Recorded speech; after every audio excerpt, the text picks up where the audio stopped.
In a moonlit night, we see a number of soldiers screaming on top of their lungs to kill the devil, and someone rushing at the soldiers at high speeds, seemingly a young boy with white hair. He quickly gets up close with one of the soldier, and before the soldier can do anything, he strikes him with his dark powers.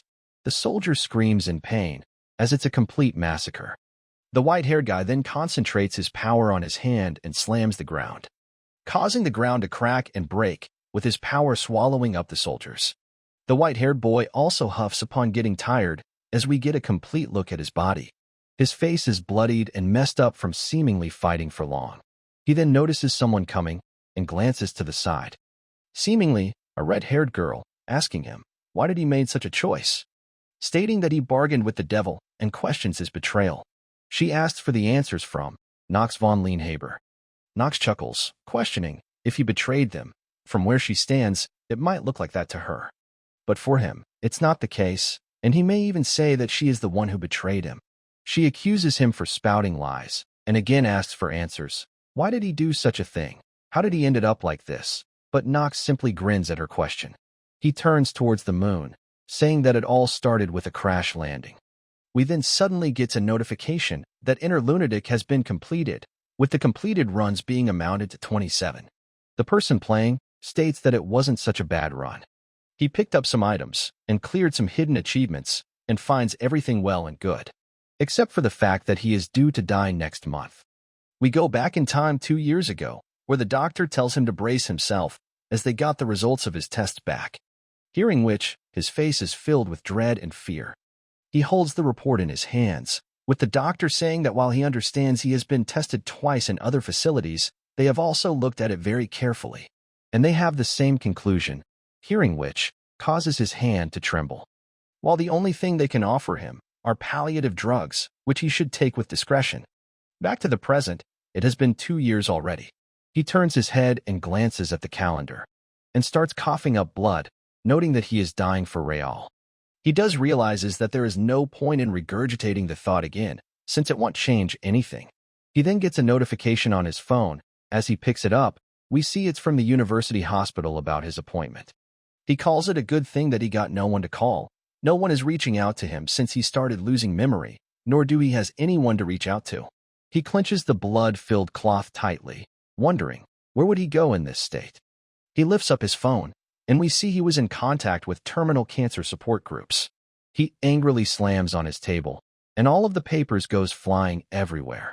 And as he stares up again, he sees the game window, again inviting him to start a new game, as he notes that this is all that is left to him. And so, he once again starts a new game, wondering, what kind of character should he make this time? The character creation window pops up. He sets the traits as ultra-sensitive mana, genius swordsman, and fighter. He gets a notification for selecting more than one genius traits, and if he continues with it, he would invoke penalties, and the penalty being a life-limiting illness. Seeing this, he chuckles, noting that it's just like him, a soon-to-die character. And so, he proceeds with the character regardless of the penalty. Suddenly, a bright blue light flashes above him as he starts to sink down. He tumbles and falls down from his chair while panting heavily and is unable to stand back up, and his vision also starts to get blurry. He wonders if he is dying, and while he knew all along that his death was around the corner, he hoped that he could at least choose the time and way to leave. Suddenly, a window appears, with character name modified written on it. And the scene changes to some kind of open room with nice breeze coming in, and something starts to synchronize. The character configuration completes, and we see our MC is turned into a white-haired boy, and is laying on his bed and panting heavily. He quickly gets up and is quite confused by all this. He gets a suffocating sense of déjà vu, and wonders if all this is real, as he wanders around the room. His grim hunch came true, as he looks into the mirror, and his hand starts to tremble. He realizes that he has become the worst spoiled wretch, Knox, in this goddamned game. He don't know why, but at that moment, the phrase, "it all started with a crash landing," popped up in his head. The Lienhaber family is one of the 3 prominent families harnessing the element of darkness. It has close link to Lunatic, the most diabolical crime organization in the game, and Knox is the youngest of 5 sons born to the family. The Lienhabers earned a reputation for being the finest of swordsmen. But Knox achieved distinction for being an exception. Spiting his life as the only mediocre Lienhaber, he sets his foot in a forbidden realm of magic, making a deal with the devil, and becomes the worst villain known in the inner lunatic universe. Our boy wonders if he is still dreaming and if he really did become Nox. Suddenly, he gets the notification with his character window and all of his current stats and information. At first, he seems a bit excited upon seeing a start window, but suddenly notices that there is something wrong, which is his stamina being at only 2 points. And upon also noticing the negative traits, he realizes that he is perhaps the customized character that he just made. And so, he is a dying man in the real world, and also a dying man in the game. But he doesn't remember why did he made a character like that, and assumes that perhaps deep down, he knows why. He wanted to make a character who is like him, just like him, dying, and with no one to lean on. But he obviously had no idea what tragedy that would lead to. Suddenly, he gets a notification that he has one unread message, and he opens it up. And the message greets him by his real name, and Nox is surprised that he knows his real name. Chanyu was the name given to him by his parents, who is not sure is even alive. Which makes him realize that whoever brought him here knows of his past that even he cannot remember. The Cinder then says that he might not remember him, but he has to say that it's been a long time without him. Seeing this greatly shocks Nox, as the Cinder continues that the past 2 years he has been really brave and strong, and has proven himself deserving of coming back. And so, the Cinder welcomes back Nox, which makes Nox wonder if he is originally from here. Seeing this message get him wondering if he is to believe that this world is real, and the world he came from is not. His hand starts trembling as he calls it all nonsense. The Cinder then tells him that there is much he cannot tell him just yet, including his identity, and declares that he intends to help him, making Nox wonder, how is he going to do that? He asks Nox to enter a Lydian academy as top priority, and there, he should find companions, those who can be of help to him, and get as close to the main storyline as he can. Doing so will set him on the path to find all the lost truth, and with this last piece, the message window fades. Nox panics and asks him to not go yet, but it leaves regardless, so Nox decides to think of what to do. He knows that now he is Nox von Lienhaber, the will-be final boss of this game, and that he is supposed to push himself close to the main story, but regardless of how he understands, for him it's like throwing himself into the flame. But he considers, what if the message was saying the truth and this is the reality? Can he really afford to ignore it and possibly burn the bridge to his lost memory? Which he decides that he cannot, and considers his path as good as set, which is to get near the main story, reclaim his memory, and figure out what this game has to do with it. And if possible, survive, since he is living on a borrowed time anyways. And if being the ultimate villain is the price to pay for it, then he is more than happy to do so. He then grins, thinking that it is not worse than the life he had in the other world. He has no memory preceding the diagnosis 2 years ago. During the 2 years he do remember, he was always a dying man. Every ticking of the clock was a countdown towards the end. Every second of his life was filled with fear of impending death. So he questions, just how bad can it be? Same life, but different surroundings. And he happens to know these surroundings well. And so, he begins by asking the system the date, and it's February 4th, 1812, which means 1 year left till Lydian's next enrollment cycle, and also of his demise. But he cheers up, and starts to get ready for his 28th successful run. But when he grabs the door handle, he suddenly feels a sharp pain in his wrist. He halts, wondering what happened, and gets a message that his negative trait, sickliness, got activated and caused him a level 1 wrist sprain, which makes him dumbfounded. Walking down the hallway, he thinks that even a sunfish would be more sturdier than him, and wonder, what is wrong with this body? Suddenly, someone bumps into him, and the plates she was carrying all fall down and breaks into pieces. And it seems to be his maid, who exclaims that it really hurts upon falling down. But upon noting that it's Master Nox, they all get shocked. Nox feels the pain from stumbling across them as well, and upon noticing that she is a brunette with amber eyes, he wonders if she is Lona. Lona frantically apologizes to Nox for committing a mortal sin and requests him to not cut her with splinters. Nox remembers that she is one of the important side characters, but what makes her memorable is how she talks behind Nox's back, every chance she gets. Which is weird to imagine considering her looking with those innocent sparkling eyes with joy as she backbites. Nox leans in close at her and says that he is letting her off the hook this once. But if she were to repeat the same mistake, and Lona immediately apologizes to him, Nox glances to the side, and other maids also seems to be terrified, while he thinks that it's not like he is terrorizing people. But upon seeing their full reaction, he remembers that Nox is the spoiled wretch and wonders, what kind of horrors has he been spreading in this manner? And Lona, with stutters in her voice, asks Nox, where was he heading so early in the morning? And he replies, to the drill hall, which surprises all of them. Nox smiles, while telling Lona that he is glad that she asked, and orders her to follow him. And she gets weird thoughts, like, if Nox is going to wallop her with a wooden sword. As they are walking towards the drill hall, Lona suddenly stops and starts glancing at him. Meanwhile, Nox thinks that first off, he needs to survive. His near death in the other world made it clear for him that he is not ready to die just yet. And so the first step he plans to take is adapting to the given circumstances as soon as possible. He mutters to himself that it's not completely impossible. Meanwhile, Lona looks at him with confusion. He knows that he has already beaten this game 27 times before. There is no hidden aspect in this game that he has not discovered yet. He then mutters, traits panel, and opens up a window. He remembers that the main story of Inner Lunatic unfolds against an interesting backdrop of conflicts involving the divinity, the devil, and the empire, but that alone would not have earned this game its national popularity. What makes this game truly special is the countless combination of character traits that enables thousands of possible ways to navigate through the game. Traits belongs to different tiers. Depending on how remarkable they are, players can pick several traits of lower tiers.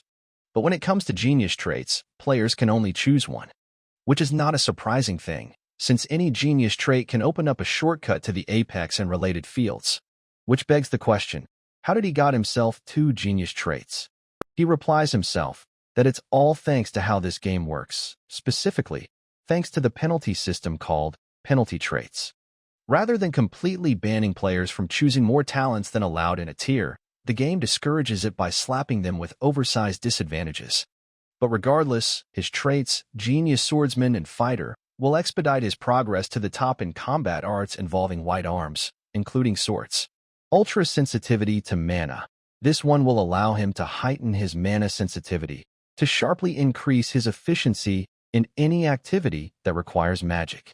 But it's not just those 2 genius traits that can be useful to him.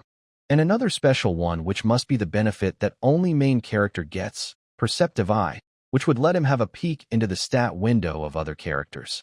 Gifted Actor will help him be a more convincing Nox, which is something that he would need more than anything.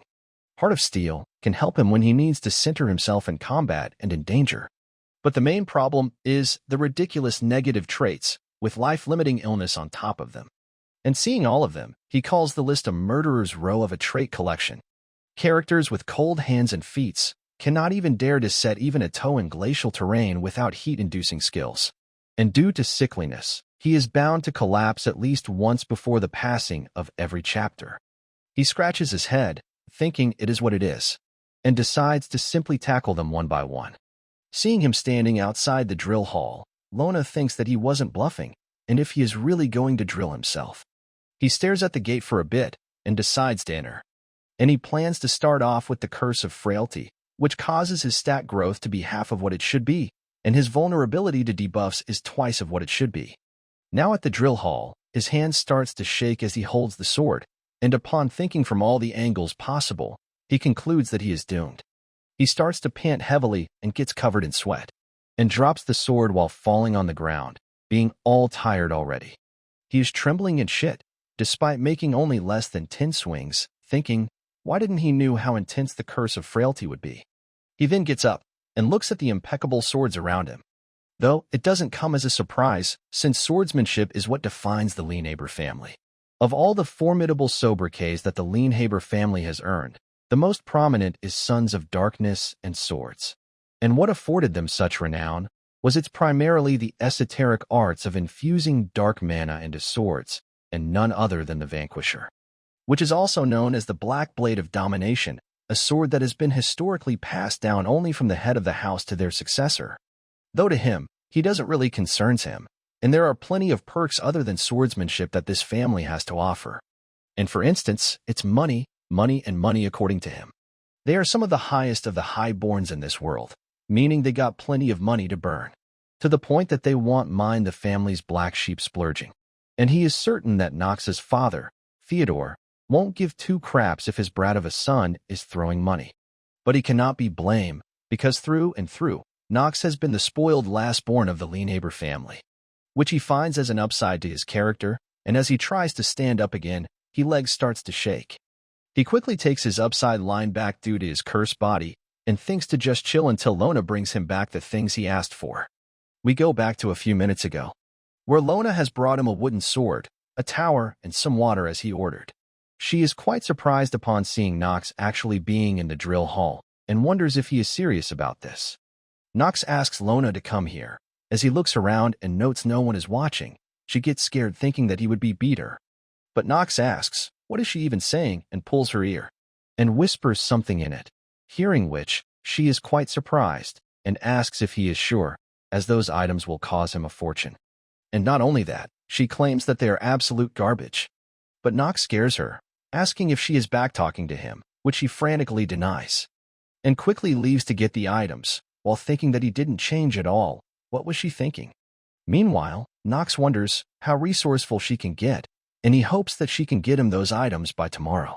Though he gives off a frustrated sigh, mainly about his stamina being only at 2 points, noting that he needs to fix that as soon as possible. Suddenly, someone creeps behind him and greets him with a good morning. He gets quite surprised upon seeing him. He is Rodwell de Ernerock, the majordomo. Apparently, very few people can get short with him, given how much authority he holds in the manor, and Nox being one who certainly cannot. He is chief butler who assists the family head of Lienhaber family, Theodore, and reports directly to him. Nox really doesn't stand a chance against him. He starts trembling in his presence, noting that he got a major obstacle so early in the game. But he thought that a good-for-nothing like Nox would have his whereabouts beneath his notice, and wonders if Rodwell has noticed that something is off. But regardless, he doesn't think that he is defenseless as he puts down the cup. His positive trait, gifted actor, activates as he tells Rodwell that it's quite funny that he is here, since to his understanding, his job was to attend upon the head of the family. He replies that he has come bearing an order from his father, and his father is apparently expecting his presence at the dinner table tonight. It surprises him, as he is going to have dinner with the family on his first day as Nox, as he doesn't know shit about the family, let alone the guy he is supposed to be. So he tells Rodwell that his father is going to be disappointed then, while Rodwell also doesn't get why is Theodore wanting Master Nox attend as well, and replies that tonight they will be joined by Miss Talia von Steeliner, and she is apparently visiting to train to be a knight, and if Nox do not join his brothers in welcoming her, then he is afraid that Lord Theodore would be furious with him. And so, he reluctantly agrees to do so. Rodwell apologizes and states that Nox is rather unlike himself today, and he asks, what is that supposed to mean? Rodwell replies that he never much enjoyed swords, yet for some reason, he is in the drill hall today, and formally asks if he can inquire what his inspiration was for doing so. Nox replies that he will make it clear on this once and for all.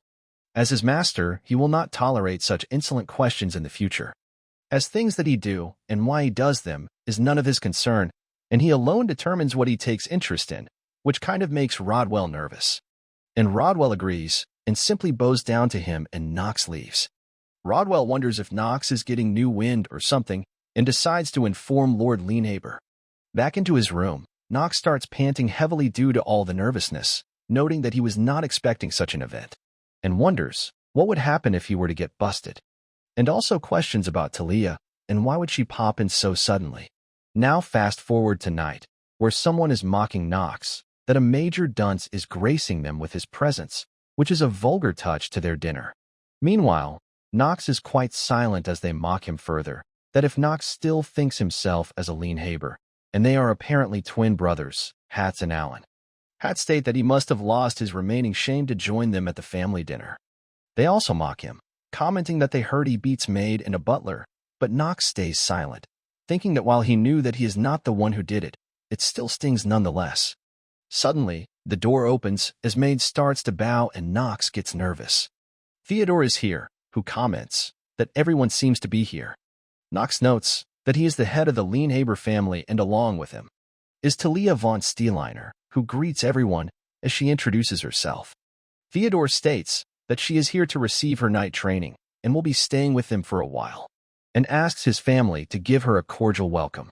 Nox remembers that she is the heroine of Inner Lunatic, the one who puts an end to Nox's corruption with her righteous blade, meaning that somewhere down the road, she will end up stabbing him in the heart.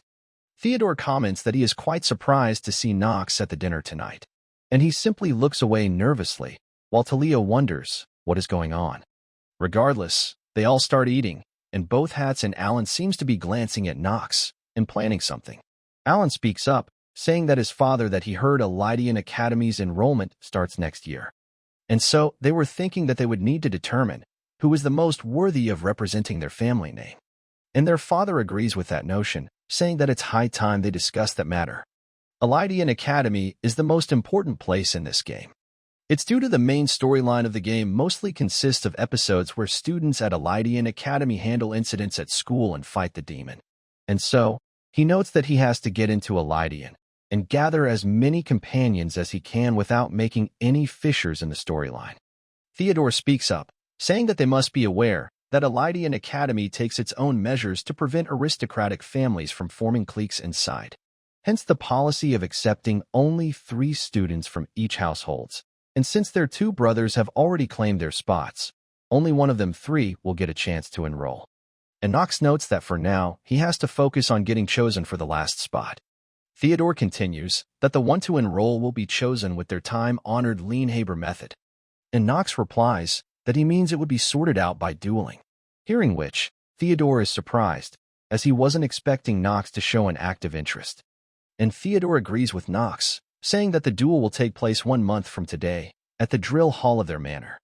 Alan tells Nox that if he is planning to withdraw, then he should not join at all, and Hat says there is no point in him entering, with his delicate body and callous-free hands. Meanwhile, Nox calmly takes up his wine glass, commenting that knowing his rivals, he is feeling rather optimistic. Alan gets angry hearing that, and asks Nox if he is suggesting that they are on par with his pathetic self. Meanwhile, Nox thinks that this duel is a hurdle that he would have to jump anyways to get into a Lydian, so he is going to hell with their jeering asses. And so, he says that he is suggesting as a future student of a Lydian that he is above their level. And Theodore takes notice of him with interest, while his brother simply gets annoyed and angry, without being able to talk back, and Talia calls it interesting, and asks on what ground is he so confident about this, all while grinning, which causes Nox to freak out, thinking that she is the last person whose attention he should be grabbing. Back at Theodore's office, he agrees with Rodwell that it's just as he said. It's like Nox became a different person overnight. And Rodwell agrees, with Theodore thinking that if he hasn't seen it himself, he would have thought that Rodwell was joking and wonders what triggered such a sudden change in him. He first thinks of possibility of him being possessed by a demon, but quickly dismisses that as a ridiculous thing. But whatever it is, he thinks that things are getting far more interested than expected, and orders Rodwell to keep an eye on him. Fast forward, and we see Nox running outside, while panting heavily and drenched in sweat. The maids whisper about him, that Master Nox is back on the drill, and are surprised, knowing that he is doing it for the duel next month. But they questions if it's for that, then why is he just running around? He glances at them, wondering, why can he hear their whispers from all the way there? And while running, he gets a notification that his stamina has increased by 0.1 point, which he calls it ridiculous. And the reason why he is running is because stamina is a major obstacle in his plan. The trait, Genius Swordsman and Fighter, can only be activated when the character has stamina points higher than 4. And any normal character other than Nox would have fulfilled that condition from the start. And he is still under the curse of frailty, and he has 1 month to improve his stamina by 1.9 point. The curse of frailty is a curse that halves one's stamina gains. And all of his running so far resulted in a whopping 0.1 point growth. And since life-limiting illness also has the growth of stamina in its own right, he would have to work 4 times harder to get over this double whammy. And to make it worse, life-limiting illness also sets the upper limit of stamina at 15 points. And now, Lona arrives with the stuff that Nox ordered her to get yesterday. Nox thinks that she is better than he thought, and tells Lona that she is finally being helpful. And so, his strategy for punching his stamina up to 4 is to use an expedient. Something he uses masterfully like a pro, as he has beaten this game 27 times before. Lona questions, why does he need all these for? They're all venomous or extremely tricky to handle. People are even reluctant to ever use them, and the only thing she can find useful among them is the scroll. And Nox replies, they are useless if they don't know how to use them, and Lona doesn't understand. And so, Nox turns around and grabs the purple bottle and drinks it down. Lona gets worried and shouts his name in worry, as it's apparently poison. And it's not just any poison either, as his heart starts to beat loud and fast. The venom of the three-headed snake he consumed increased his stamina by 30% temporary, but he would die in 10 minutes in return. We see him quite in pain as he clenches the table and picks up another time to eat.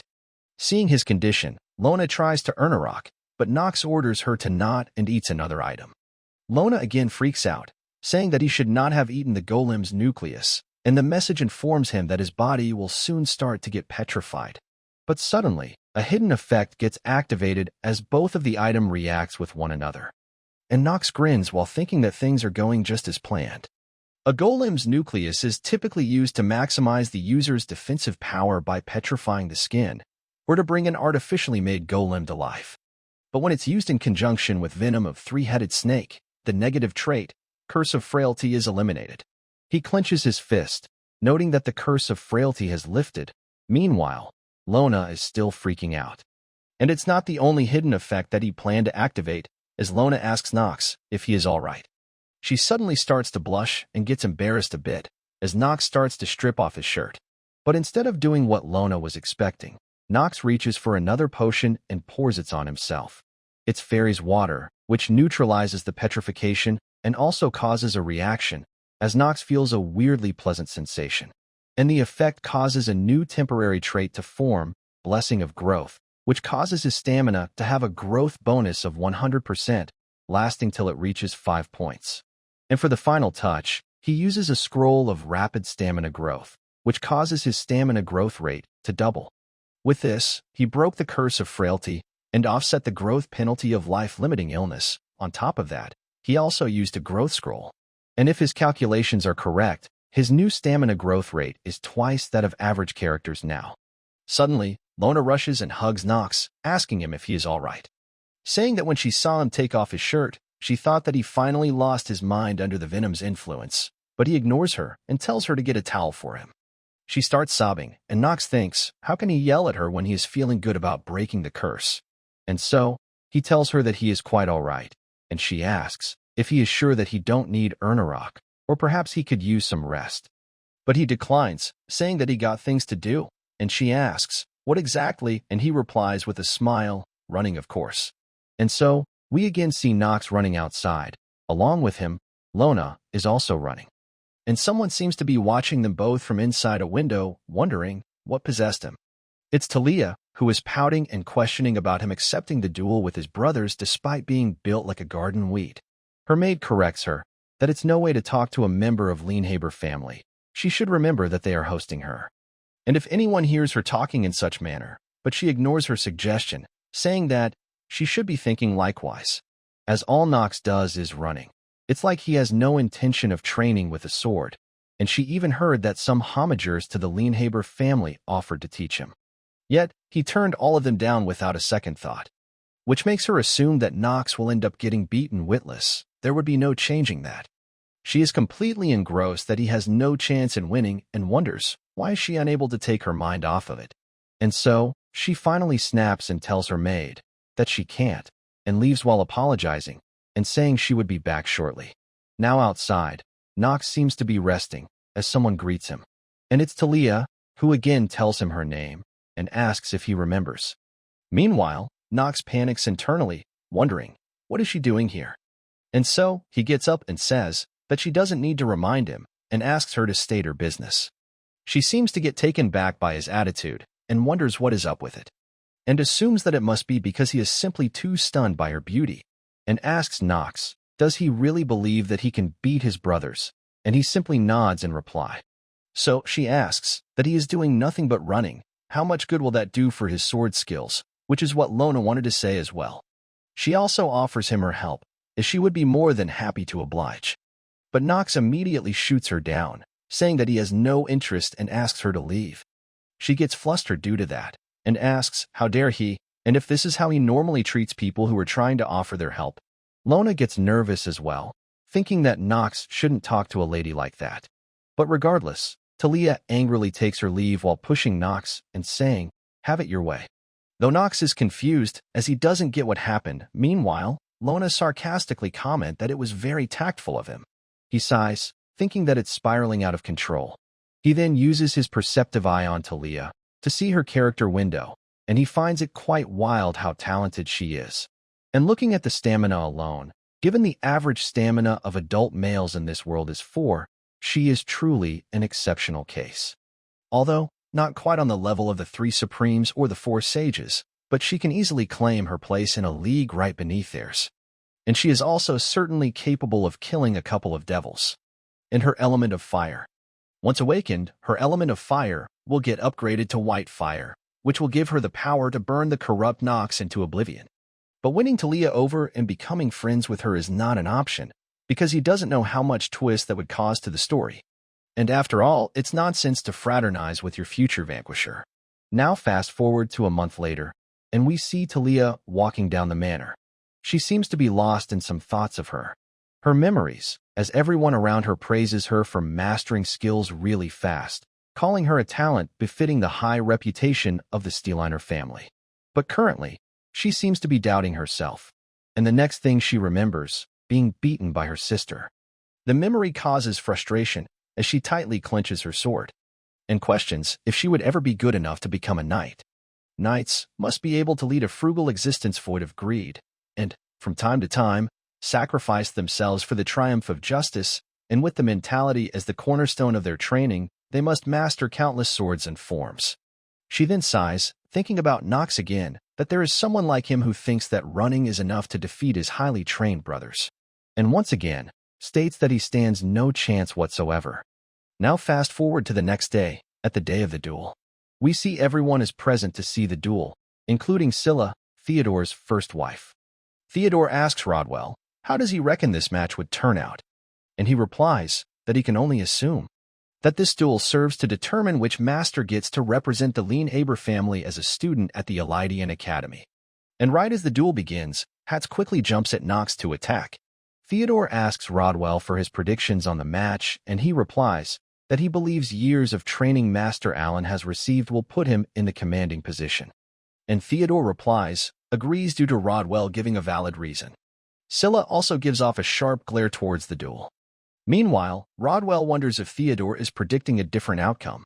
And while it's true that Master Nox has changed, but however hard he tries, he is unable to imagine him overpowering Allen. It would require some truly outrageous circumstances. And if he learned anything by being at Theodore's side, it's that as intricate as it can be, the art of swords is governed by a simple rule. A swordsman's achievement can be calibrated with this one question: how much time has he spent with his sword, wielding it, and studying it? But if there is one factor that might allow a swordsman to transcend this law, it would be a talent from the realms beyond, an overwhelming natural gift. Which begs the question if there are any grounds to believe that Master Nox possessed such a gift.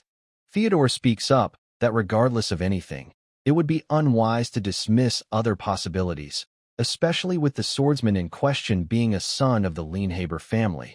As for all they know, one of his sons might possess a gift comparable to that of 3 Supremes. Back to the fight, we see his genius swordsman trait is inactive, as Nox wonders, why is he so unlucky in this world, despite his luck being at 7 points? Even after all that running, he was unable to bring his stamina up to 4 points. He was almost there, reaching 3.8 points of stamina. And behind him, Lona was also running, asking Nox if he is absolutely sure that he needs her to run with him. And Nox is about to say that as his servant, she should suffer, but quickly changes it, that she should assist him by staying at his side, though she picks up, saying that he just let his true intentions slip. But he smiles and hands over the tower, saying that there is one more article to clean for her, and she pouts. And seeing her reaction, he accuses that she just cursed him inwardly, and she replies that she simply bit her tongue.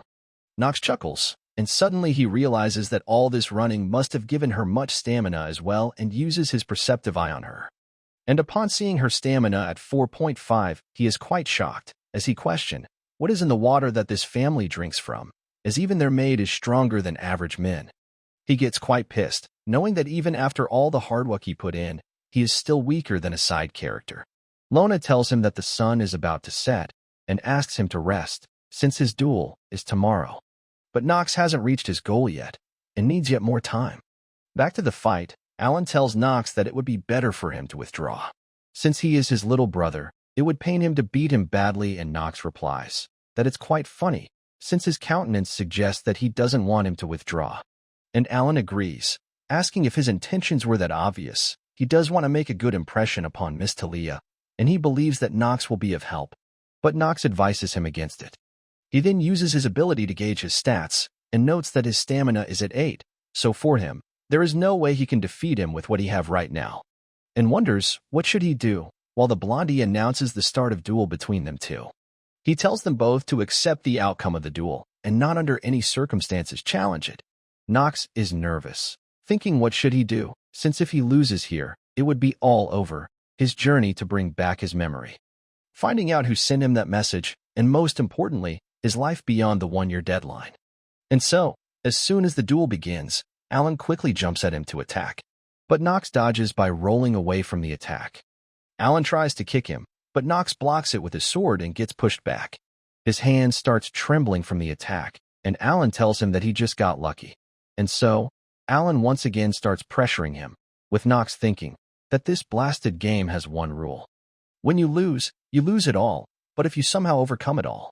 And suddenly, we see his stamina has increased by 0.1 points again, and he smirks saying, if you somehow overcome it all, you can have everything.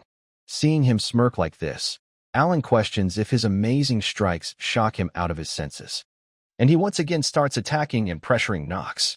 Scylla watching this gets relieved, as all that talk about Nox having a change in heart was worrying her. But seeing this, she thinks that she was worried in vain. And just like the first two, the third Lanehaber spot at the academy will be taken by one of her son, she assumes. She looks over at Theodore, who also calls Nox pathetic, which makes her grin, thinking that one day this family will. Theodore speaks up, saying that he may have put too high of expectation on Nox, and that perhaps this is the farthest that his change of heart can get him. Rodwell asks if it would not be wise to stop this duel now, since if it would continue further, he is afraid that Nox will need a long recuperation. Theodore thinks that while Alan and Hats are reasonably talented, but their gift is by no standard uncommon, compared to their eldest brother, they are mediocre at best. This all puts him in a dilemma, as he questions if he has to accept that none of his sons has the temperament to overpower all and put the world under his heel, and that none of them merits the vanquisher. And with this, he lets out a disappointed sigh and starts getting up to stop the duel. Suddenly, Nox gets another 0.1 point of stamina, and when he finally reaches full 4 points, his genius trait activates. He starts to chuckle, and Alan asks if he has lost it already. Theodore suddenly takes notices of something, and we see Nox activating his skill. Nox thinks that a wise person he don't remember once said that a genius and an average man experience time differently. And as the flow of time seems to have come to a halt, Nox comments if this is how the time flows for a genius.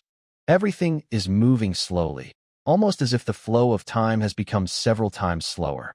And his opponent is looking slow, doesn't automatically makes his control of sword perfect. The skill may not alone guarantee his dominance. But now, he doesn't consider himself a dormant, and so it's settled. And the next moment, we see Nox striking the sword out of Alan's hand. It shocks and makes him nervous, while Nox smiles, thinking that the victory is his. Alan looks at with a nervous face as he holds his hand. Meanwhile, Nox holds his sword up and calls it interesting. Alan gets pissed and asks Nox, what did he just say? And Nox notes that he cannot take his sweet time, because this skill's effects only lasts 5 minutes, which makes him question, how can he wrap it up in 5 minutes? He makes it up that he was trying to go on a leisurely pace, but it's growing quite tedious for him, and so decides to put a swift end to it by challenging them both together, which shocks both of them. Nox asks his father if he has the permission to engage in a duel against both of them at once. And his father is quite surprised at first, with Rodwell looking nervous, and Talia wondering what has gotten into Nox. Theodore smiles, thinking that he has never seen such spirit in him, and wonders if he has been hiding a card up his sleeve, which piques his curiosity. And with that, he grants him the permission to do so. Scylla tries to argue but gets ignored. And so, both of the brothers get ready to attack him at once, being angry at the fact that they got humiliated in the presence of their father. Nox simply grins in return, as they both threaten him that he would pay for his insolence. Both of them rushes at him to attack, but Nox still doesn't seem much pressured by them. Alan tries to order Hats to flank him by the side, but he tells him to shut up in frustration. While fighting, Nox gets a notification that he got a hidden effect, Time of Genius, and his proficiency in elementary swordcraft of the Dark family has increased. He calls it perfect timing and immediately starts pressuring them both at once. He finally lands a clean strike on one of them, and they both start panting, while Nox is under control. Talia is quite surprised seeing this, as her mouth opens up wide. Meanwhile, Nox can already hear up their thoughts on how can Nox, someone who is supposed to be the disgrace of the family, doing this? Both of them turns towards each other, and Nox takes advantage of this and walks in between, telling them that they shouldn't take their eyes off their opponents, as it's the basic rule. He quickly starts pressuring them both again, as they are easily pushed back by his might. And even with the burden of survival on his mind, Nox thinks that wielding a sword can be genuinely fun. And upon seeing his performance, everyone is left quite shocked. Both Alan and Hats finds it impossible, but they seems to have been defeated and kneels on the ground. And with this, his time of the genius skill also runs out, and Nox seems a bit disappointed that it's over already, and calls it too quick. He asks the blondie if this concludes the duel, and he quickly agrees and announces Nox as the winner of the duel. Theodore grins looking at him, and Nox also grins back, and leaves after thanking and paying his respects. Meanwhile, Talia seems really intrigued by all this and quickly rushes off to talk to Nox. Meanwhile, outside, Nox seems to be coughing up blood, as he notes that he seems to have exceeded the time limit. While the trait, Time of a Genius, is quite awesome, it has colossal downsides. Using it for more than 5 minutes triggers a counterreaction, a debuff. And a window pops up, which states that due to misuse of his trait, his lifespan has been decreased by 2 days and 17 hours. Eroding his days and making him weaker, it's easily the worst kind of debuff that Nox can get, and now, he has less than a year left. Though, he calls himself lucky that it didn't manifest in the hall, otherwise people would have started to question if he is fit enough to go to the academy. But suddenly, as he turns back, we see Talia has took notice of the blood and is coughing, as she asks if he is hurt. And if he got that injury in mid-fight, and seeing her here, Nox frowns. Nox gets worried, that why of all people, it had to be her, and if she tells about this to Theodore, things can go downhill. Right as he is about to speak up, Talia says, did he defeated his brothers in such conditions? And Nox is confused by this statement. Talia blushes a bit, and replies that she might have misunderstood him a bit. She thinks that she has been observing him for a month, and not once she has seen him train himself with a real sword. All she heard was that he swung a wooden sword few times in his first day of training, which makes her question, how did he manage to defeat his brothers, and assumes that he must have been hiding his massive natural talent. She got multiple questions regarding that. How did he unbridle his talent, and how was he able to hone it so well? These are things she must know. But after this duel, when she saw him alone coughing blood, it popped another question. What is up with him? Is he about to collapse out of exhaustion? And perhaps it's not the case that he beat his brothers with overwhelming strength. Could the rumors have been misleading, noting that Nox von Lanehaber is not someone weak or cowardly, and assumes that he is a hard-working swordsman who toiled for his victory? Now as he coughs again, she asks in worry if he is all right. But he pushes her hand away, telling her to not lay a finger on his body, though he admits that all those years he spent doing nothing but playing games sapped him of what little social skills he had. Talia fidgets, saying that she just wanted to express her apologies. But Nox doesn't get what she means by that. She continues that she didn't knew that he was that serious about the sword, and from what she heard, he was born naturally weak. And it was because of that, he was only doing stamina training, so she apologizes for misunderstanding. And continues that he must have made a mistake acting like a rude guy. Emma told her that anyone can make that sort of mistake. Hearing all this, Nox is confused on how is he supposed to react to all this. She is earnest, just like it was in game. Even if she is a child who has the chivalry characteristic, She is the child of a hard-nosed, reputable duchy. It wouldn't have been easy for her to acknowledge her mistake to someone else. And so, Nox replies, if she thinks that, then he would like it if she didn't tell anyone that he had a bloody nose. She immediately agrees, and Nox wonders if he won't have to worry about the matter leaking now, would he? And so, he leaves while telling her to keep her promise. Meanwhile, she blushes as her heart skips a beat. Now on to Theodore, who states that his predictions have been correct, and asks Rodwell, what does it look like to him? Nox's talent, he means. Rodwell replies that he still understands why at first he was just staying still, getting hit. But he believes that at his age, none of his brothers had this sort of talent and skill. Theodore is also of the same opinion, though he cannot elaborate why, but he has suspicion that what Nox let them saw today was just fraction of his true abilities. And so, he orders Rodwell to watch and report his every move, but whatever is the situation, he must not interfere, and Rodwell quickly agrees with the order. Theodore wonders if it's true that Nox indeed has a talent worthy of inheriting the Vanquisher. He clenches his fist tightly, telling Rodwell that his report will be of greater importance than ever, as he do not have much time left. And once again Rodwell assures him that he would strive to achieve his utmost. Back to Nox, who gets a message that he completed the tutorial, but Nox says that it's not a game for him anymore, and yet some of these features are just game-like. He then gets a reward for it, which is 3 attribute points. He gets quite annoyed, since he just spent a while month running and trying to add just 2 points of stamina, yet he gave him the points now. But he uses these attribute points not for stamina, but luck instead. The reason is simple. When playing Inner Lunatic, luck is the most important than any other attribute. And now, he plans to test the improvement right away. He opens up his new Game Plus benefits and get 1 try at the Skill Scroll Dispenser and 1-time Skill Conjurer.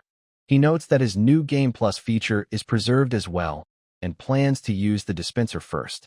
And a huge ball of glass manifests in front of him, seeing which, he thinks that this machine is the weirdest thing to see in flesh. And so, he starts turning it, thinking that now that he has maxed out his luck, his chance of getting a scroll of normal grade or higher is 95%. The machine then starts to shake, as Nox explains that rag-looking ones are low grade, silver ones are normal grade, and gold ones are high grade. And the rainbow ones are prime grade, so he prays for either a gold one or a rainbow one. And the machine stops and a golden light shines from it. And it ended up receiving a golden scroll, which makes him excited and happy. He quickly opens it up, and now uses his 1-time Skill Conjurer. He notes that if he wants to collect the treasure from the Lienhaber Manor, then he would need that 1 skill. He remembers that soon, Theodore would call his sons in the manor together, so he decides that the Conjurer skill can wait for now. And with the scroll, he gets a high-grade skill, Suppressing Hand of Superiority. This skill would make it so, if the sum of character attribute is lower than Nox's, then they get a 20% debuff on all attribute against him. He gets quite happy and excited, stating that this is the reason that he loved this game. And as for his another reward, he is saving that up for later. Suddenly, he remembers that Grain will be returning to the manor soon. His graduation from Elidian was quite a while ago. He is the 2nd eldest son of Lienhaber. And at this moment, he would be returning home from his night training. Now he got both hidden treasure and grain on his plate, so he won't get rest for a while. Though, he thinks that there is a silver lining as well, that he won't have to worry about Talia causing him problems anymore, as she is not the person to break her promise and blab, and she has no more reason to come to him either, at least he thinks so.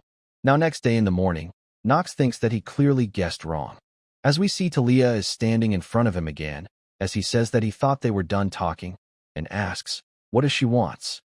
She mumbles something at first, and Nox doesn't hear or understands what she is saying, and so, she speaks up, asking Nox to teach her, as she wants to make fast progress just like he did, and asks him to teach her the way to do it. Nox thinks for a bit, and starts leaving while asking if she haven't cracked the secret even after peeping on him for a whole month. She gets a bit embarrassed, and replies that she wasn't peeping, and tries to stop Nox from leaving, asking if they can at least have a duel, or could he at least consider sharing his method with her. From this, Nox remembers that Talia craved her sister's approval, and so, he replies, before asking for his method, or wondering which sort of technique it will require. She should think of the strength she possesses. Nox then nervously wonder, what does one say after that, as he has never consoled anyone in his life. And he once again speaks up, telling her to stop with the comparisons to others, and quickly takes his leave afterwards. And Talia seems a bit sad, as she says, if this is all that he can tell her. Now outside, Nox looks behind himself, hoping that Talia is not following him, as there is no need for him to have her next to himself, as he gets his hands on a hidden treasure of the Leanhaber Manor. No one would want their future killer for that. As Nox arrives at the Leanhaber horse farm, he calls it quite amazing to look at in the flesh, and it's not a surprise that it's considered as one of the 3 best farms on this continent. Rodwell informs Theodore that everything has been prepared, just as he ordered, so Theodore asks him to proceed. He tells his 3 sons that they must be aware of why he called them together on the steed farm. They are to choose a horse, who will be their lifelong companion. Nox knew it beforehand, as that time has come. Out of all the animals, the horse holds the most sacred place and tradition of the Leanhaber family in this entire continent. Anyone who wishes to be a knight or a magician must acquire a horse at an early age and form a friendly tie that would last their whole life. There is even a course on horsemanship at Elydian, and relatedly cavalry warfare becomes more and more common as the game proceeds. If your horse dies, you have to form ties with another horse from scratch, so a good care is a must.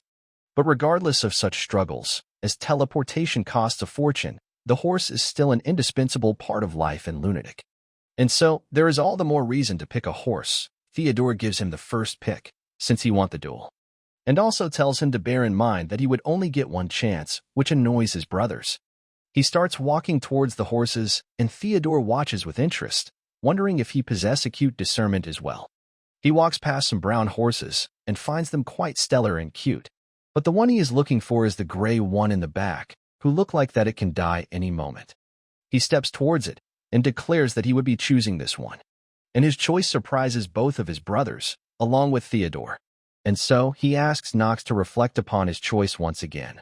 Nox notes that he is encouraging him to change his mind, and everyone must be thinking that he has made a stupid choice. But he uses his perceptive eye on the horse to see his stats in window. And it's a high-grade horse, which is just what he expected. The grade of a young pet can go up in tiers over time. Usually, it's 1 grade up, which would make this one a prime-grade horse or something even better once it's fully grown. And besides, this horse is an obsidian. It's the rarest of all horse breeds in the game, with strength and exquisite beauty befitting the name. And if Theodore had any idea of what it was, he would have surely taken it for himself. And for now, it's looking like this due to all the debuffs it has. And his negative trait, Born to Die, is even worse than Nox's life-limiting illness. But regardless, Nox once again declares that he will stand by his choice and pick this one. And it's because he knows how to stop all of his debuffs from being a problem. Theodore questions Nox's choice of horse, and wonders if it's because he saw too much of himself in it, and assumes that he must have let his emotions carry him away, which he finds quite disappointing. And so, Theodore tells Nox that he hopes he won't end up regretting his choice, and starts to leave soon afterwards. Alan and Hats tries to call their father out, but he simply ignores them and leaves. And seeing him walk out like this, Nox thinks that he must be seriously disappointed, while the other servants tells Alan and Hats that they can still assist and asks them to choose their horse. Rodwell walks up to Nox, asking that his horse would need a name, and Nox agrees. He thinks for a bit, and names his horse Carl, the name he always used from the other world when playing this game. And it's a name that has much meaning to Nox as well. Now fast forward, and Nox seems to have brought Carl inside, thinking that he cannot let anyone see what he is going to do now, so keeping him in his room was the right choice. Suddenly, Nox notices Carl's expression and gaze towards him. And so, to Nox, it looks like as if Carl is trying to tell him that he cannot give up on his life. And so, it makes Nox think that they may be too much alike, as he too may be struggling to hold on to what little chance he has with life. Suddenly, he calls out to Lona, saying that he knows she is there, and asks her to come out quickly. And we see she tumbles while trying to come out quickly. She asks, how did he knew that she was outside? And he replies that it was rather obvious, and asks if she really has to make such spectacular entrance each time. But regardless, he orders her to take care of his horse from today, and she is quite surprised seeing a horse in bed. It makes her annoyed, as she pouts while saying, who does he think makes his bed? And Nox tells her to be gentle with the horse as he is ill. Both the horse and Lona seems quite nervous, but she agrees to it, although a bit reluctantly. And now that Nox thinks about it, He knows that what he would be doing with Carl later can be quite frightening. So it makes him wonder, will that faint-hearted Lona not collapse upon seeing it? Now fast forward to 3 days later, Lona screams that Carl is dead and starts sobbing. Meanwhile, Nox sighs and thinks that Lona should by all means bawl her eyes out. She really did care for him, and must have gotten attached. But this was bound to happen, as Nox always knew that keeping Carl alive was never an option. He asks Lona to stop crying, as she is breaking his concentration, but she sobs and tries to go on about Carl, and Nox tells her to not worry, as Carl will come back to their side very soon. Lona questions, how is that possible, and if Carl's passing has messed up his mind. Nox gets annoyed and asks her to hold her tongue and step back. He reaches for a scroll in his pocket and Lona asks, what is that scroll? He puts down the scroll on the ground and starts to pour his magical energy into it. Suddenly, the energy starts to surround them, as Lona is taken back by its outburst. She asks if he is doing something special with his magical energy. Meanwhile, Nox notes that he is losing control. He tries one more time and asks Lona if she wishes to see Carl die a second time, and if not, that she should stay quiet. And so, she covers up her mouth with her hands, while Nox tries to concentrate, as it's the key. Nox knows that he cannot handle any mana yet, and his ultra-sensitivity to mana is still inactive. Plus, the Empire's law dictates that only the royals are allowed to make use of their magical energy before turning 15, which gives the royals a head start in the practice of magic, and they generally end up achieving significantly more in the study of magic. But since he is not a royal, all he can do is pour out his magical energy that he can muster up. And although weak, he can definitely feel some energy under his palms now, and he realizes that it's how it feels to use magical energy. He then smirks, thinking that he might like this, and now he uses his one-time skill Conjurer. He notes that he doesn't have any room for mistake, since right now he is about to use black magic. And we see Nox summoning a Book of Dead, and now with that, he can summon Carl back to the world as an undead pet. And he initiates the process to do so. The undead in this game are defined by their share features. First, they are brought back with black magic and darkness-type magical energy. Second, they may have died before, but they still have the sense of consciousness, self, and even upgraded strengths, which includes unwavering loyalty to their masters. But there is a catch. As good as it sounds, there is only one family that possess the might of creating undeads, the Marbases, a renowned family harnessing the darkness element. In that respect, they are like the Lienhabers, but unlike them, who are traditionally knights, Marbases are black magicians, versed in the art of undead magic. So, would that mean characters outside of the Marbases family have no chance of using the skills they monopolize? And Nox answers it himself, not really. As this is where this one-time conjurer skill comes in, and with it, he conjured the Necronomicon, also known as the Book of the Dead. And as he uses the skill, some black hand starts to come out of the ground and surrounds Carl, and sucks him in. Meanwhile, Nox seems to be dripping blood from his mouth, as Lona shouts his name in worry. But he tells her to hush, and notes that he needs to go on for a bit more. And at this point he starts coughing up blood and is running out of magical energy. And just on time, Carl gets revived and backs up. And he got a message that his skill was successful, and Carl has returned as an undead pet. And Nox gets relieved, knowing that he did it, and Lona seems to be sobbing, and asks if it's him. And he agrees that it's Carl. And now he has no negative traits either, and gets more positive traits instead. Nox pats him on the head, saying that from now on, he would be his master. Suddenly, both Carl and Nox are taken back, as Lona tightly hugs Carl, who seems quite nervous due to this. Nox questions, what is she doing? But Lona doesn't listen and starts crying while hugging him. She tells Nox that she thought that he was dying, and that she was also really worried about Carl. But Carl turns his face away in annoyance, and Lona calls him an ungrateful beast, since she cared for him so much. Nox smiles seeing their antics, while Lona asks Carl to spit out the carrots that she fed him. And now, Nox notes that it's time for his quest for the next hidden treasure. Now a few days later at night, Nox seems to be outside. He has a map and some kind of shiny rock in his hand, as while looking at the map, he notes that the paths are not much different from when he was playing the game, which is quite relieving to him, as the second hidden treasure of the Lienhaber Manor. If he fails to get it, he won't survive, but if he claims it as his, then it would be the key to impeding the progression of life-limiting illness. Suddenly, he notices some sounds from the bush and looks over, but doesn't find anything, and the sounds goes away as well. So he assumes that it's just from him being on edge perhaps. But he cannot help it either, since it's not a game anymore. And he doesn't want to die twice. And with this, Nox enters the forest of lost children, and his failure to defeat this stage will result in death. The forest of lost children, it's a forest within the Leanhaber Manor, strictly out of bounds for everyone.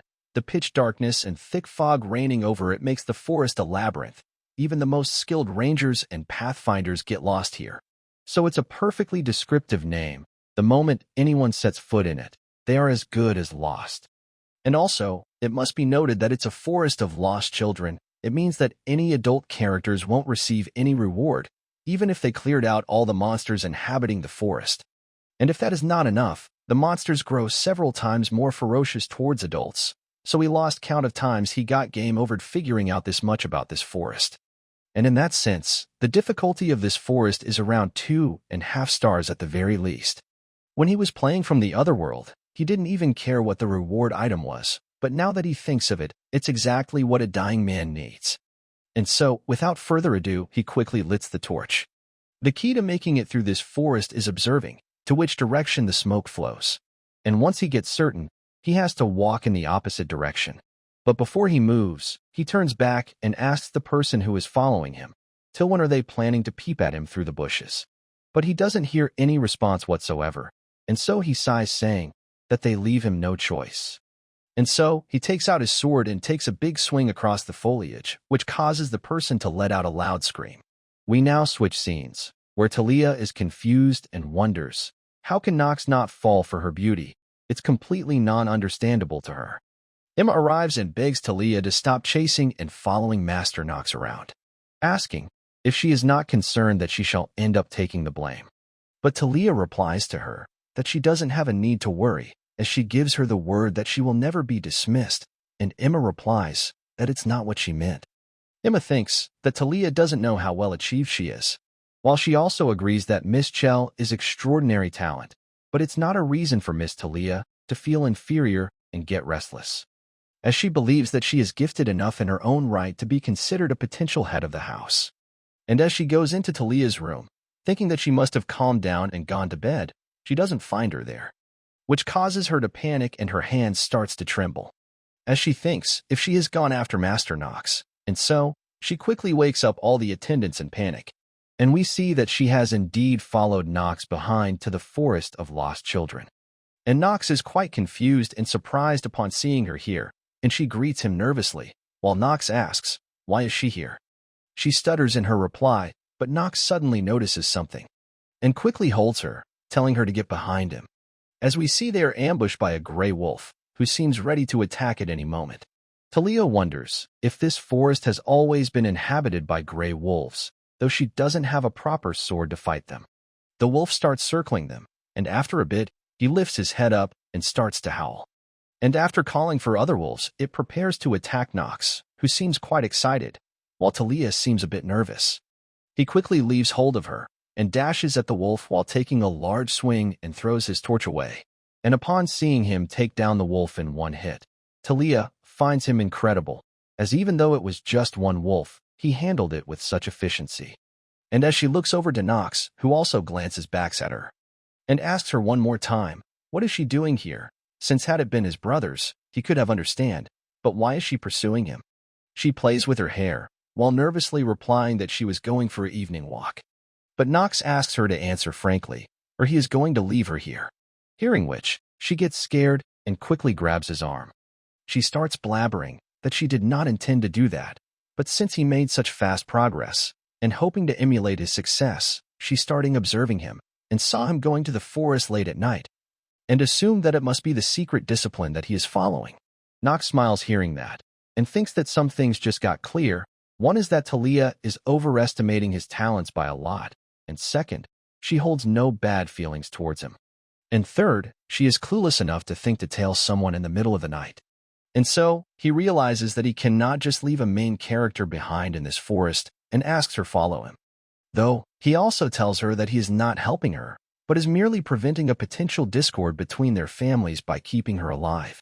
And so, Talia replies that she feels bad and apologizes, and Nox thinks that with this, hopefully, she learned her lesson. She then blushes and again speaks up, thanking Nox. And before she could say anything further, they get surrounded by a bunch of gray wolves. As we see the wolves all ready to attack them, while Nox looks seemingly calm, Talia gets nervous and scared and hides behind Nox upon seeing the wolves. Nox also tells her to stay away, unless she wants to obstruct his sword. Nox notes that things are going very unexpectedly, so he needs to focus. This forest is one of the prologue stages, since it's not a part of the main storyline. There cannot be a main stage boss. But there is an elite monster, just one tier below the stage boss, and given that he just fought a gray wolf, the elite monster would be an elite gray wolf. But it would be a misjudgment if he thought that knowing his identity would make things easier. Now as the wolf attacks Nox, he quickly takes care of them, and in this fight, Nox has always been finding himself at the edge of a cliff. He notes that other wolves are stalking, hiding and attacking in patterns as a wolf jumps on him to attack. He knows that, now, he has to drop all the arrogance and face it like he used to from the other world. And so, he clenches his swords tightly, adopting the line that he is a nobody, as he slashes away all the wolves.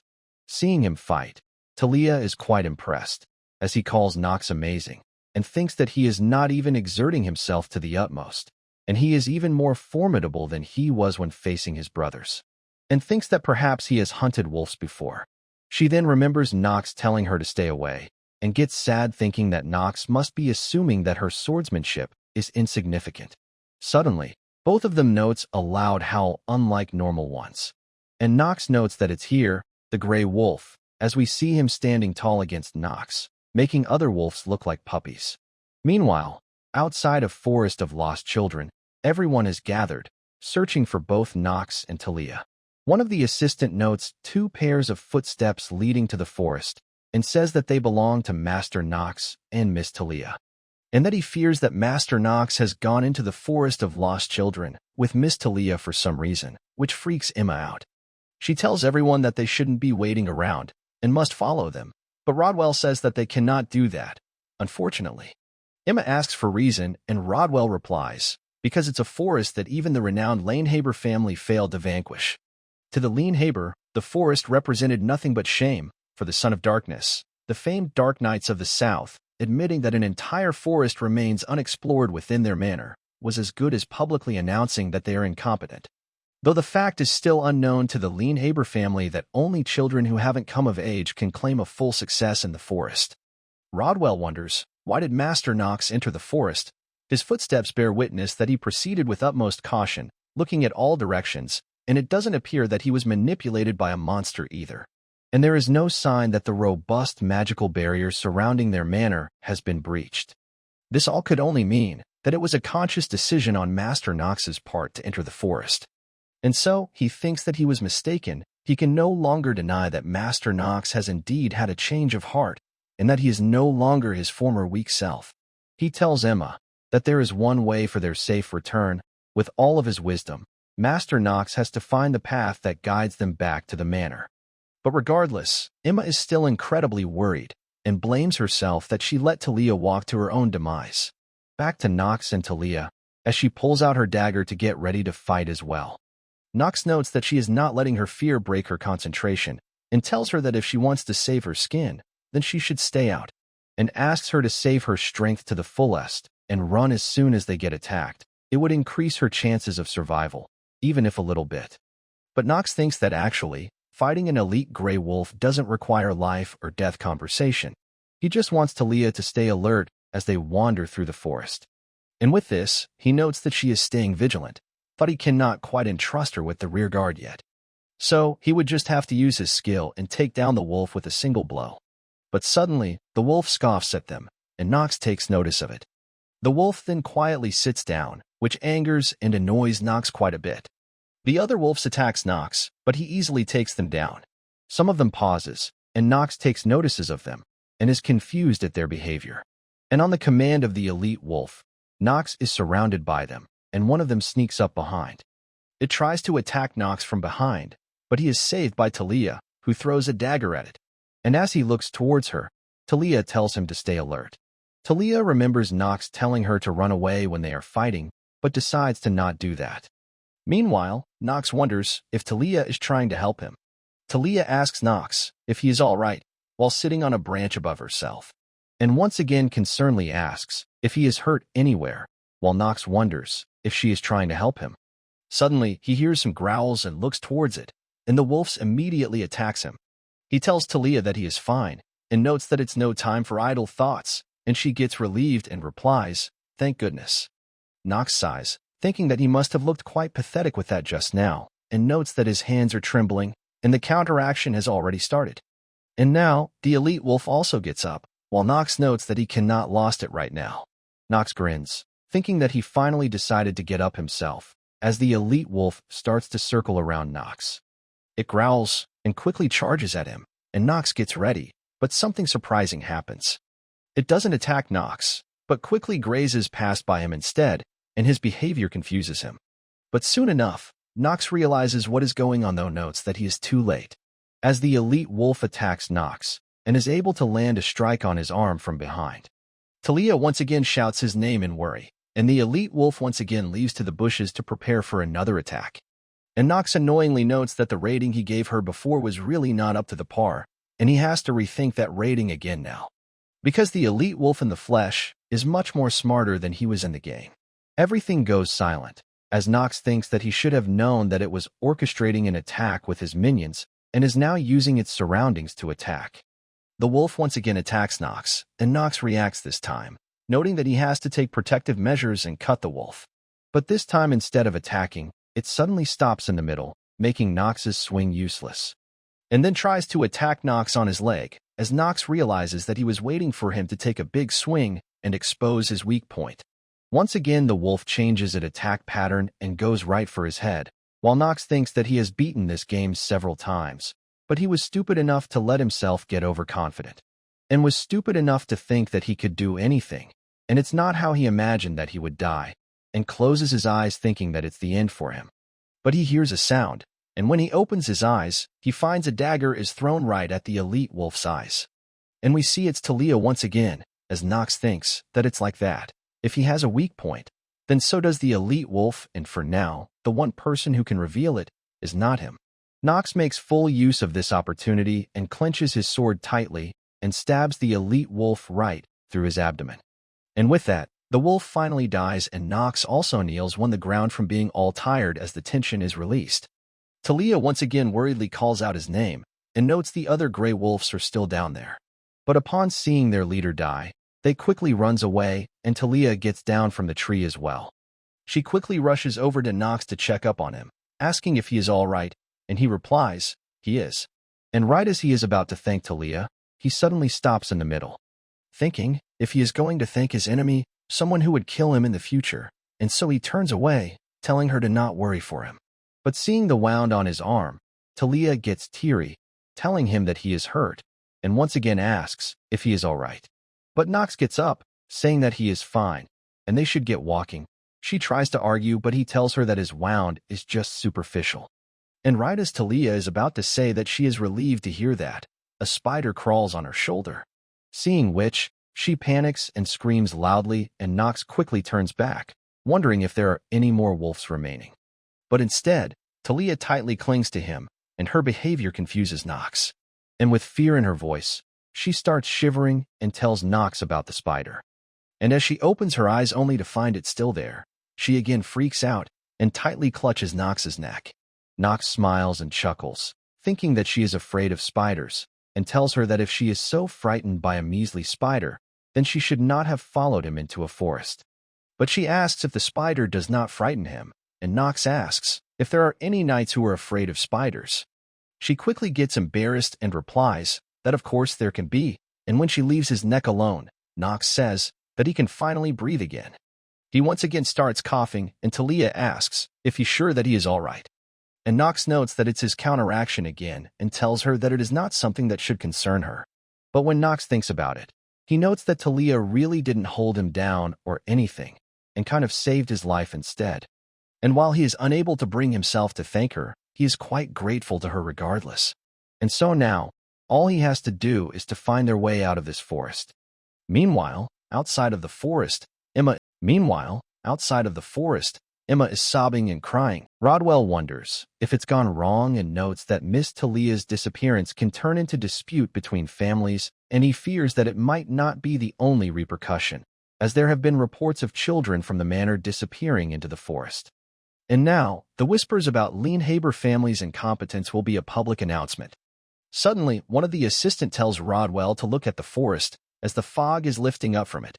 Rodwell is quite shocked seeing it, and notes that the forest is being subdued, and Emma quickly stands up, asking Rodwell if the magic of the forest is lifted, would it mean, and Rodwell agrees that it's a sign that the forest has been cleared, and he believes that their one and only hope is coming true.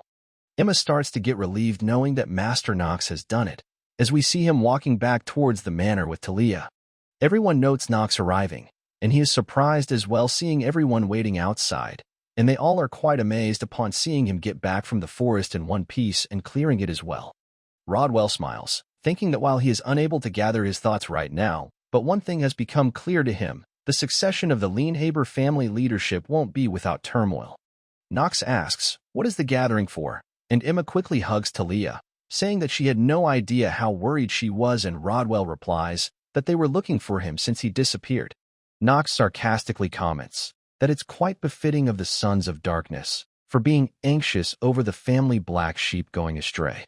Emma tightly grabs Talia, saying that she should really benefit from another recitation of the 71 Steeliner codes of conduct, and asks her to follow her.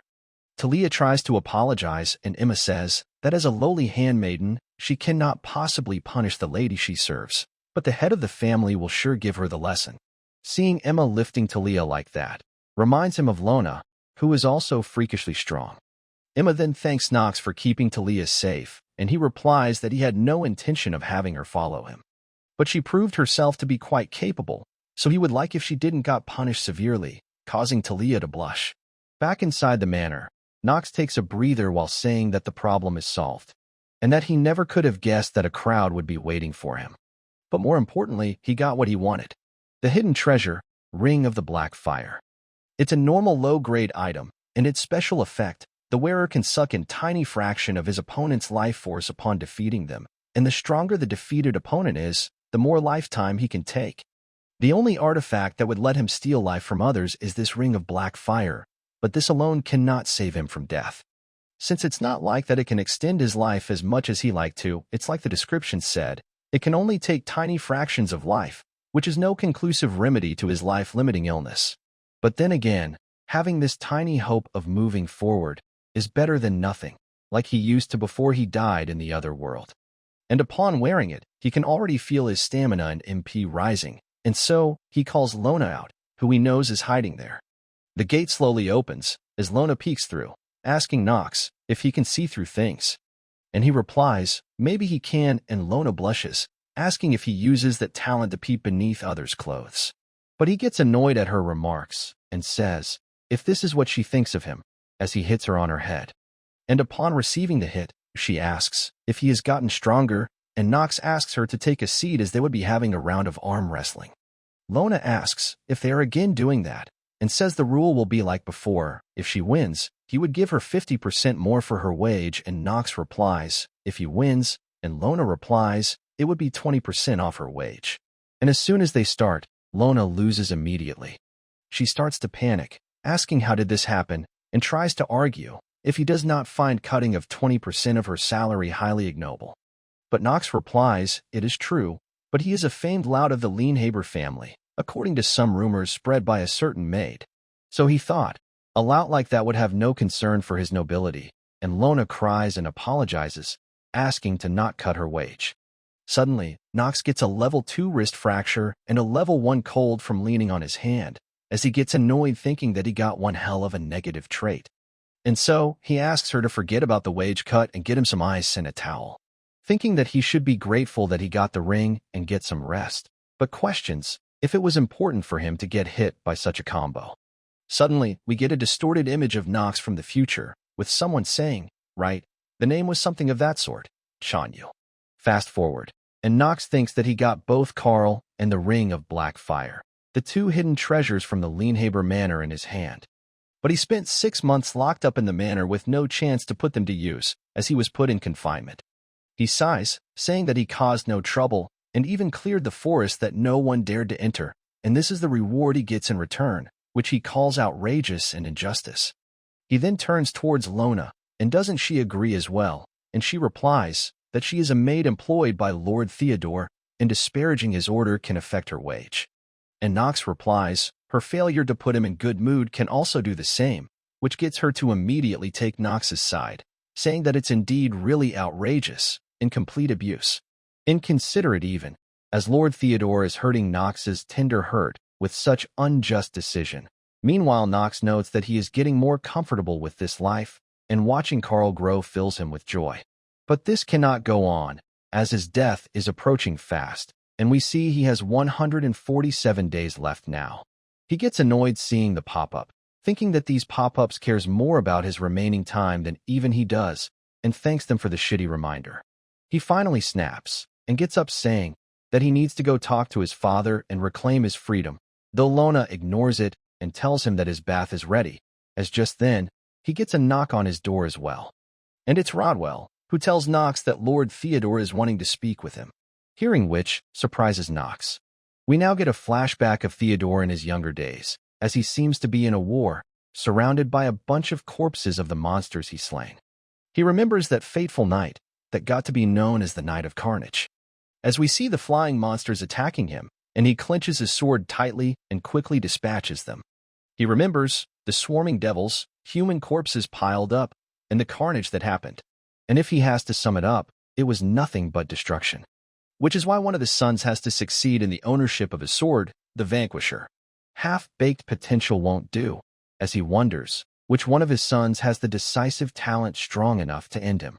He then gets a knock on his door, as Rodwell comes in, informing him that Master Nox is on his way. Theodore orders Rodwell to let him in as soon as he arrives, thinking that even he failed to resolve the mystery of that forest, so Nox's triumph deserves to be recognized with a reward.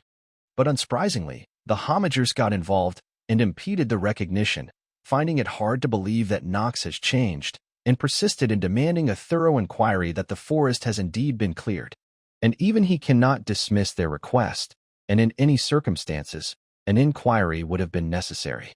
And now, Nox arrives and enters, and greets Theodore. Theodore tells him to lift his head up, and says that he must be aware of the wrong conduct in the past. But regardless, as the head of the house, he is bound to acknowledge his accomplishment, and so he has called him in to discuss his prize, and asks Nox to name it, as whatever it would be, he will grant him the reward of his choosing. This surprises Nox a lot, the fact that he would grant him anything he wants. He has played this game many times, but he doesn't remember Theodore granting such a reward, and questions what happened to the authoritative and cold Theodore that he knew, and thinks that he must have hit his head somewhere, as he cannot believe that it's in his nature to do this. Nox once again asks if he may name any prize, and Theodore replies that he is the head of the Lienhaber family, will swear on the history of the Black Blade. Whatever his wish may be, he will bestow it upon him. And hearing this, Nox realizes that he is serious about this, and he didn't really see that coming. Though, Theodore says that a moderate request on his end will surely impact his opinion of him, but he believes that Nox won't make a senseless request. Nox agrees, and asks for some to think about it, and Theodore grants it, and also grants him the permission to leave the manor whenever he feels like it, but also tells him to exercise care and avoid making commotions as it has been his habit, and Nox thanks him.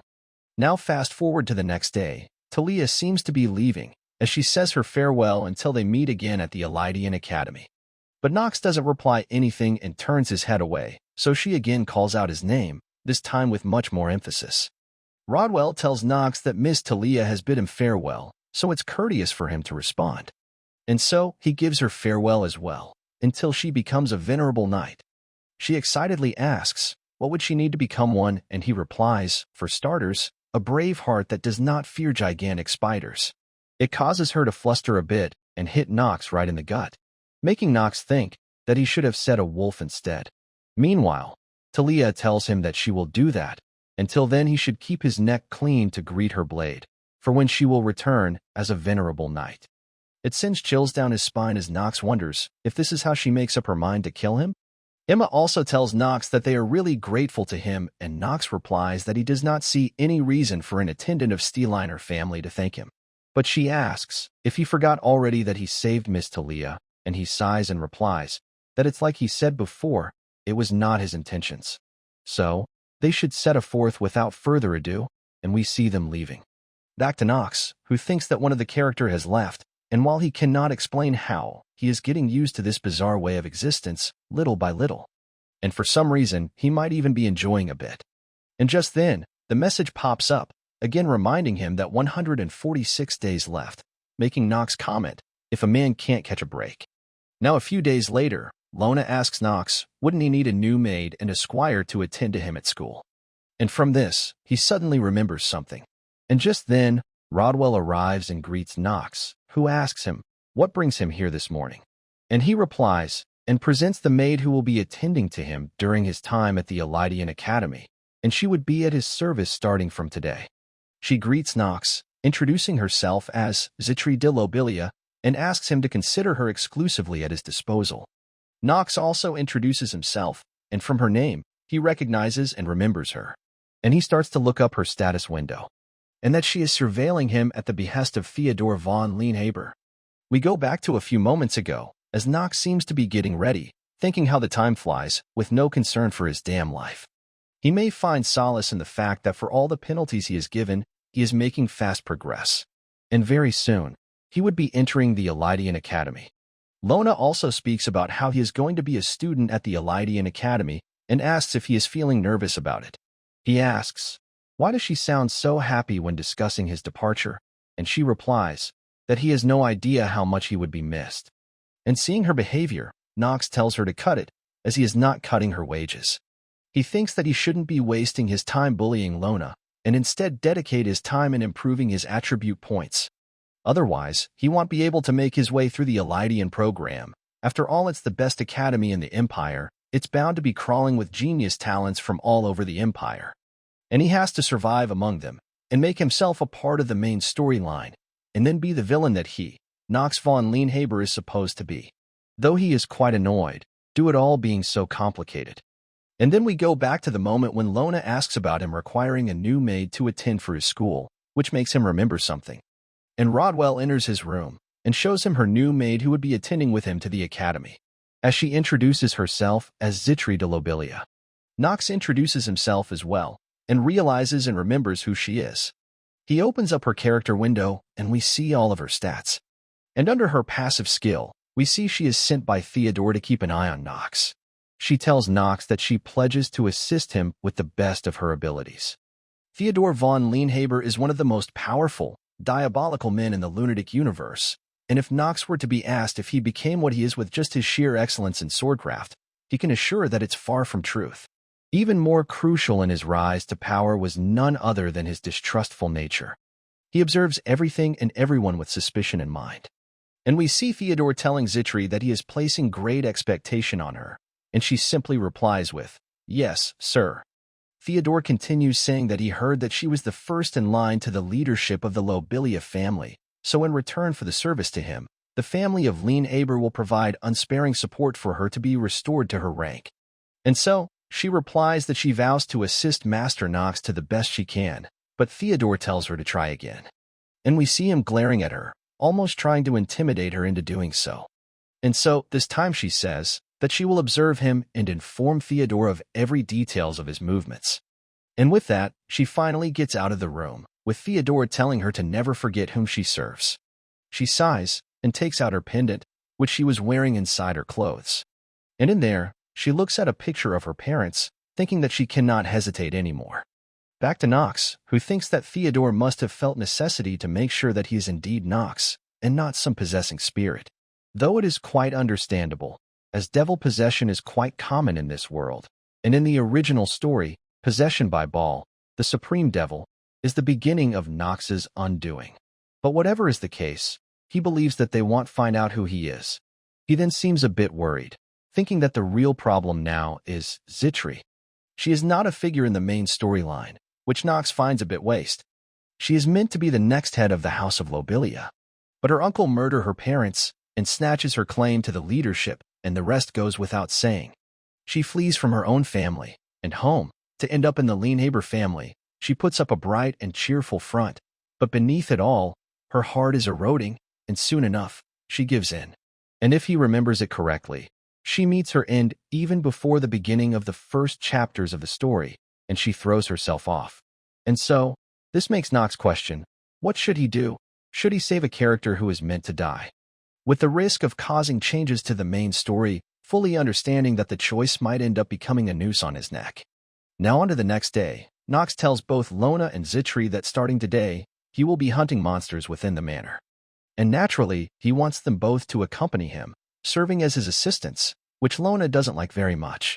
She gets scared about hunting the monsters in the manor, and tries to make excuse that she is feeling unwell and would require a day of rest, but Zitri agrees immediately without any questions. Lona tries to tell Zitri that she must not say yes to everything. And looking at her, Nox notes that she should be frightened, as asking handmaids to join a hunt is an absurd demand. And we see that her hands are indeed trembling from the fear. Nox grins while telling Lona that he knows that she has exhausted all of her vacation days, and so she cannot absent herself. She tries to argue that it's injustice, but Nox replies that he is allowed, so he does not see injustice, but she can stay behind if a wage cut doesn't trouble her, and asks her, how much would her wage be if it's halved? Lona cries while asking, an arrow or a sword, which one should she get ready, and Nox chuckles hearing that. Zitri speaks up, saying that she will join Lona in preparation after she informs Ernarok.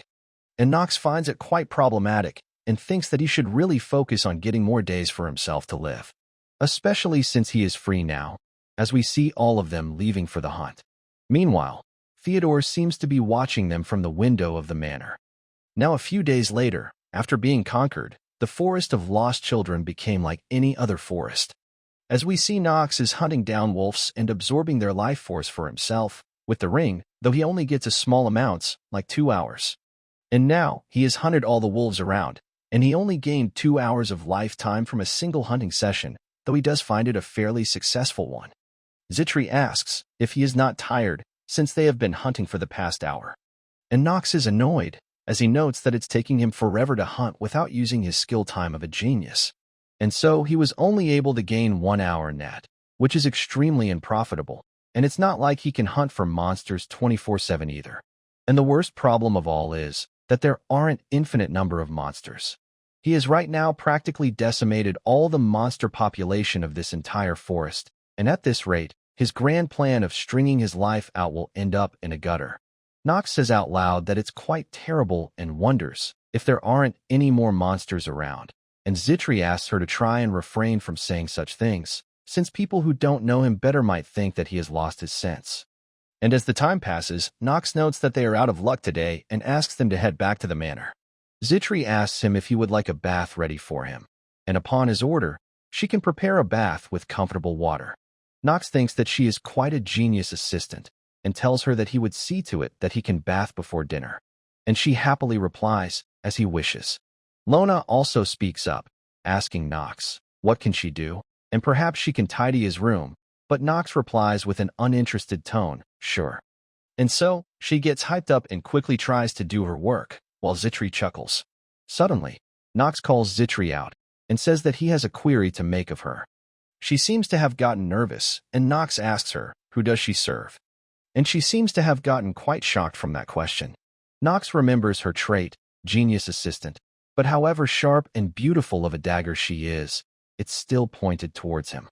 And so, he decides to not try and claim it, and Zitri hesitates to answer his question. Nox tells her to be loud and clear about it, and she gets scared and replies that she has yet to even reply to him. And before she says anything further, Nox tells her that he is already aware of her intended reply, and she should not worry, as he does not plan to inquire any further. And he may even want to thank her, since she, at least, did not try to lie to him, and to whoever she serves, he does not care, but all he knows is that she is his servant. And hearing this causes her great shock as Nox continues that if the needs arise, she can use him, and he will use her too, which will be all there is to it. Nox thinks that trust is a luxury, as far as they have benefit to take of each other. It would be enough for Zitri and him. Now fast forward to night. Lona is telling Zitri about all the time that Nox bullies her and how he demands so much of his attendance. And whenever she asks why she should go as well, he replies that there is no fun if she does not join. And Zitri chuckles hearing her stories. She then looks outside and thinks that she is already familiar with rumors about Master Nox's change of heart. She heard it back when she was still with her family. She assumed that they were baseless rumors, as it's rare for anyone to go through such huge changes so suddenly. But now has realized that they seems to be true, as he has defeated his two brothers in duel and rightfully earned his place to represent his family at the academy. He is consolidating his ground within the family, unlike her, once a legitimate heir to the family leadership, now fallen to the abyss. She then remembers the words that he said to her today about them using each other, and wonders what he meant by them. Now a few days later, a rumor started to spread within the manor that Zitri was expelled from the Lobelia family and, being a commoner, no longer deserves to serve as an attendant to the Lienhaber family. And we see Zitri is holding that same letter, informing her of the same thing. As an inept head of the Lobelia household, Darren de Lobelia committed an egregious transgression of seeking to trade away the family honor. And so, Zitri is deemed responsible for this by the association, and there, all of her privileges as a Lobelia has been revoked. This makes Zitri thinks that they will no longer let her stay in the Lienhaber family. And she finds this much expectable, as even among the families harnessing the power of darkness, the Lienhaber family holds the utmost authority.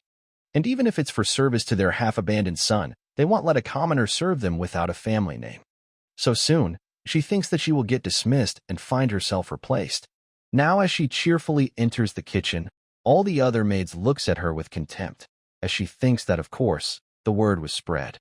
And she smiles sadly, thinking that perhaps she has grown accustomed to disdainful looks. Suddenly, Lona arrives and cheerfully pats her on her back, asking, where have she been? It makes Zitri wonder if Lona is simply in the dark or if this is her method of insulting her. And when Lona grabs her hand, Zitri considers another reason that perhaps her meager friendship she developed with her is causing her to behave like this. But regardless of the intentions, she believes that it would do them no good, neither to her, nor to Lona or Master Nox. Back to Nox, who thinks that it might soon be the end of Zitri, and Theodore must have received the letter of Zitri's expulsion as well by now. And the accusations against Zitri's father, Nox already knows that they are all fabricated. But he also knows that he cannot help her, especially when he cannot predict what repercussion a single flutter of butterflies' wings can have in this world. Fast forward to some time later, and Nox seems to be back at hunting again to increase his lifespan, even if little bit. And we see him looking much more menacing than before, a thing which Lona notes as well, commenting that he is looking somewhat scary today. She whispers around with Zitri in a bush, saying that normally, one can tell that he has a minimum degree of mercy, which she finds absent today, as she looks visibly worried about it as well. Zitri asks Lona if she is really thinking that, and gets herself anxious as well, wondering if she should be concerned with this too. Nox puts his sword right through the dying wolf, and thinks if it isn't about time he encountered one of them, or if he is not going to be lucky today either. A hidden boss gets generated when the forest's monster population drops down to less than 20% of its usual level. The species and the time of the boss monster are also random. And if he encountered and defeated one of those, it could have helped him with his attribute. But since there isn't one, he puts back his sword and is about to give up. And just then he hears some sound in the distance and looks up. Something suddenly flies by right past him, so fast that he is unable to even see what was it.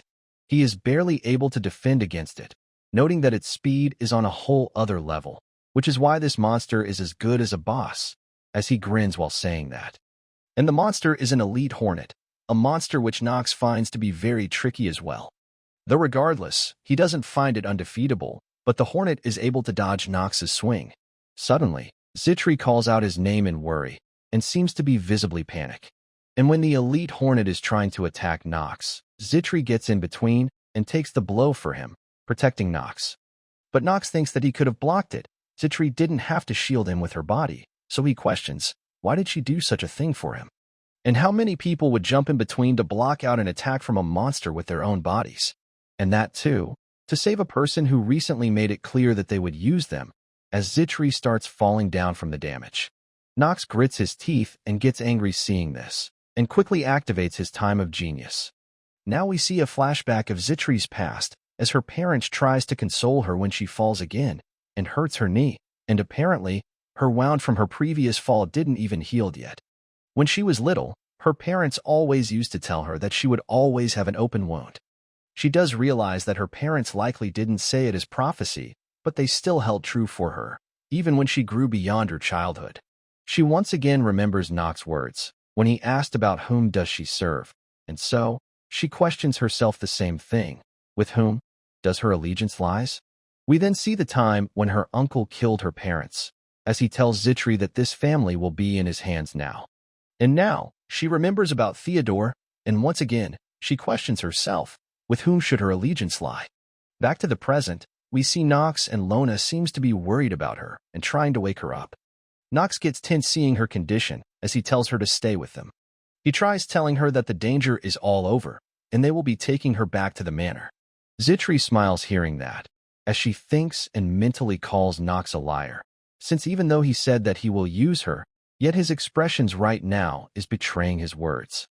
She starts blacking out, while wondering, why is it that in Nox's voice, she senses tremor and a faint fury as well? This all makes her cry as well. Back to Theodore, who seems to be talking about Zitri's situation, saying that it puts them in a difficult situation. Rodwell replies that upon investigation, they have concluded that it was no rumor, and that Lobelia family has indeed completely and irrevocably expelled Zitri from the family. Theodore thinks that the sole reason he took her in was to use her as a leverage and ultimately completely devour the Lobelia family. They are crumbling in the wake of the passing of their previous house leader. It could have been an ideal opportunity for him to infiltrate them. For example, they could have contended that their heir is in jeopardy, citing the instability of their family as a proof. And as her protector, he would have the perfect pretext to get involved and eventually completely take them over. But before any of that could happen, their family expels her and sends this letter. Theodore tells Rodwell that due to this situation, he is left with only a few options, and asks him, what is his opinion regarding keeping Zitri as an attendant to Lienhaber family? And he replies that he regrets to say that having a servant without a family name will make Master Nox to subject to much disdain at the academy. And so, he believes that they should remove this issue quickly and quietly, something which Theodore fully agrees with. Suddenly, an assistant comes running in Theodore's office as Rodwell questions the meaning of his disrespectful behavior, and the attendant pants and apologizes to them, and informs them that Master Nox has returned from the hunt, holding on to his new attendant who has fallen due to an attack from a monster. She was in a really bad state, and to try and save her life, Master Nox ordered a very costly antidote, so we thought that they must be informed of this.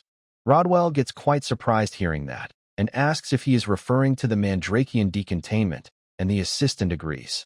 Rodwell sighs hearing that, commenting that calling that antidote costly would be an understatement, and Theodore wonders if Nox has taken a liking to Zitri already, and if he has not learned the consequences of such sentiments.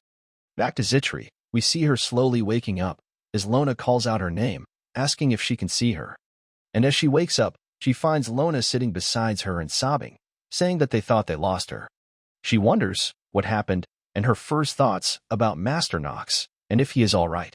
She remembers jumping against the monster to save Nox and wonders why did she acted that way. Lona informs her that Master Nox ordered the physician to use some antidote, though she is unable to pronounce its name. But the physician told them that it is highly effective. At first the physician got nervous and begged Nox to take back his order, but Nox threatened to kill him, which caused Lona to say that she knew his streak as being a lout was safe and sound in him, and Zitri also realizes that he used a Mandrakian decontainment on her, and questions his reason for doing so. Because he told her that he will use her, and yet he went ahead and did all those things for her. She tries to get up, and Lona tells her to rest, since the physician told her to as well, but she asks, where's Master Nox?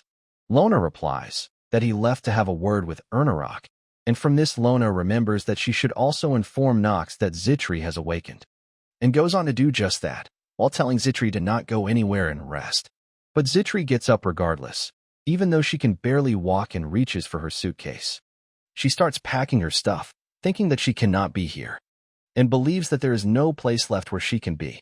She takes out her pendant and removes the picture of her parents from it, and leaves the pendant with a letter to Nox, saying that this pendant should prove sufficient for the antidote that he used on her, and that she will always hold him in high regards and gratitude for what he did for her. And as she is leaving, someone asks her, where is she going? And we see it's Nox, who halted her on her way, and once again asks, where is she going? We go back in time a bit before Zitri woke up, as Nox questions the physician that if he normally values a vial of potion above his patients. But the physician hesitantly replies that the problem, it's not within his power to give up this expensive potion without the permission of either his father or Ernarok. Nox replies that he can understand about his father, and gets pissed, asking if he is to understand that even Rodwell's words are more powerful and holds a greater authority than himself. The physician starts to get worried and again apologizes to Nox for this. And so, Nox tells him that he would go personally and inform Theodore. Meanwhile, he must use the potion right now, and the physician reluctantly agrees to do so. And as he is administering her the potion, Lona asks in worry if Zitri is going to be all right, and he replies that she will be, as the venom has been neutralized. And so, Lona takes a breath of relief, and upon seeing Nox go somewhere, calls him out. But Nox seems quite serious and tells Lona to simply inform him once Zitri awakens. And now we switch scenes to Theodore, who is quite surprised, as normally, he doesn't expect Nox for an unannounced visit, and asks if it's about the servant girl. Nox sighs and activates his skill, genius actor trait. He tells Theodore that he remembers that he owes him a wish, which Theodore does and agrees with. And so, Nox wishes that Zitri de Lobelia, or even just Zitri, he wishes to keep her by his side. And hearing his request, Theodore seems to be a bit disappointed. Meanwhile, Nox thinks, preserving the story, butterfly effect, her status as a spy under Theodore's control, none of those things matter to him anymore. Because the moment she threw herself in front of the danger to protect him, it all became clear to him. And even though she could not answer his question, her action did that for her, 1,000 times at that. And we see Nox is quite determined in keeping her by his side, with his expression having a much more serious look. And so, Theodore agrees to his request, telling him that he may do so if he wishes to. And so, he bows to Theodore and starts to leave, but suddenly stops and turns back to him again. He asks Theodore politely if can further say some things about his wish, and Theodore agrees to let him do that. And so, Nox's attitude changes, and his trait, genius actor, starts to break due to his agitation, as he threatens Theodore that he does not intend to tolerate anyone who toys with his people, be it his lord or his father. And so, he may quite doing such things to him, and leaves while slamming the door on him. Now back to the present time, where Nox asks Zitri, where is she going? And she trembles in her reply, saying that she is taking her leave, as she figured that she did not deserve to stay here, and that she has nothing but utmost gratitude. But before she can say anything further, Nox interrupts her, saying that perhaps he did not make himself clear enough, as he asked her, who is an attendant currently in service, where going, leaving behind her duties. Zitri starts crying, while telling Nox that he knew she was spying on him under Theodore's order. He knew that she hasn't been honest, he knew it all along. And yet, he kept giving her a chance. Why is that, she questions. She then completely breaks out and bursts open, saying that she tried to deceive him, yet his is not dismissing her. Why is that?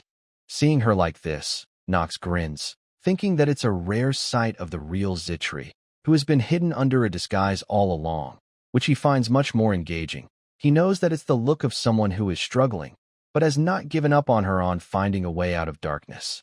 And so, he tells Zitri that deception is a part which is shared by all humans. She argues that she has wronged him, and Nox replies, which is exactly what he is saying. And despite doing that, how can she think that it's wise to leave for her without correcting her wrongs? And he never told her that she is good to go either. Zitri doesn't quite understand what Nox is trying to say, and so he tells her that she will be staying here, and while he cannot speak for his father, he personally does not care if she does not have a family name, as all he wants is her talent and service, so she will have to atone for her wrongdoings by continuing her duties as a servant, and to stay by his side at all times, which causes her to blush in happiness. She starts crying with tears of joy as she agrees with Nox's decision, pledging that she will assist him by his side for as long as it takes her. Hearing which, Nox says, "Good," Zitri again speaks up, this time about his query concerning whom does she serve. And this time with a bright smile on her face, she answers that she hopes her answer has satisfied him. And Nox grins while saying that it did, most certainly. Now fast forward a bit, and Lona is once again bad-mouthing Nox, telling everyone how he threatened the physician with death. Suddenly, Nox arrives and asks Lona if she doesn't find it risky to discuss him like this in his presence, and she simply replies that she didn't notice he was here. It causes Nox to get annoyed, as he says that she is not even making an effort to deny it anymore, and it can termed as in step forward, though she quickly shuts her mouth. Lona then notices Zitri doing work, and tells her to not strain herself, and asks her to hand the wash basket over to her, and quickly runs away from Nox, saying that she needs to leave the clothes to air out, which prompts Nox to say if she is going to be scattered all the time. He then speaks to Zitri, reminding her that their departure to Elydian Academy is in 2 months. She haven't forgotten, have she? And she replies, not at all, and in fact, she has already arranged some essential items. Nox questions, such as, and she replies, some basic tools that he will require, books, potions, ingredients, emergency articles, garments, uniforms, and starts to think what else would they need, and seeing her like this, Nox smiles. Noting that after that night, Zitri stopped giving him affected smiles, which is something that works better for him as well. And now, they can drop all the pretenses, forced compliments, meaningless pleasantries. And now he knows for sure that Zitri and him won't turn their backs on each other, or betray each other, even when one of them is driven to the corner, which is something that he finds good enough for both of them. Now a bit later, Zitri seems to be wanting to ask something to Nox, asking if he is all right.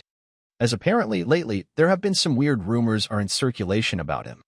Nox starts sitting down and questions about it, thinking if Zitri means rumors others than his usual ones, and he is honestly surprised that his current reputation wasn't rock bottom already. And she blushes slightly while replying that the rumors has it that the reason for which Nox has not dismissed Zitri is because he has personal feelings towards her. Nox is quite surprised hearing that, and with a cracked smile, seriously questions even harder, why is he even playing Nox? But regardless, he tells Zitri that it must have put her in a situation and apologizes for it, and she replies that it was not her intention. But she was only concerned that it might discomfort him, and he tells her to not worry about it, since she must have already heard other rumors surrounding him, such as the boorish, scoundrel, simpleton. She becomes hesitant to reply, and Nox tells her that she will be dismissed if she lies to him, so she says that she did indeed heard those. And in fact, she heard one more, lecherous, and asks if it's true, but it causes him to get embarrassed. Though, he notes that at least his reputation as a swordsman has gone up. Before, he was called a weakling with an oversized ego. But these days, it's more like a sloppy talent with an oversized ego. But regardless of what it is, he notes that he needs to stick to his character. As a villain is villain, it's Nox's job to stay evil and help other main characters stand out. Since after all, he is not the hero of this game. But regardless, he gets annoyed and tells Zitri it's enough with the rumors, and asks her to fetch something for him, saying that she must be aware that she is not the only one who could use preparations to survive at Elydian. He needs to do some preparations himself as well. Zitri asks, such as, and Nox thinks that with her trait, unwavering loyalty, she will place complete trust on him, so letting her into his plan cannot hurt, and if anything, knowing better about him will make her even better at her job. And so, he tells her that it's his plan to study magic before his enrollment, and to do that, he would require her assistance. Hearing this surprises Zitri, as she asks him if he knows that what is he doing breaches the imperial law. And he replies, he does, which makes Zitri call his move quite brazen, and Nox replies that as rude pervert, he does not get easily intimidated. She sighs and corrects him that it's more he does not hold grudges and agrees to help him, saying that she trusts he has his reasons for making such a decision, so she will start her search for introductory textbook written about magic, which makes Nox thinks that Zitri just knows what to do. Suddenly, he hears some commotion outside of the manor, and wonders, what is it about? And as Nox looks over from the window, he notes that his brother Grain has arrived, as it's about time that he came back home from Elydian Academy as a graduate. Nox apparently almost forgot that an important event was about to start, and it would be a great chance for him to add so many days to his life. And so, he calls out to Zitri, telling her that he might soon depart for a rather distant location and even stay there for a bit. Zitri sighs, saying that why is it she senses another scheme. Now fast forward, and we see Theodore congratulating Grain on his graduation from Elydian Academy, and he thanks him for that. Grain von Lienhaber, he is the second eldest son of Theodore, and naturally, one of Nox's brother. And so, Nox uses his perceptive eye and opens Grain's stat and character window. He is apparently a snob, lecher, and opportunist. And the only reason that his character is not widely discussed is due to Nox's predominance of being a bigger ruffian. And Nox knows that he must have gotten himself an easier path to graduation. With his shrewd nature and political schemes, which will explain his successful completion of the notoriously demanding Elydian program. In each cycle, the Academy accepts less than 1,000 students, of whom only half successfully obtain their diplomas, making it obvious to Nox that he didn't play it fair. Theodore then asks Grain if he has successfully arranged for a transit to Chatters, and he halts upon hearing that, and replies, he did, and he intends to set forth 3 days from now on. Theodore replies that given the time of the year, his chief duty would likely be subduing monsters. Chatters is a neutral territory south to Lienhaber Manor. It shares its borders with an eastern kingdom of Tahalan. An undeveloped desert serves as a natural frontier between both of them. It's very infamously a barren land, and overwhelming monster population made it the worst wasteland of the Empire. The first assignment that the Empire issued to Grain is preventing a monster wave. It is a very important assignment to him. The completion of the first assignment is a requirement for getting recognized as an Imperial Knight of the Empire of Arkheim. Grain says that naturally, Chatters swarms with monsters every winter, and he assumes the intent of His Majesty is to take a preemptive measure. Theodore replies, while as barren as it is, Chatters is a natural barrier preventing harm from encroaching upon the rest of the Empire. And so, he tells Grain to defend the land well, and by doing so, he will bring honor to their family name, which Grain agrees to do so. But Nox thinks that this assignment in Chatters is more than just slaying monsters. For a sub-story chapter, it has very intricate connections with many other chapters, meaning there is quite much to gain from it. As such, he asks Grain if he can ask him about some things concerning his assignment, and Grain agrees for it. And for some for his potential gains, he plans to participate in the campaign in Chatters himself, and asks his brother if he can accompany him to there, which shocks him. Grain replies to Nox that perhaps he does not know what kind of place Chatters is. But he replies that he understands it's a neutral territory marked by occasional monster attacks, where bands of thieves are gaining in both influence and size through furtive actions. And so, Grain replies that he has heard much about him ever since he arrived at the manor, and Nox realizes what is coming, which is his skill, mental detection. Grain asks Nox if it's true that he has cleared the Forest of Children, together with Miss Talia, and Nox agrees, thinking that his skill lets him detect agitation in others, and it gets more effective against characters with attribute scores worse than him. And this skill is his secret behind his mastery of crafty conducts, as Grain replies that he assumes Nox has also defeated Hats and Alan in combat, and elected to keep a lowly common girl as his servant. Nox uses his skill Heart of Steel against Grain, and tells him that all of that is true. Grain smiles, saying that he understands Nox has accomplished a great deal already. But he has reasons to decline the company of someone who has yet to train at the Elydian Academy, first thing being, his duty will keep him too busy to recover Nox's dead body.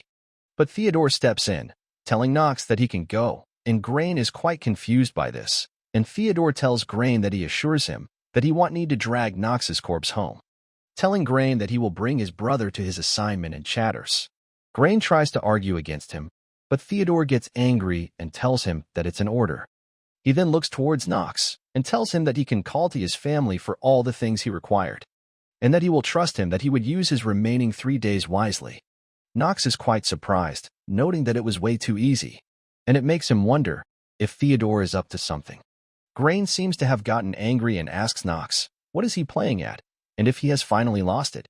But Nox replies that he is quite certain that he already lost it quite a while ago, which pisses off Grain even more. He then grabs Nox's collar, telling him to be more cautious of things, as it would be too bad if he were to get seriously hurt before even setting off for Chatters. Suddenly, someone arrives as something slips from their hand. And when Nox turns behind to look, it turns out to be Zitri, who has purposefully thrown the drink over Nox. Zitri apologizes to Nox for her clumsiness and requests him to wait in the chamber for her while she fetches him new clothes. Grain also takes his hands off him, and Nox also apologizes to him, saying that he will go and get changed, and starts walking away, though he looks back and tells Grain that he may continue his talk in 3 days when they meet up for chatters. And this pisses off Grain a lot. On the way, he thanks Zitri for saving him from that meaningless conversation, and she replies that he has a truly remarkable ability to attract enemies. She then asks if he is sure about going to chatters, and he replies that he is. Suddenly, Lona shouts his name loudly as she comes running, saying if he has finally lost his mind. And it makes Nox wonder if she has finally forgotten that he is her master, and tells her that it's already been decided, thinking that a lout going to chatters is no big deal. It's quite suitable. But Zitri agrees with Lona this time, saying that despite his high spirits, chatters is still really dangerous. Hundreds and thousands of bandits and monsters are said to reside there, which is exactly the reason Nox is going there, because he will get more life out of it, though he tells them that he has plans regarding them. He asks both Lona and Zitri to remain here, as it's his plan to carry out alone, but before he can complete, Zitri speaks up. Zitri apologizes and tells him that he cannot do such thing, because as his personal maid at his service, she is duty-bound to assist him not regarding his location, so she will be going with him. Nox tells her that she will risk getting hurt, and she replies it's the same for him as well, since they are going to chatters after all. And she also believes that Lona was not joking when she told her about how delicate Nox is, asking Nox if he really believes that his delicate stature can afford a long, unassisted journey, with his frequent forgetfulness and his inexperience in laundering. Does he truly believe that a journey without his personal aid is affordable to him? And so, Nox realizes that what she is saying is right, and it's not a game anymore. Real-life experience also matters. And if he dies, Zitri's place in this manner is going to get even more bad.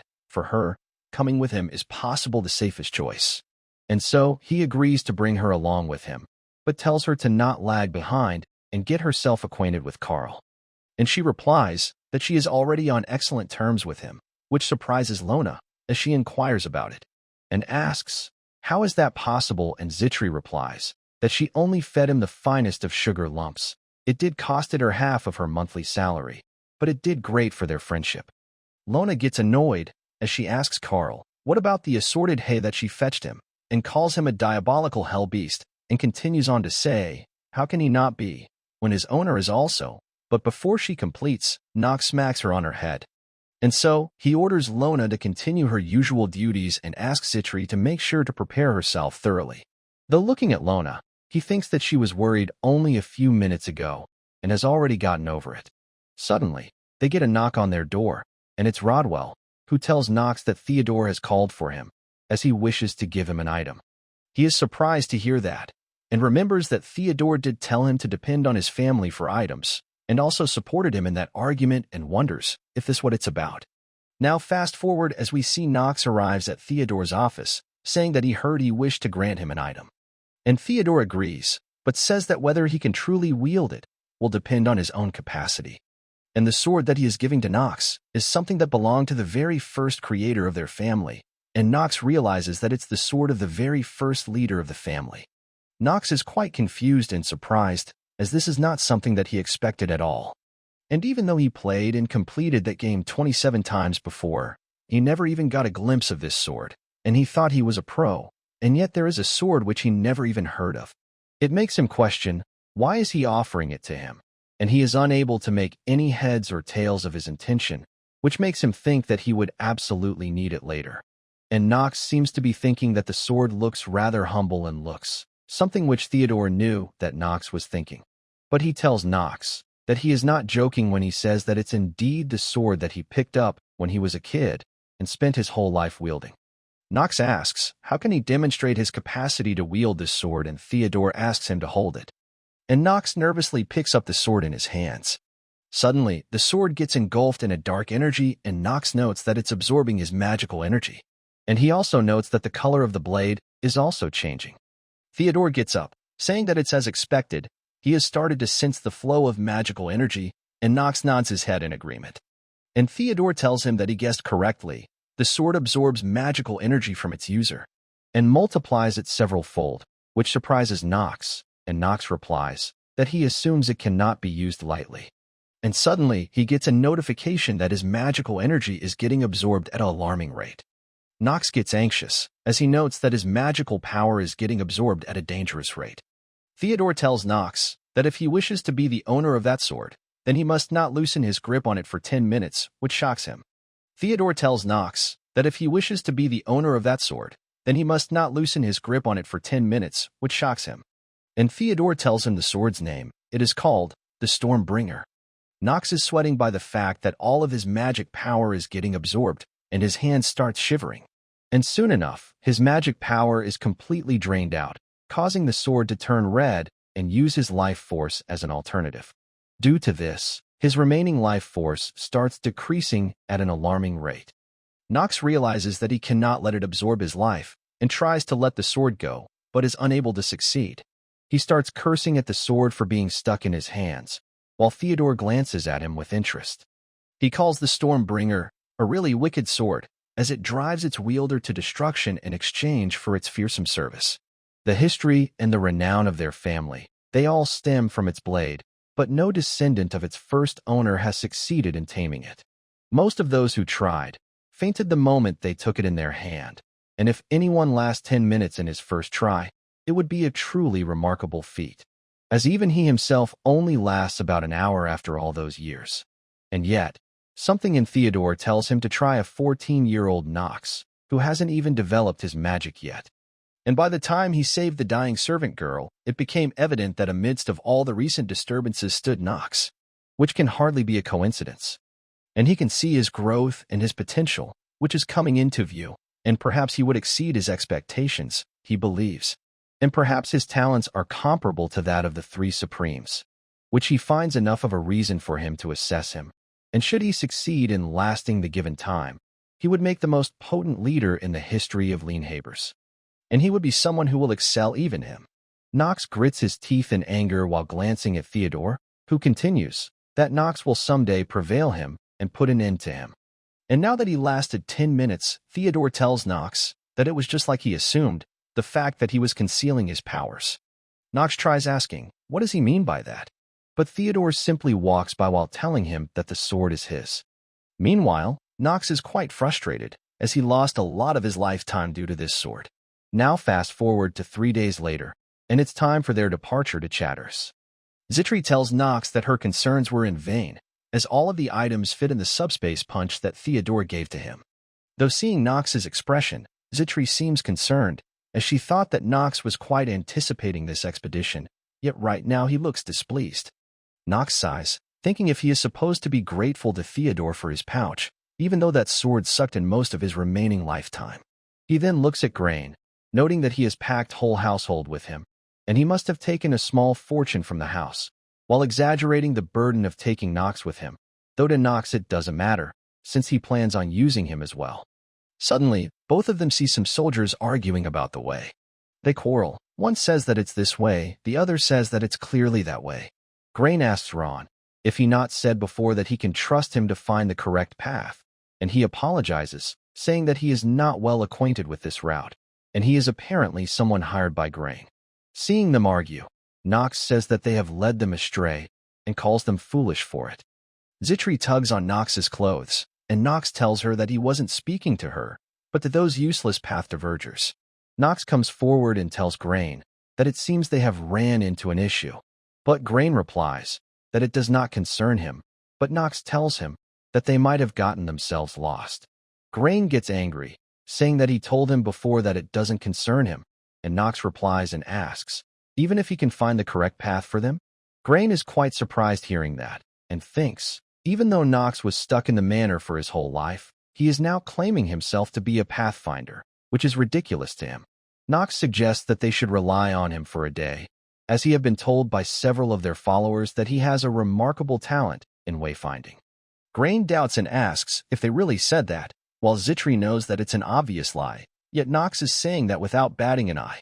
Grain knows that a delayed arrival can pose quite an issue, but if Nox were to fail in front of everyone, that will really hurt his spirit and bring his heart joy. And even if they were to go a little stray from their way, it's not the worst choice right now, and tells Nox that he is welcome to lead them if he is confident. And so, Nox grins and asks everyone to follow him. Fast forward and it gets evening, and we see all of them are setting up camps, with Grain angrily scolding Ron and Other One, as Nox was able to find the way so easily, even though it's an undeveloped South, where even the most seasoned pathfinders lose their way. So how is he supposed to believe that he found the way in a blink of an eye, as it does not make any sense to him? Nox sighs, while thinking that he cannot help, as he just knows the path already. It only makes sense he does. Chatters is a strategic foothold. He has been there hundreds of times. Zitri also asks Nox, how did he manage to find the way so quickly? And he replies, it's due to the ground. Zitri doesn't understand, and Nox explains that those are claw marks of an evil bear. They are monsters from the southern region that take form of a bear. Their lairs are found near the southern frontier of Chatters. So to find Chatters, he simply pursued the trail left behind by them, and Zitri gets worried and asks if it does not mean that they are camping in an area which is frequented by them. Nox replies that they fear fire, meaning it would improbable that they will disturb them, as we hear people whisper that Nox is really different and even better than his academy-educated brother. Causing Grain to get pissed, he confirms with Schultz that if Nox defeated Hatz and Allen, who confirms it once again, and so Grain decides to check his skills personally for himself. Schultz grins, saying that he has the perfect item for it. He takes out a pouch from his clothes, and Grain seems to have recognized it and smirks, as he says that it's going to be a long night for his brother. Now at night, we see the guards sleeping and something foraging through the forest. Inside Nox's camp, his eyes starts to open. He seems to have been awake, noting that it has begun. He picks up his sword and starts leaving, as Zitri calls out his name and wakes up as well. And while leaving, he tells her to stay in here and not get out. We see Nox seems to be facing against some monsters, and the total amount is 4 ogres, and notes that the thing on the ground must have lured them in.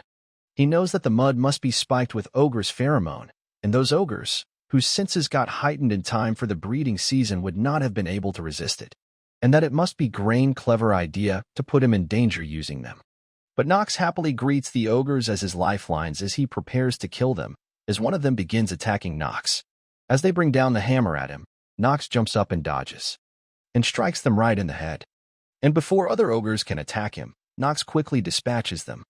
He looks at his sword, and calls it quite fine, and that all of his worries about the sword draining him dry like the first time he held it were vain. And as he takes down more of them, Nox thinks that it's almost like the sword is reading his mind and moves in advance. And soon enough, only one of them is left, who shivers in fear upon seeing others die. It drops its weapon and tries to retreat.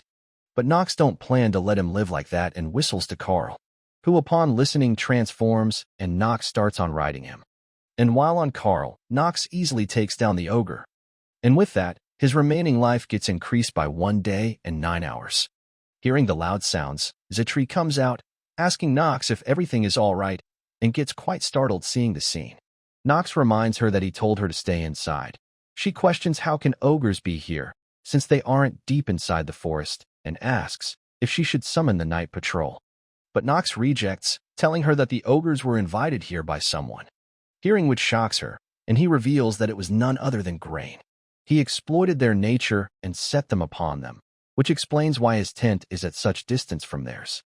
Zitri asks if he is trying to say that Master Grain is plotting against him, and Nox agrees, as he assumes that Grain must have thought that he could potentially pose an hindrance to his pursuit to household leadership, and which is why he wanted to examine the extent of his capabilities, acquiring information, even through such a cowardly scheme, is the only way he can get an edge over Garen, who is a superior swordsman. But Nox does believes that Grain should get a lesson that these kinds of tricks don't work on him. And so, Nox takes out a vial, and Zitri asks him, what is it for? And he replies and asks Zitri if she knows what provokes ogres even more than some mud impregnated with ogre's pheromone.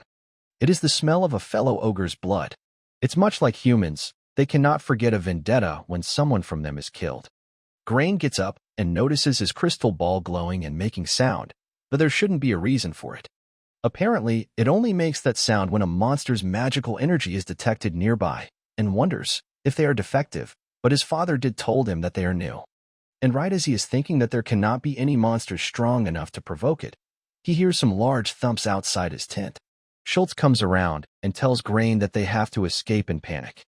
And he asks what could possibly concern his tent, and when he looks outside, we see they are surrounded by ogres. And this causes Grain to get scared and sweat nervously. Now fast forward to morning. We see their camp was heavily damaged. And Grain seems to be scolding Schultz, asking if he accidentally mud their tent instead of Knox. And he swears that he didn't, and that he don't understand it himself, since he is sure that he smeared it on Knox's tent. Meanwhile, Knox wakes up all fresh, calling it a heavenly morning, who sighs and tells him that his breakfast is ready. He thanks her for that and asks her to join in, but she replies that maid cannot sit with the masters they assist. But Knox replies, unless they are at some kind journey, where arranging another table can be tedious, and what would they do if some monsters storm them in mid of table arrangement? Since who knows, as she should have heard that hordes of ogres went to Grain's camp last night, as he laughs while saying all this. She once again sighs and Knox asks, what is that? And she replies that she just realized the audacity of the one she serves. And Knox smiles while telling her to get accustomed to it. He then looks at Grain, who seems to be dealing with the aftermath, and also notes that they didn't throw away the tent, which is like inviting the monsters in. Zitri asks, what is his next step after this, and what will he do with their bloodied tent? And Knox doesn't understand, and asks, who do what now? And Zitri tries to speak up about the bloodstain, and if it would not attract more ogres. Knox agrees, saying that wherever they go now, a swarm of ogres will follow them now. Which is exactly what he wanted, but if he were to tell her this, she would bite his head off. He believes, as to him, more ogres means more lifetime. And he gets up, thinking that he would be needing more ogres soon, and looks towards the sun. We see something seems to be in the forest as Knox says that they should pack their tent and join the rest now. We see someone seems to be looking at the ogres from the bushes and moving towards it as the ogre takes notice of it. And just then, a loud rumbling happens in the ground and something seems to have killed and eaten the ogre. Now on the second day, Knox has been able to successfully grasp the terrain of the area. He notes that Chatters is still quite far, so he was worried a little, but it's great. Grain calls him out from behind and asks, what does he plan to do about the ogres that are on their tails? Will he be able to shake them off? And Knox agrees with confidence, saying that they could do a large-scale subjugation here, but they would definitely draw attention of other monsters, so instead, they would be putting all of their efforts into getting out of the forest quickly. Since there won't be a problem if they do that, and Grain doubts, and gets annoyed by the fact that unknowingly, Knox has took command of the soldiers. One of the soldiers asks Knox, why does he keep on tapping the ground? And he replies, it's because monsters might appear at any time, causing them to get terrified. And as he continues, we see a huge rumbling starts to happen under the ground, shocking everyone and Zitri as well. Suddenly, the ground crumbles from beneath, as Knox smiles while saying, here it comes. The worm, that is, as we see a huge monster has appeared from beneath the ground. The worm is a monster that looks like both a snake and an earthworm. In Interlunatic, it's known as malformed dragon that hasn't fully developed yet, thanks to which it cannot use magic, but it's still famous for being quite strong. Even if the ogres came swarming at them, the worm would still be the more difficult monster to defeat for them. But he was looking for it, although the soldiers would be in shock if they knew that he was trying to get the worm to come out by tapping the ground. But what can they do, though? They can be the one to progress the game if they're unhappy with his methods. Knox orders everyone to prepare for battle and hide in the bushes. They are confused by his orders and asks if they are not going to attack. Knox smirks, thinking that he would let their enemies defeat their enemies.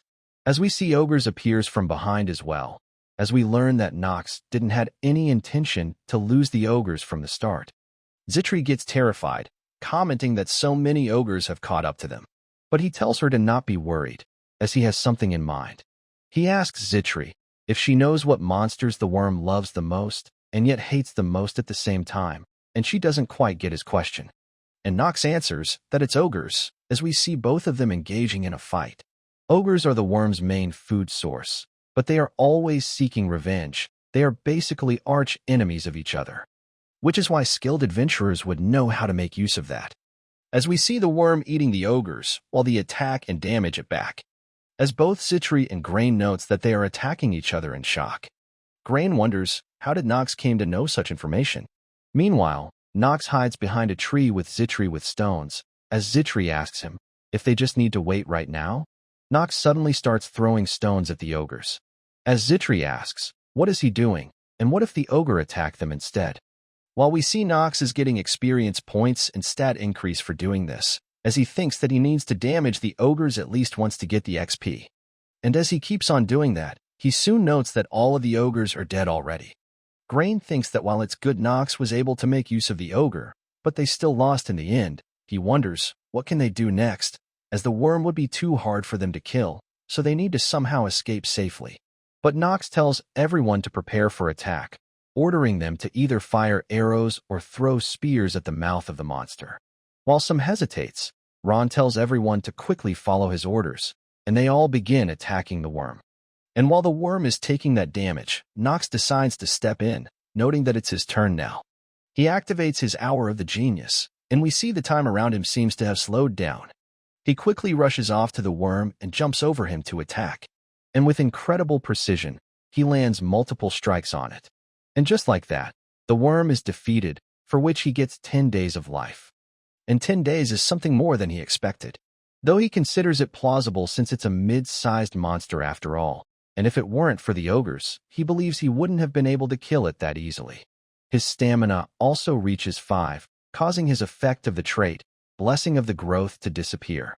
Along with the Curse of the Weak, he had the Hidden Peace Blessing of the Growth, which is now used as well.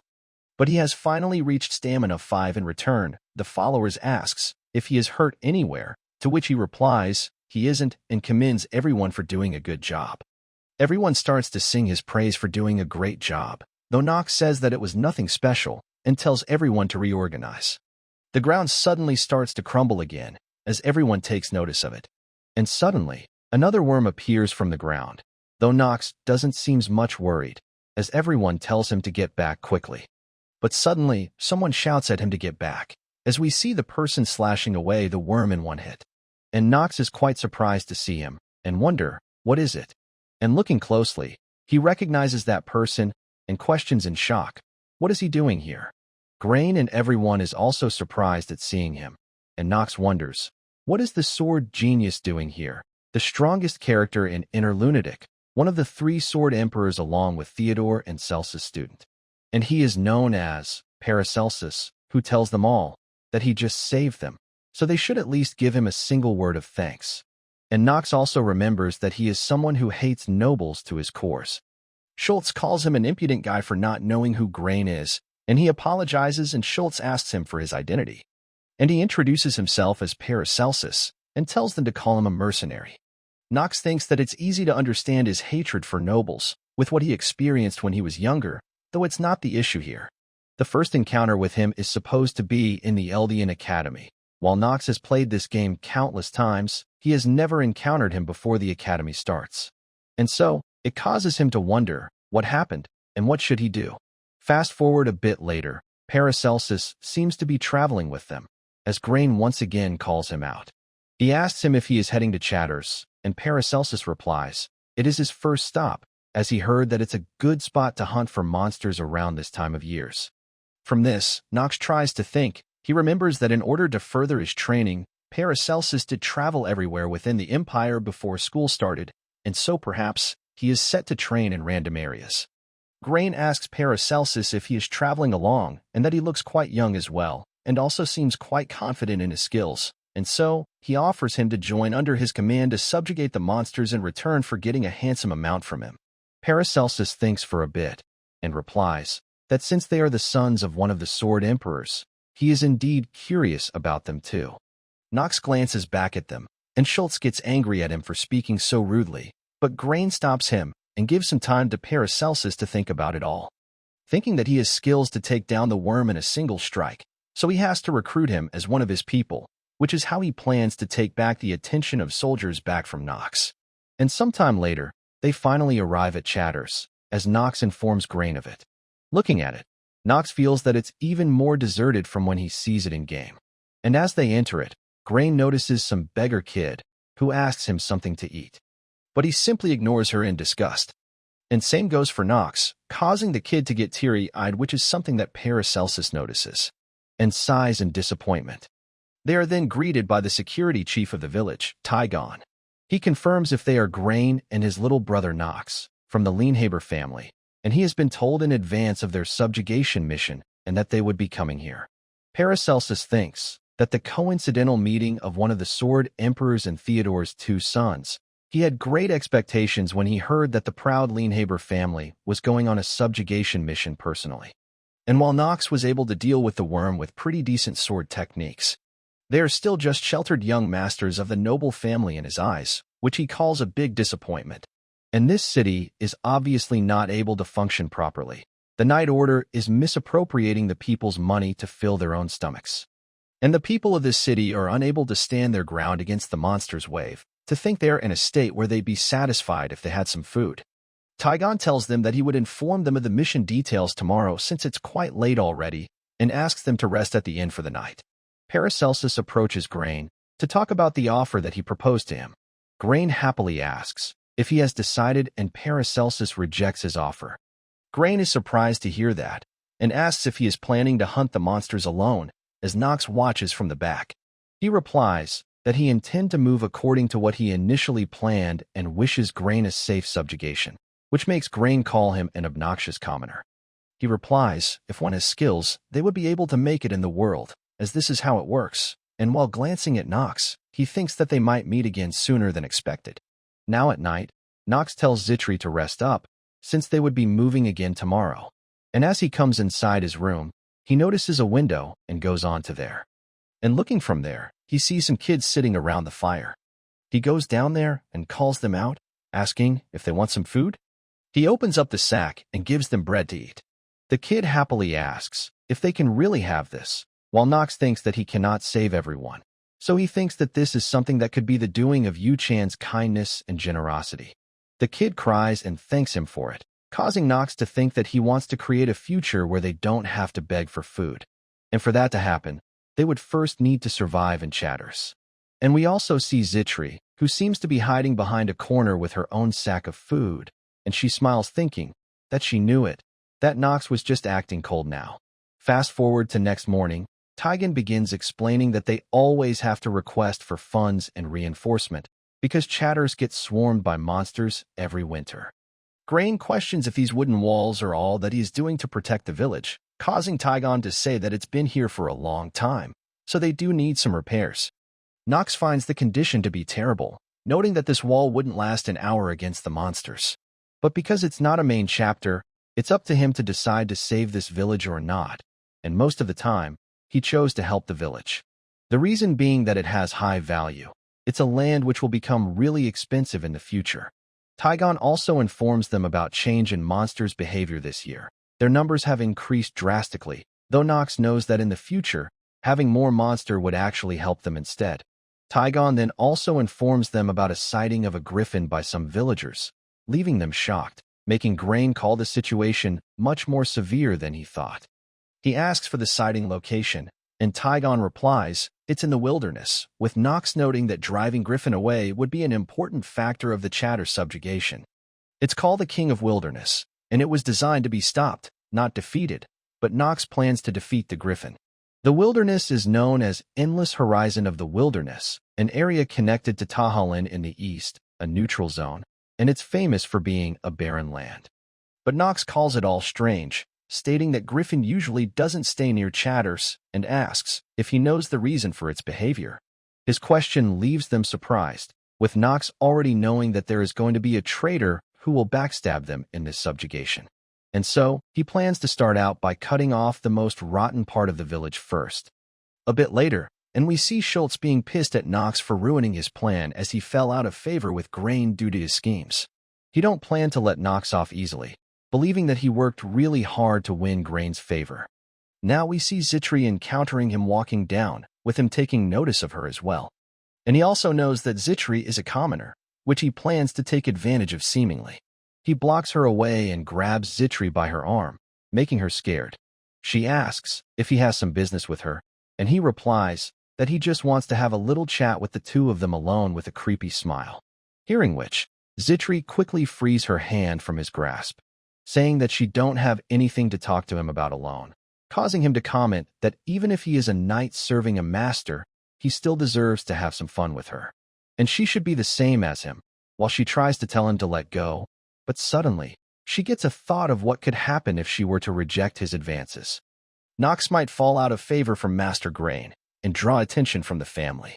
And since she don't want him to suffer, she reluctantly agrees to his demands, with Schultz planning to make her pay for what Nox did to his plans. But just then, Nox arrives and breaks her free from Schultz, seeing whom Zitri seems quite surprised. And from that attack, we see Nox has cut Schultz off as he screams in pain, while Nox asks him in anger, how would he like him to pay? Meanwhile, Schultz tries to warn him that he won't get away from this, and if he really thinks that Master Grain would let him do this and walk away.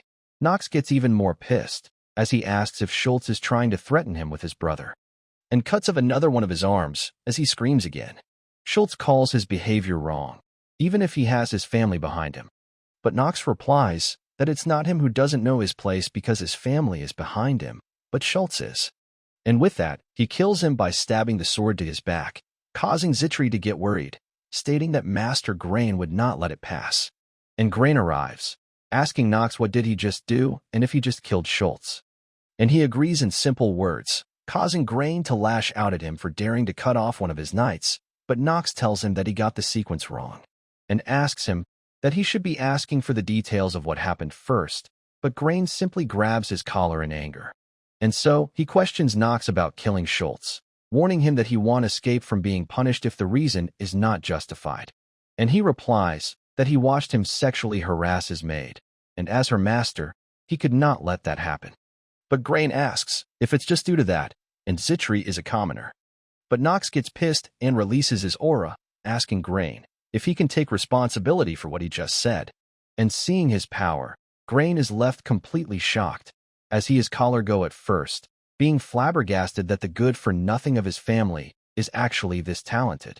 He hesitantly tells Nox that he should have reported to him first at least, but Nox replies that he is the good-for-nothing of their family, so he is not used to reporting or waiting, and suggests to leave this matter to settle in the hands of their father when they return to estate.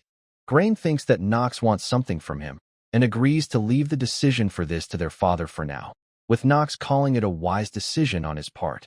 And with that, Nox leaves while calling out Zitri to go with him, while Grain wonders, when did he become that strong? And also the sword that he is holding, it's something that he remembers seeing before. As he finally realizes that he cannot underestimate Nox during this subjugation. Back to Nox, who notes that it's going to be an uproar among the soldiers due to this. They are already split into factions, and now they are at the point where they need to make a decision. Will they follow Grain or him? He then also takes notice of Zitri, who seems to be shaking. He asks her if she is all right, and she hesitantly replies she is, while asking Nox if he is going to be all right. She starts to cry while asking for reasoning of him doing that for her, because it would only end up creating more enemies for him, and he would get in danger again. But Nox asks her if she don't know what kind of person is she serving. He is the good-for-nothing of the Rainhafer family, and so no matter wherever they are, he orders her to never bow her head. She wipes off her tears while gracefully accepting his order. Switching to Grain, who is quite pissed at Nox for trying to climb over him, and at first, he only thought of Nox as an annoying task. But he now seems to be recognizing his sword. It's something that resembles the sword of Theodore himself. Grain decides to be wary of Nox, and thinks of someone who can monitor him since he lost Schultz. Suddenly Ron arrives and informs Grain that the situation on the first floor has been taken care of, and also says that Nox seems quite different from the rumors floating around. But Grain also finds Ron himself different as well, because he is supposed to be a captain of a knight order who has been operating this area for a long time, yet somehow Nox knows this place better than him, which pisses of Grain because he didn't pay such money to Ron for a sloppy job. But since the monster have not started, he decides to make use of the knight order a little more. He orders Ron to take care of bandits and monster in the vicinity and report to him if Nox starts to move. And Ron quickly leaves with that order. We switch scenes to Nox again, as Zitri asks him, what did he do during the day? And if he took a look at the village, Nox replies that they are barely standing. She asks, how can they stop the monster wave then? But Nox tells Zitri to come with him. She tries asking, where are they going? And Nox replies that he is thinking of recruiting a new person to their team, as he knows that there is a genius character even in this small village. Her name is Alina, a character that he recruit every time he came to Chatters, a genius potion maker. and she is going to be his little potion shuttle. Zitri confirms once again if there is really a genius potion maker in such a shabby place. And Nox agrees, though she doesn't understand, since if they are so talented they shouldn't be hiding in such a remote place. Nox replies that she has her own reason, knowing that reason is that this is a hidden route to clear chatters. In the future, Alina will be working for someone else instead of the Arheim Empire, and if one doesn't clear the hidden route, they can never get Alina. He asks Zitri to simply follow him and watch her steps, while she is still doubtful about a genius person living here. After walking a bit, they finally find light ahead. And we see Alina, who seems to be heavily drunk and lamenting about being stuck in a place like this, and her current condition. And seeing her, Nox says that he finally found her. But seeing them, Alina freaks out and screams, "Who are they? And what are they doing at this place?" While Zitri is surprised to see her as well. She asks if the genius that he mentioned is really that drunkard over there. A bit later, and Alina seems to have calmed down and apologizes to Nox and Zitri, not knowing that they were from a reputable family. But Nox forgives and says that he is here to talk about something to her, so she should stay focused. He remembers her as the one with the highest potential and plans to get her here at all costs.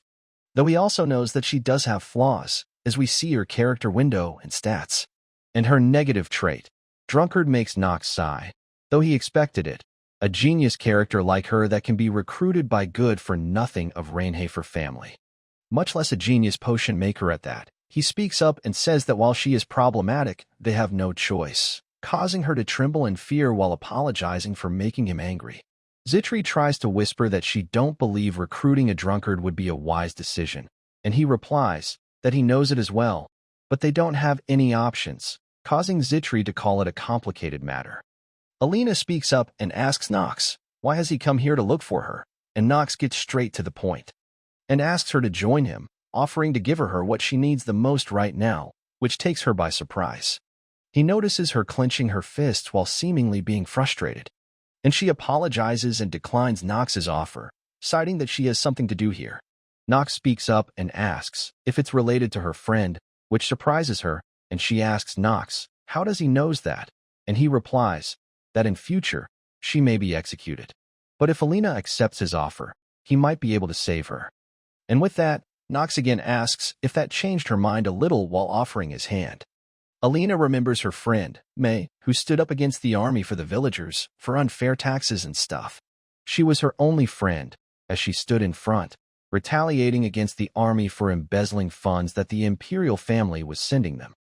Alina preferred herself to be dragged away instead of her, and thinks back that if she only reacted more aggressively back then. She believes that she cannot save her on her own, and perhaps even Nox wouldn't be able to. She doubts that he would. But she won't be able to forget it for a long time if she don't act now. We now switch scenes to Ron, who seems to be drinking with his buddies, as they bitch about Grain behind his back and calls him an idiot. They apparently pretended to act like a night order and Grain bought their lie, thinking which makes them laugh. And by coincidence, they even got something like a badge from ransacking the real Captain Ron's place, and this can get them even bigger jobs. They believe that even the Rainhafer family will believe it to be Captain Ron's and will give them a befitting position according to this badge, and another great coincidence was their name was the same. They also plan to take Grain as an hostage and ask Rainhafer family for a huge sum to release him. One of them is still reluctant and asks if they are sure about doing this, because they are dealing with one of the most influential dark family here, and there are no bandit groups which survived after messing with them, though he gets scared of his peers' sharp glare. They call him an idiot and coward for acting like that. But Ron stops them and questions the guy. Where does he think this place is? It's an area which the Imperial family has given up on, so they plan to hold Grain hostage here and then run up to East with the ransom money. Believing that no matter how great Rainhafer family is, they won't be able to do anything in an enemy nation surrounded by sand. And they can just live a life of luxury there. This plan causes his subordinates to shower him with praises. The guy then asks about Nox, and if he didn't caught into their lie, and Ron also believes that he is quite dangerous, and tells everyone to not get involved with him until they finish up things here. One of their subordinates doesn't find Nox anything special, but just a kid, and calls him an unnecessary concern, which their captain laughs about and agrees with. Suddenly, the candles are blown out, and it gets all dark in there, leaving them on guard as they shout, "Who is there? Who turned off the lights?" Ron tells everyone to calm down, but suddenly upon wiping his face, he gets blood on his fingers. And he also smells the blood, and upon glancing to his side, he finds one of his men has already got his head off. He suddenly hears another scream, causing him to get up and shout, "What happened?" And when he walks forward, he finds another one of his men laying on the ground, dead, leaving him shocked. Finally, he realizes that he has been attacked by someone and shouts, "Who the hell are you?" And we see Nox appearing behind him like a ghost, asking, why is he speaking so rudely? Ron quickly jumps back away upon hearing his voice, with Nox commenting about how they were hiding in this hole like rats, and angrily tells them off for daring to try and rob the Rainhafer family and for overestimating themselves. He tries to tell Nox that he is mistaken about something, and Nox replies that he already knows about the various crimes they have committed and the misappropriate use of the funds with Tygon, and that he is trying to use grain, causing him to get pissed since his plan is out in the open now. He asks Nox, what does he want, and tells him to think carefully, since if they take care of grain, his position in the family would increase as well, and all he needs to do is look away one time. There is no need for him to take any unnecessary risks, while we see some bandits starting to surround Nox. But Nox easily kills them all in one strike, while smirking and telling Ron that he is not a naive idiot to believe his nonsense while he is letting out his murderous intentions. And so, Ron shouts at his men to kill Nox, and they all rush towards him to attack.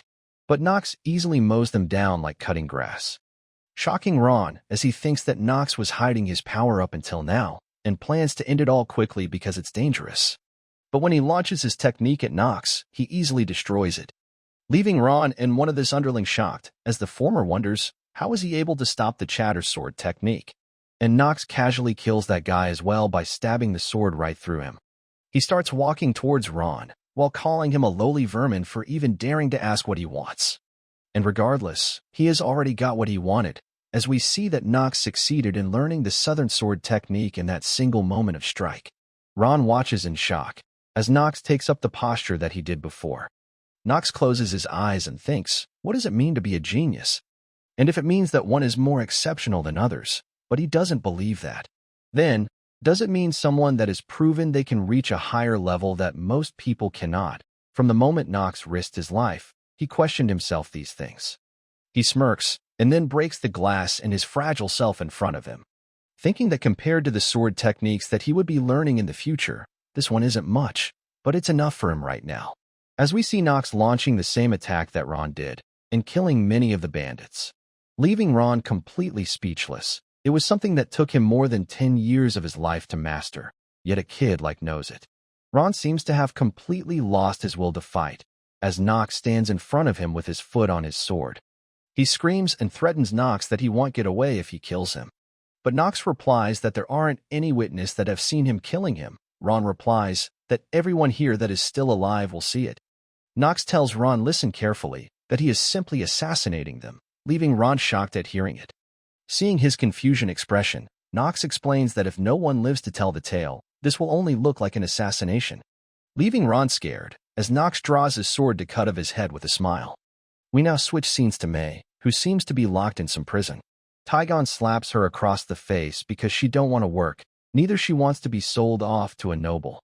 But despite getting slapped constantly, she still tells him that there is no way that she will listen to guys like them.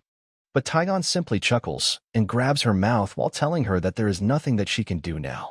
And the only thing someone like her can do is to struggle on the ground, but May spits on him in retaliation, causing him to get angry as he asks her, what does she think she is doing? And he once again tightly slaps her, threatening to sell her off to a black mage this time. She suddenly remembers her time when she used to make potions, though she kept getting the mixture wrong, leaving her with no aptitude for it. With the lady believing and telling her that she has no talent in this area, but May doesn't understand how could it be. She apparently had zero talent, not in alchemy, nor in swordsmanship, or anything else for that matter. On the other hand, there was Alina, whom the teacher was elated for, to the point that she has nothing left to even teach her. Their teacher also finds it quite disappointing that Alina was a war orphan, and not some noble, even a lower-ranked one, or if she can at least somehow get out of the orphanage. She was an alchemy genius, and looked like someone who didn't belong in this place from the start. She had sparkle around her and was constantly shining. But despite that, she came to play with her happily. And that bright smile of hers had caused May to be helplessly envious of her. Which is why May sacrificed her life instead of her, because she was certain that she can accomplish way more than someone like her can. May tells Taigon that struggling on the ground is something that she has done all of her life. And whatever he wants to do with her after her death is none of her concern. We see Taigon starting to beat her quite heavily, but the only thought in her mind is that she don't want to burden Alina. Suddenly, someone tells May to stop harming herself, and Taigon stops his hand in the middle as well. They continue on to tell her that Alina will be sad if she were to make it out of this place as a corpse. And we see it's Nox, to whom Taigon asks what brings him here. And Nox replies that by the law of the imperial family, he is going to be executed. Nox suggests Taigon to give up right now since his partner, Ron, is already dead. To which, Taigon doesn't have much reaction and simply calls it unfortunate. And with a confident tone, he asks Nox if he came here alone, which he doesn't deny. Taigon smiles, calling out Nox for underestimating him too much, and questions Nox if he truly thinks that he can defeat him alone. Nox also replies in confidence that he don't see a reason why he cannot. Taigon starts to get angry and draws his sword, finding things to be progressing faster than he expected. But he doesn't care anymore, as we see soldiers marching in on his order. All of them forms a wall ahead of Taigon, who orders them to kill Nox. And all of them quickly begins to charge at him. But Nox simply activates his Hour of the Genius again for 5 minutes, as things around him completely slows down to halting. And with a single step, he gets in between them and lands a circular slash, taking only a second to do so. He moves from in between them casually, while keeping on cutting them like vegetables, without them even realizing it. Even with all this, only 2 seconds have passed. At this point, he has already started to move towards Taigon. He casually reaches and strolls past by him from behind, as even he is unable to react to anything. Nox reaches out his hand to May and gently touches her cheek, and ends his Hour of the Genius with 4 minutes and 55 seconds still remaining. He feeds her a potion and she slowly starts to open her eyes. But she is unable to see him correctly and asks for his identity, and Nox tells her his name, and tells her that it would be all over after she wakes up from her sleep. Taigon is shocked to see Nox getting past everyone and has already reached May. And suddenly, while looking at Nox, he starts to fall down. With a horrified expression, he looks back and finds his tendon cut. And his men also starts to have the reaction from those cuts, getting slaughtered like lambs. He looks at it all in horror, still unable to process what happened, as Nox steps in and tells him to not expect an early death. And as he looks up, he finds Nox glaring at him with his cold eyes, seemingly with no emotion of cutting people down. He is horrified, unable to accept reality that he just lost to a brat. Because he is supposed to be the great Taigon, but it's all in his mind. For Nox, he remembers his question again. What does it mean to be a genius? At first, he finds himself to be one, but quickly changes to the character Nox itself, who is a genius, and questions what does being a genius means to the character of Nox itself, while he kills of Taigon as well. We now get a flashback for Taigon, whose father was the strongest person in the village. Everyone wanted to be like him, and everyone respected him. His father then questioned Taigon if he knows why people follow him, which he denies. And so, his father grabs his hair and with a wide grin on his face, replies that it's strength. If he posse's overwhelming strength, then he can get away with anything, which is the law of a city on the borders of the Archeim Empire. Taigon asks if he is the strongest person on the continent, causing his father to simply glare at him for a moment. He denies it, while letting go of both the girl and him, and calls him one of the countless nobodies on this continent. There are numerous strong swordsmen in the continent, and many geniuses which are of Taigon's age. And those geniuses are even stronger than him too, which is what it's like for a continent that is experiencing war. With the only reason he believes that he survived for so long is because he chose not to fight with those geniuses. And looking at Nox, Taigon realizes that he must be one of the geniuses that his father talked about. To be so talented that no one could reach you, it is what it means. In the end, he lets out a sigh, stating that the only reason he is dying is because he chose to fight with Nox. With Nox finally ending his life by stabbing the sword right through his back. A bit later at Alina's hideout, we see her sulking in sadness. Suddenly, she hears a familiar voice call out her name, and upon glancing at it, she finds May along with Zitri. May gives off a warm smile upon looking at her, and Alina quickly rushes onto her, knocking off the potions and her hat in the process. She tightly hugs May, expressing how scared she was when she thought that she left her, and May tries to calm her down, telling her that it's okay now, and apologizes for leaving like that, thinking that she was the selfish one here, since she wanted to do everything alone while leaving Alina behind.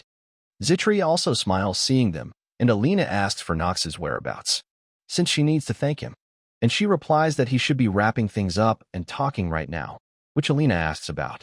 And Zitri replies that he is taking some time to have a heart-to-heart conversation with his brother, though it doesn't seem to be his true intentions.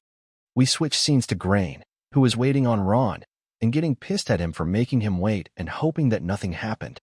But instead of him, someone else arrives at the door, and Grain asks for his identity, and it turns out to be Nox. Grain seems a bit surprised seeing him here, and Nox replies that he wants to talk to him right now. It's important. But Grain shrugs him off, saying, why would he want to talk to him? But he then notices blood on Nox's clothes, and his cold expression and sharp glare towards him. As Nox again presses Grain that it's an important matter, who starts to get nervous and asks Nox to take a seat. Back at the mansion, the head butler gives a letter to Theodore, which apparently states that Nox has purged the corruption within Chatters and has meted out appropriate punishment to those involved. And he has also requested a separate reward from him for accomplishing that. But instead of saying what the reward is, he simply hands out the letter to Theodore, telling that he is unable to figure it out. Theodore notes that the corruption there worsens every day there, but no one is bothered with them. The reason is simple because it's not profitable. But it's also not that simple. It's also a place which has been a headache for the imperial family. The East Chatters is the last line of defense, because if this place were to fall, the monsters will start heading towards the center. And so, the central government has allocated a large amount of funds, troops, and also mercenary corps to defend the relevant areas. A region that is useless but cannot be totally abandoned, that is the kind of place Chatters is. And it has no value either. He tells the head butler that all the bandits groups including the Vermin, Tygon are very dangerous, and they would be hard to deal with even for Garen, which the butler agrees with. And if the Ron bandits attack him, he believes that the situation would probably turn for the worse. But Theodore believes that if they cannot overcome a situation of that level, they don't deserve to be called a part of Rainhafer family, and he has already placed the Black Sword Knights in place to prevent them from dying. But most importantly, they get back to talking about Nox. Theodore is finding hard to understand that Nox doesn't have such a generous heart that he would purge the corruption for nothing. It's the same for his request with Chatters. He wants the imperial family to give him authority over that wasteland, but Theodore doesn't understand what is to be gained from that place. On top of that, he is also willing to give up the rights as the youngest son of the Rainhafer family if he cannot produce results. The butler nervously asks if he is going to reject his proposal, but Theodore replies that he would accept it instead. Because if Nox is really able to defeat them all, then he could certainly obtain the jurisdiction of that place to give it to him. And he also finds it to be a good opportunity for him to see how good Nox is at managing a territory. The butler replies that he understands what he wants, and so he would send a letter to the Empire to begin talks to obtain Chatters, and Theodore asks him to proceed with it. Theodore thinks for a bit and stares at the letter, and questions him in his mind, just how far is he planning? Fast forward to some time later, and Grain recalls what Nox told him, that Ron and Tygon wanted to kill him, and that he was their underling. Grain gets quite angry at it, since he made sure to even check their identities once, questioning, how dare they try to leech off him and his Rainhafer family. But more importantly, he finds Nox to be more of a bother. Nox smirks and asks, why is he staring at him like that? Is he scared of him? And Grain gets pissed and calls his thoughts amusing, realizing that Nox really wants to mess with him. But he decides to hold back, since if he cannot pass this test, then he cannot become a knight. And in the end, he has no choice but to accept Nox's offer. And so, he asks him, what does he want? And Nox commends him for catching on quick. Firstly, he asks to hand over the command of all the soldiers that are under his command, which Grain agrees to, since even if you don't do that, his life is still in Nox's hands. He also realizes that he still don't know how exactly strong Nox is. And in return, he asks him to guarantee his life and yield the outcome to him, which Nox agrees for. But now without pointing out that guaranteeing his life and the outcome, they are two separate requests. And so reluctantly, Grain agrees to hand over the mineral rights and artifacts of his large mine as well. In return, he asks Nox to take care of things properly, and Nox replies that it's a small price to pay compared to his life, so he shouldn't think of it as a waste, and Grain replies that he would be in his care while staying in Chatters. And before leaving, Nox does lightly threaten Grain that he hopes he isn't going to try anything foolish. Switching to Ellen and May, Nox gives her some recipes of potions which she agrees that it's possible to make even though she never did before. Nox calls it a good answer, and Zitri asks if it's really okay. She calls Nox's plan too dangerous, even though it's not something an ordinary maid should say. She asks if there is a reason that he needs to kill the griffin. May also agrees, not wanting to lose their hero in vain, but he tells them to not be scared since he wouldn't have brought it up if he didn't have a plan. But he don't understand their worries, but he cannot tell them what he needs to obtain after killing Griffin, so he has to lie. And tells them that he has already asked himself plenty of times, and so Zitri understands and decides to prepare the best she can. Nox knows that killing Griffin in Chatters is next to impossible, since no one has succeeded in doing so, though it's only when not including him, as he begins explaining the plan to all of them. The hidden route, it's impossible to kill the Griffin with a normal play. It's hidden and only revealed to the so-called stagnant water gamers. And he is one of them, who cleared this game 26 times, as he confirms with everyone if they understood the plan, which they all agree to. The reason for killing Griffin is a given but also simple. Because the reward he would get is great too, and decides to end the explanation here, and proceed with the plan tomorrow. Now at evening, he feeds Carl some carrots, realizing that if he don't put his life on the line, he cannot survive. The world he transmigrated to is that kind of world. Fast forward to next day, we see a horde of monsters arriving as Nox stands on the walls of Chatters looking down at them. He tells everyone to get ready, which they do. He tells everyone to remember that they only have one chance. And for Nox, this moment feels completely new for some reason. The fact that he became Nox von Rainhafer and the only strategist. Zitri again shows concern, asking if he would be all right, since it's going to be dangerous, but Nox stops her and tells her to trust her master and promises that he won't die. Nox quickly jumps down from the walls into the monster with a big grin on his face, wondering if it was this moment, the moment where he made a promise that he couldn't keep since he is terminally ill. He then draws his sword and uses it on the wall to slow himself down and change course. He takes out one of the potion that Alina made and uses it on the stone golem, and quickly takes down the golem with a single strike, again increasing his lifespan and also the proficiency of Chatter Sword technique. He keeps on killing the monsters, realizing that if he don't have that promise with Zitri, he might actually die. And so, he makes all the monsters here as stepping stones. And if he does that, then he can enjoy this damned game more, which has become his reality. And finally, a huge shadow is casted over Nox, as we see Griffin is flying above him. Noting that it's here, both of them face off, with Nox saying, "Shall we get started?" Seeing Nox face to face against the Griffin like that, everyone starts to get worried and concerned. Alina wonders if she is dreaming. She has never seen any knight capable of fighting that, questioning if it's humanly possible. May comments about Nox, that she knew he would be good, but she never knew that he would be so fast that it's hard to catch up to him with their eyes, and asks, what kind of place is Rainhafer family? Zitri replies, a place famous for its swordsmanship, also where internal struggles take place to determine who is worthy of inheriting the Black Sword. And she also believes that Nox is the most talented among all the candidates.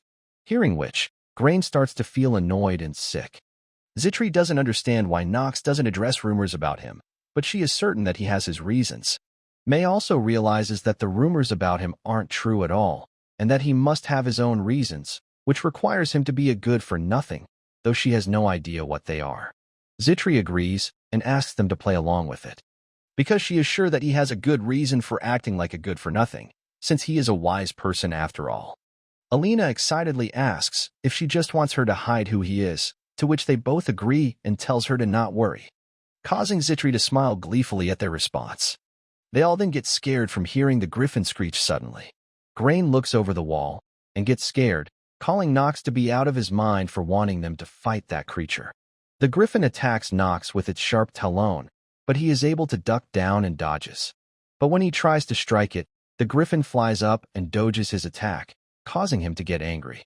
He looks back towards Grain for being hesitant in doing his job, and he gets scared. But he finally takes the command and tells his troops to wait until the griffin is in short range of the fort and then fire the ballistas once ordered. And they all heed to his command. They prepare to shoot, as we see the griffin starting to close in on them. And once it gets in range, Grain orders them to attack. And the bolt is able to pierce through its wings and create a large hole in it. With this, the griffin starts to fall on the ground, with Nox noting that to take it down, they have to neutralize its insane flight ability. And next up, he chugs the potion that Alina made for him and increases his stamina temporarily by 1. We get a flashback where Grain is disgusted to do a task, which he supposedly considers very lowly to him. Nox wants him to make the ballistas, to which he argues that someone else can do it. But when Nox replies that he can fight the griffin instead, Grain quickly changes and asks, how many of them does he needs?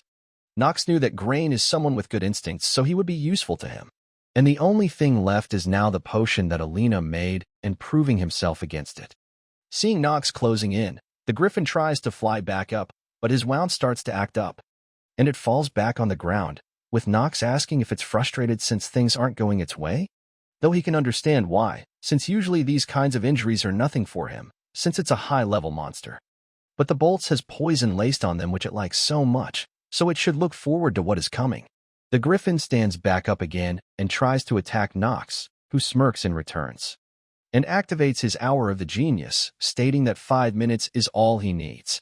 And when its talon closes in, Nox feels the pressure of the fight, finding it completely different than in the game. But here, he is confident that he won't be the one who is dying, as he lands multiple strikes while the time is halted. And when it goes back, we see Griffin is completely getting torn apart by his sword strikes. He again calls out to Grain, who is stunned, and wonders if it's really the Nox that he used to know. But regardless of his frustration, he orders the troops to fire again. And the bolts this time causes the Griffin to be pinned down to the ground. Nox starts to chuckle as he charges up the Stormbringer, stating with a confident grin on his face that it's time for him to end this. Nox rushes towards the Griffin using his black execution skill, and the Griffin tries to back away to dodge. But Nox is able to reach it and cuts off one of its talon. The Griffin looks at Nox in shock, who then uses the Stormbringer to tear it to pieces. And with that, his time for his ability ends as well, with the Griffin dead on time too. And seeing the Griffin dead, other monsters get scared and quickly runs away. Everyone above starts to cheer loudly for Nox, and he also gains 60 days of life from killing the Griffin. And seeing everyone happy and excited like that, Nox feels pretty good. Grain is still in shock, wondering, just how is it possible? Because the Griffin is supposed to be a high-level monster. Yet it was stumbling around like that because of a brat. One would need at least an academy professor to take one on that easily, realizing that he has no choice but to accept his strength. And if what he has shown so far is all true, then he might bring out a great change to the successor ranking of their family. And so, Grain knows that he needs to make sure he is on the right side. He tells Nox that he would move the corpse inside and will put him in charge of distributing the loot. Nox seems a bit surprised as Grain tells him to go ahead and rest for the day. And seeing him like that, Nox thinks that he must have scared Grain quite a bit. And now he plans to use the hidden reward, which is the Griffin's heart. Fast forward, and he shows it to Alina, who notes that they could create equipment or elixirs with it that they only heard in rumors. He replies that he don't have much time to wait, so he would use it to create an elixir and asks her, how much time would it take? She replies that it depends on the situation. With the tools she currently have, it might take a while, but Nox offers to get her everything she needs. He also takes this chance to make an offer to them and asks them to become servants of the Rainhafer family, which surprises them. May argues that they are just commoners, but Nox replies that something like that isn't important, since if they possess something he needs, then he would make use of them. But he also warns them that he would never allow a dog to bite their master either. Nox knows that no one is able to use of the monster's core properly at this point of time, especially since it's something never seen before, since it was obtained by defeating a hidden boss. Crafting it would be impossible without a genius. Alina assures him that it would never happen. They could never do something like that to someone they owe their lives to, and decides to follow Nox for the rest of their lives. Nox smiles and replies that he likes that answer and notes that he has obtained 2 genius characters. He leaves while telling them to get ready to depart soon, and the elixir would be created secretly after they returned to the estate. As both Zitri and Nox are walking in the hallway, she suddenly stops in the middle and tells Nox that he is truly different from the rumors that she heard about him, and he asks, what does she mean? She replies that the part about him being a selfish person that only cares about himself isn't true at all, at least, but she still asks him to promise one thing. She don't know when it might happen, but when things gets tough one day, he has to let her know if she can be of help despite her lowly status. Nox stares at her silently and turns around, saying that he would let her know if that day comes. And as she is standing, Nox asks her if she is going to keep standing there since it's get chilly at night. They should move quickly before they catch cold. Fast forward and we see Nox is on bed. Seeing Zitri's expression, he knows what she is about to say and tells her to not say anything as he finds it humiliating. But she replies that things like that happens, since he is growing after all. And we see Nox has again contracted his disease, such as cold and chronic cough due to his illness. Fast forward, the guard announces to everyone that both the young masters have returned.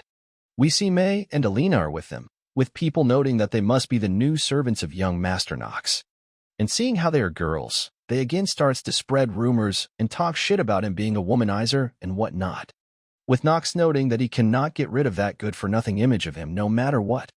And since it's like this, he decides to act up and tells everyone if they have too much time to waste on their hands, causing everyone to scurry away. The head butler then steps up, informing Nox about something, that the Patriarch has requested a private meeting with him, as Nox notes that the time has finally come for it. Fast forward, and we see Nox meeting up with Theodore. He comments on Nox's arrival, and Nox quickly does a genuflection out of respect. Theodore replies that he has something to tell him, and he is sure that Nox must have something to say as well. He heard that Nox has contributed greatly to the safe return of everyone from Chatters and also to the eradication of the corruption there, and that even his older brother Grain acknowledged his abilities. Nox is surprised to know that and confirms once again, and his father agrees. Grain said that if it weren't for Nox, he wouldn't have been able to complete his night training. Nox gets a bit anxious, wondering, just what is Grain trying to do? But regardless, Theodore didn't call them in for such trivial topics. Nox suggested a seemingly impossible task and accomplished it, bringing their family honor, and so Theodore forwards him the reward to keep his promise to what Nox proposed. Chatters now belonged to him. Seeing the document, Nox smiles and thanks Theodore for his generosity. Theodore suddenly starts running his finger on the table, seemingly in thoughts, making Nox wonder if there is something else to talk about. He looks towards Nox and asks if he is interested in taking his seat, a question which really shocks Nox. Theodore awaits his answer, while Nox doesn't understand why is his father suddenly acting like that. We now switch scenes to another kingdom and see a tan guy with Persian clothing. He uses some kind of equipment and is able to see Nox killing the griffin. Noting that the griffin has died, his aide tells him that the Rainhafer family is on the move and they have obtained Chatters, which was given to their youngest son. He asks aide, Crimser, to prepare for war, who confirms if they would be all right. And the prince replies that Rainhafer has taken everything from him. He has nothing to lose. Crimser heeds to his command, though he also gives off an evil grin. He then takes a little red-haired girl with him, holding his hand. He tells the little girl that the time is near, the day that he gets his hands on this kingdom, and also the day that she awakens. Back to Theodore and Nox, who is awaiting his answer. Rotwell speaks up, telling Theodore that he believes his question is too early for Nox, because even the Patriarch must know the value and weight of being the Patriarch of this family. But Theodore insists that it has to be now. Nox apologizes and disagrees with the Patriarch, claiming that he is not capable right now, and instead suggests Garen for the position.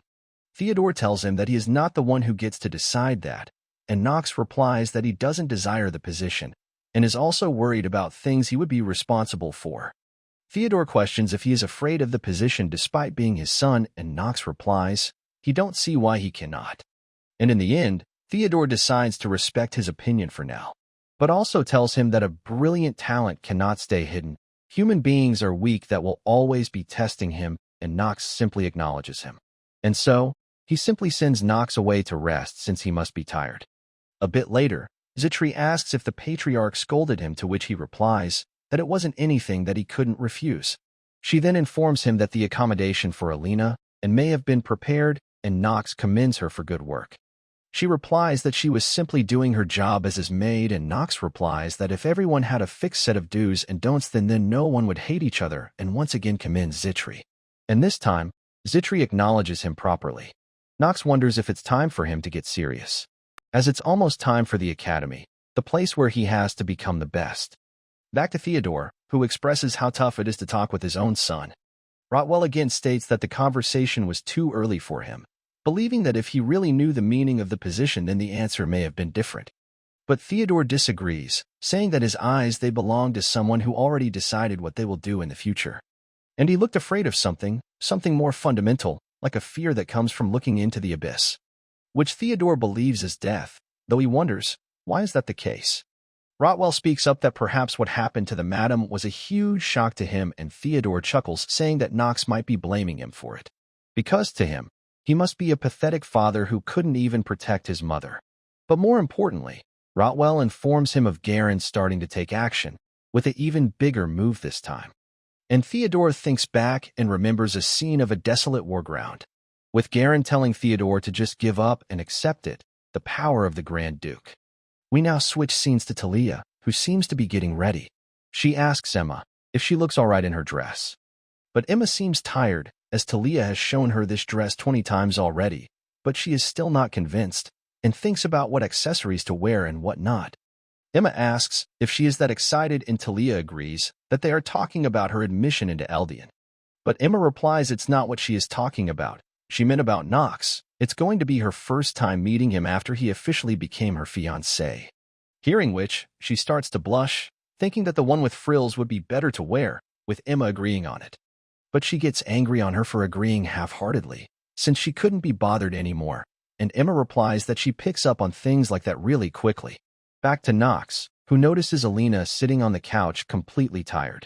And upon noticing Nox, she gets up with her tired expression, causing Nox to ask if she is all right since she is not looking good.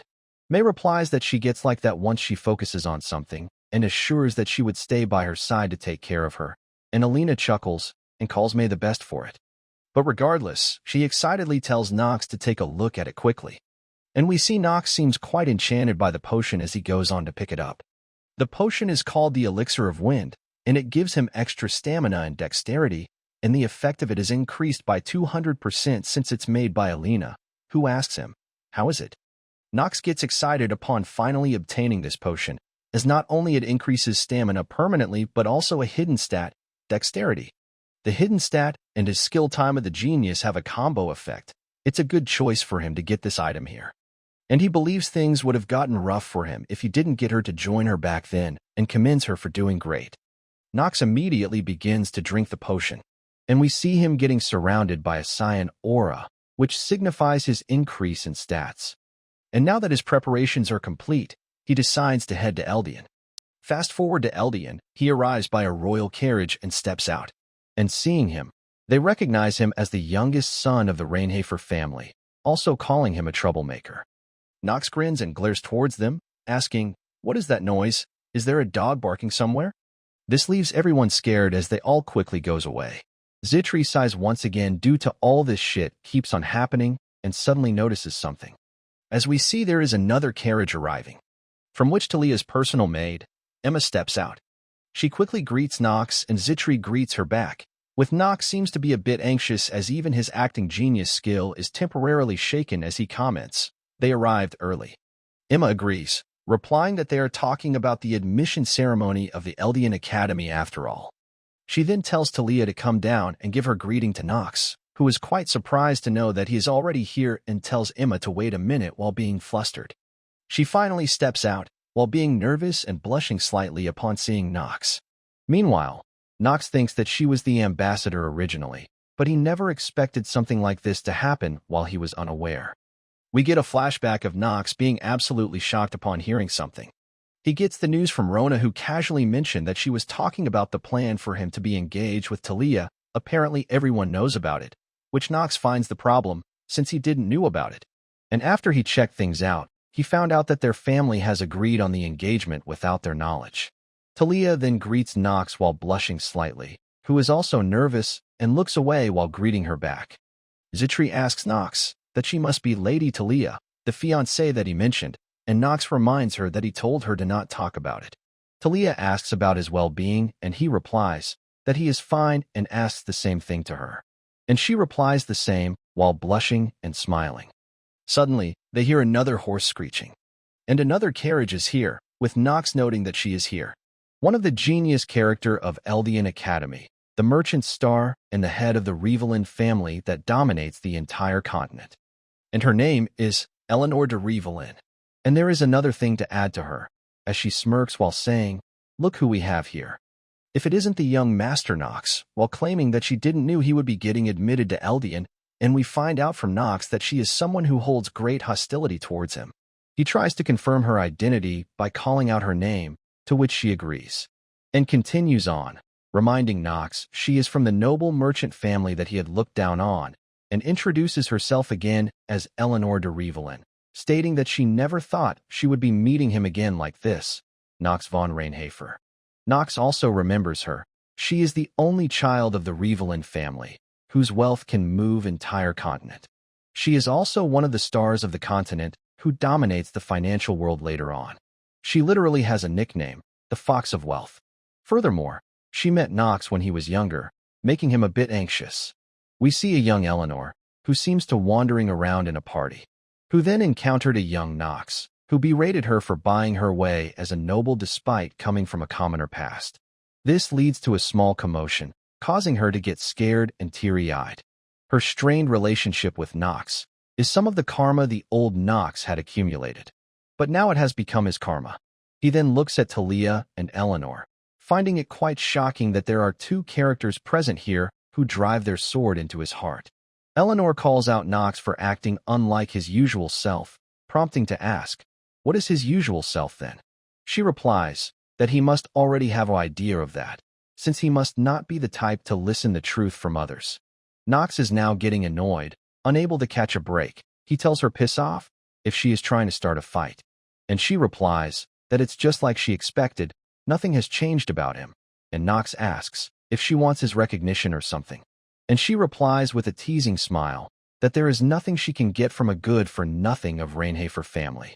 Nox knows that she has no positive feelings towards him and decides to check her traits.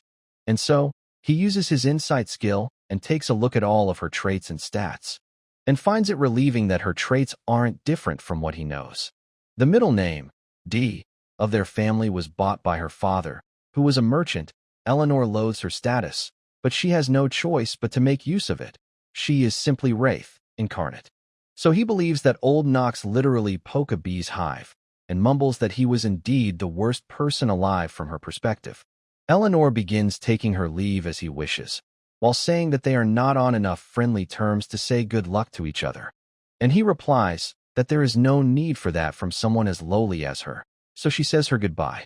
Talia stands awkwardly, and Nox asks her to let's go since the ceremony is about to start.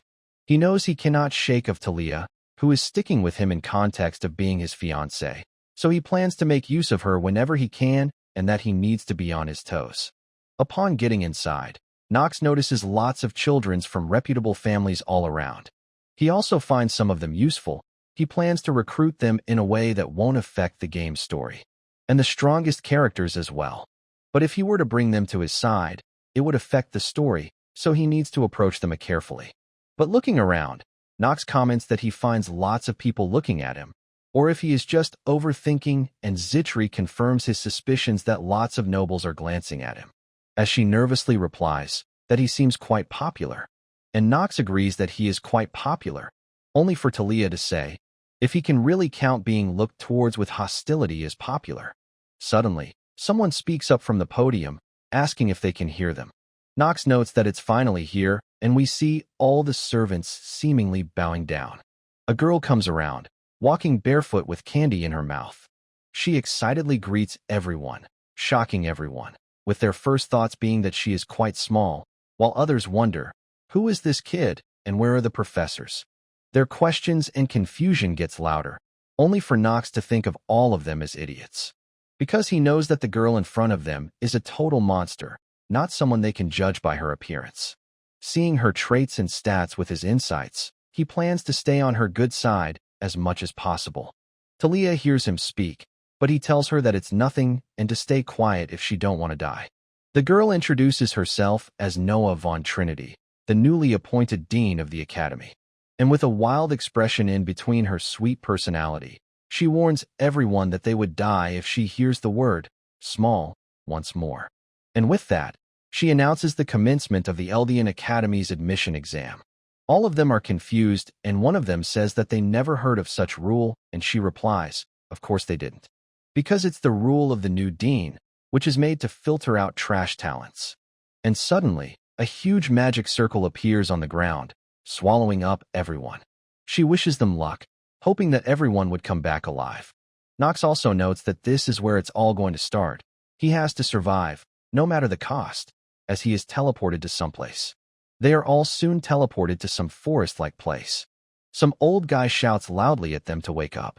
But there is no response, making the Baldy really angry for getting his command ignored. But suddenly, he notices something interesting. He finds Nox still standing up after the teleportation spell. He managed to survive barely, as he realizes that the aftermath of intermediate magic, forced teleport, cannot be ignored. Both Nox and the Baldy stands face to face and looks in the eye of each other. And the first thing Nox notices about him is his head, which he finds shiny as it was in the game. Though, he remembers the storyline mentioning that he once had a head full of hair. His name is Bernan, a combat knight. He is an alumni of Eldian Academy, who was given the nickname Takayaki Bernan for being bald, and he is pretty skilled when it comes to footwork. And for him, nothing would come from getting to his bad side. Seeing Nox staring at him with those eyes, Bernan questions if he is looking at him with pity, who realizes that perhaps he was being really obvious and replies that it's nothing. Bernan warns him in advance that he has very good instincts, so he won't let him off if he gets any indecent thoughts about him. But Nox simply asks him to talk about the admission test instead of all this. But before that, he suggests Nox to cover his ears because he is going to wake up everyone else. And we see him channeling mana in his hand and clapping with it. It creates a loud sound, quickly waking up everyone. One of them is pissed about getting woken up like that, asking, which bastard did that? And Bernan smacks him on the head, replying that he is that bastard. And once again, his shiny head is noticed by everyone. He warns the kid to not frown on him unless he has a death wish, and he apologizes. The others are asked to move the students who haven't woken up to a safe zone. And now that is done, he begins explaining the admission test to them. To summarize the test, this island, which is made of magic, is teeming with monsters which they have to hunt. And as a reward, they would get a specific colored jewel from them. The less mana that is in it, the more value it has. Some would be confused, since shouldn't be there more mana instead, but it's only half correct. They are looking for two things from the test. First is mana sensitivity, which has already been tested and recorded by how fast you wake up from Noah's magic. The second would be your ability to sense faint amount of mana. Such abilities would allow mages to push themselves to the limits on the battlefield, meaning they are basically filtering out the gems from the rocks here. Bernan informs everyone that this place is created by magic by Noah von Trinity, and it is teeming with monsters that they cannot even imagine fighting. So he makes up an exception and allows them to move in teams instead. Suddenly, something appears in everyone's hands. The maximum number of people per team is 8, so they should be moving fast, while he would wait for them at the top. Some of them still has questions, but he is gone already. We get a quick look at all of our main characters, who are beginning to think on what to do. One of the girl raises up her hand, asking if anyone would like to assist the princess with her. And Eleanor offers a reward for those who work with her during the test. And while everyone is forming teams, Nox heads out alone with a smirk on his face. He knows that normal results and positions cannot survive in this game. And the most important part is knowledge. In order for his terminally ill body to grow, he needs to monopolize every advantage. And for that to happen, he believes he has no choice but to go solo. Meanwhile, we see Bernan standing on top of a cliff, finding it strange that a new student was able to endure Noah's intermediate magic, and also decided to raid the forest alone. He first thinks, if Nox doesn't fear the danger, but realizes that it's fundamentally different from that. There is a reason he doesn't feel fear. He believes it was the expression he had, And so, he believes a diamond in rough is still a diamond and asks Nox to show what the hidden dragon of Rainhafer family can do. And as Nox is moving forward, we see some girls secretly watching him and following him from behind. We now switch scenes to Talia and other students, where she seems to be anxious, wondering, where did Nox went, since she wanted to go with him. A purple-haired girl shouts at him to focus, since she has been given the apparent grand task of protecting the Princess Penelope, so she should be happy to kill the monsters. A bit later, and they finally clean up the monsters, and the princess thinks that the purple is the highest grade crystal since they climbed up quite high. But the girl thinks otherwise, since the test is created by Noah, who is one of the 4 sages. Penelope agrees and looks around with concerned eyes, seeing many students tired and quite battered up, and says that it would be tough for everyone to climb up in the current state. But the Pinky won't let that happen. She promised to help the princess sit at the highest place. The current Arkham Empire is rotten to its core, so she wants her to ascend to the throne and restore it to its former glory, so she plans to do whatever it takes to make that happen. Talia suggests if the princess is all right, they can try gathering up students who can still fight and climb up, and the Pinky is of the same suggestions. But she still seems reluctant and clenches her fist tightly, only to let go the moment after, and agrees to move even further top. We switch back to Nox again, who is having trouble due to his weak body, as Cold Hands and Feet's effect activates on level 3, reducing his movement speed, and stats decrease as well. He already knew something like this was going to happen, so he creates a small fire on his fingertips to warm himself, causing his penalties to disappear, while he notes that he needs to get rid of this coldness first if he wants to make use of his body. And upon walking for a bit more, he gets close to his destination. Looking at the place in front of him, he is quite impressed, commenting that it is what Noah Von Trinity, the ice which would do. Even though it's atop of the mountain, he still finds there to be too much of ice. He sits down and uses his ability to sense the man, noting this place is not normal. Noah designed it as a labyrinth. Everything here is made of magic, because of which, all the living things and monsters that appear here are also made up of her magic, which he finds scary just thinking about the amount of mana she has. But regardless, he smirks, thinking that it's not what is important right now. A bit later, he finally finds the monsters he was looking for, a bunch of them at that. They are ice trolls, notorious for having tons of HP and regeneration. It's one of the monsters that kills lots of newbies, though it doesn't mean anything to him. One of them does a vertical strike, which Nox dodges. The other one swings horizontally, which he again dodges. The last one does a stab, which Nox deflects. He knows that while Noah might be obsessed with talented students, she won't drive students who have not even admitted so far into the corner. And ice trolls aren't weak enough that students can kill them. They are at least lower intermediate grade. In a real situation, it's a test at a difficulty which would leave people slaughtered. Which only makes him wonder, what does it mean? And once again from behind, we see that girl from before is watching him with interest. Nox has noticed their pattern of attacks. First one always goes for a vertical strike. Next one would perform horizontal slash and has bigger attack range. And the last one would use stabs and is weakest in terms of power, so he is able to parry it. And soon after, he quickly starts to slaughter them all easily. And from their body, he is able to find the gray crystal. This was the reason he haven't bothered looking for other crystals so far, because the gray crystal that Noah planted here, he can exchange it for the scroll he needs the most right now. After this part of the storyline, he plans to strengthen his hour of the genius skill. We now switch scenes to Eleanor's team, who has found purple crystal as well, believing that it's the way for their peer to get the top score. But she doesn't seem as excited. She does realize that it should be enough for them to get a good result. But remembering Nox going alone in the forest makes her feel uneasy. She remembers her father scolding her for quarreling with someone like Nox, who was already telling her to become a family that no one can look down on. He wanted to climb higher, and suggested to Eleanor that she should have gave Nox everything she had to bring him over to her side. Seeing how he treated her, she knew that her own father never saw her as his own daughter. Regardless, she doesn't understand why Nox is moving alone despite not gaining anything from it, or perhaps if he knows some hidden secret regarding this test. And upon thinking for a bit, she raises up her to offer a proposal to everyone present. She offers a handsome reward for those who are willing to climb up even higher with her, but everyone is reluctant, thinking that it might get dangerous if they try to go even higher. But with her charming smile, she motivates everyone by saying that with great risks comes great rewards, which seems to convince lots of them. This makes her believe that it all comes down to money, and while she don't know what is Nox up to, she finds no harm in checking it out, as she asks everyone to let's go. Back to Nox, whose reason for moving alone is simple, because there is a huge return. There are close to zero chances to enhance his hour of genius skill. It's nigh impossible unless he unlocks the secret stat, agility. So it cannot be helped even if gains attention of others. Suddenly, he glances to his side and blocks an attack aimed at him.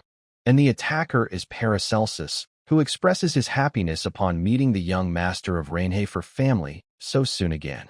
Seeing him here, Nox gets quite anxious, as this is not something that should be happening. Paracelsus is supposed to be one of the strongest characters in game, and one of the 3 sword emperors in the future. So he don't get what is he doing here right now, since he should be fighting the protagonist in this chapter and get inspired by his kind personality as he saves Eleanor, who falls into danger. And the next moment, as Paracelsus attacks him again, Nox starts to note that there is something off. He doesn't understand where is the protagonist that is supposed to fight with Paracelsus, who tells Nox that he is quite interested in the sword that he is carrying and asks to hand it over, only for Nox to get angry as he calls him a filthy vermin. Continuing their battle, Nox realizes that the protagonist doesn't exist in this world now, which means he has to be the one to stop Paracelsus here, as he questions him if he is going to take the responsibility for messing up the story. Who replies that he don't get what Nox is talking about, but something seemed fishy to him. Back when he met Nox in Chatters, he was already using that sword perfectly, and Nox asks, what is he trying to say? And he replies that he seems to be worried about something and asks to simply hand the sword over and go his way, because the black crystal in his hand would already give him the highest marks. But Nox refuses, so Paracelsus simply plans to do whatever it takes to take that sword from him. Nox calls him detestable, since this is what he planned to do from the start. He knows that while Paracelsus is going to become one of the strongest in the continent in the future, his talent is still not matured yet. So if he were to use his hour of the genius, he would definitely win, which he cannot use in this fight. And if this world doesn't have a protagonist, then he would have to save Eleanor when she falls in danger. And so, he decides to take a gamble with Paracelsus, telling him that he is not the only one who knows the secret. And when he suddenly takes the name of Celsus, Paracelsus flinches a bit. Nox continues on that he knows he enrolled into the academy to uncover the secret behind his master's death, which seems to have pissed him off, as he calls Nox a bastard while he continues to mock him by saying, if he feels like talking now. A bit later, and we see Eleanor getting up the mountain, noticed by Penelope as well, who says that she knew she would make her way up here only for Eleanor to reply that she wouldn't dare to get in her way. But she is apparently here to confirm something, as we see Nox and Paracelsus are fighting right beside them. He tries to go for a jab against Nox, which he dodges. Meanwhile, Penelope tells Echidna that she don't plan on participating in meaningless battles, since objectively speaking, it would be hard for them to win against any of those two unless they are gravely injured, and if they decide to work together, it could get really dangerous for them. While frustrated by this, Echidna decides to follow her order. Meanwhile, Eleanor finds it strange, as Nox is supposed to be a good-for-nothing of Rainhafer family, so she doesn't understand. When did he become this strong?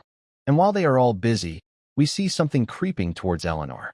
From afar, Talia is watching them fight as well, which Echidna asks about, and comments that she didn't know that the Destroyed of the East would be among the new students, and Talia asks if she knows the person Nox is fighting, and she agrees. He is called the Grey Wolf, Paracelsus. Even from a young age, he has been famous for massacring countless bandit groups of the East. But right now, she is seeing Nox in a new light as well. She never expected him to be this skilled, and if not for his lecherous nature, she believes he would have been a good knight, but Talia defends Nox that he is not that lustful, only to left speechless when Echidna asks, how does she know that? While fighting, Nox notes that Paracelsus is wavering, which is natural, since Celsus was his only teacher, and he is now dead, because of a brat in the Millis Academy.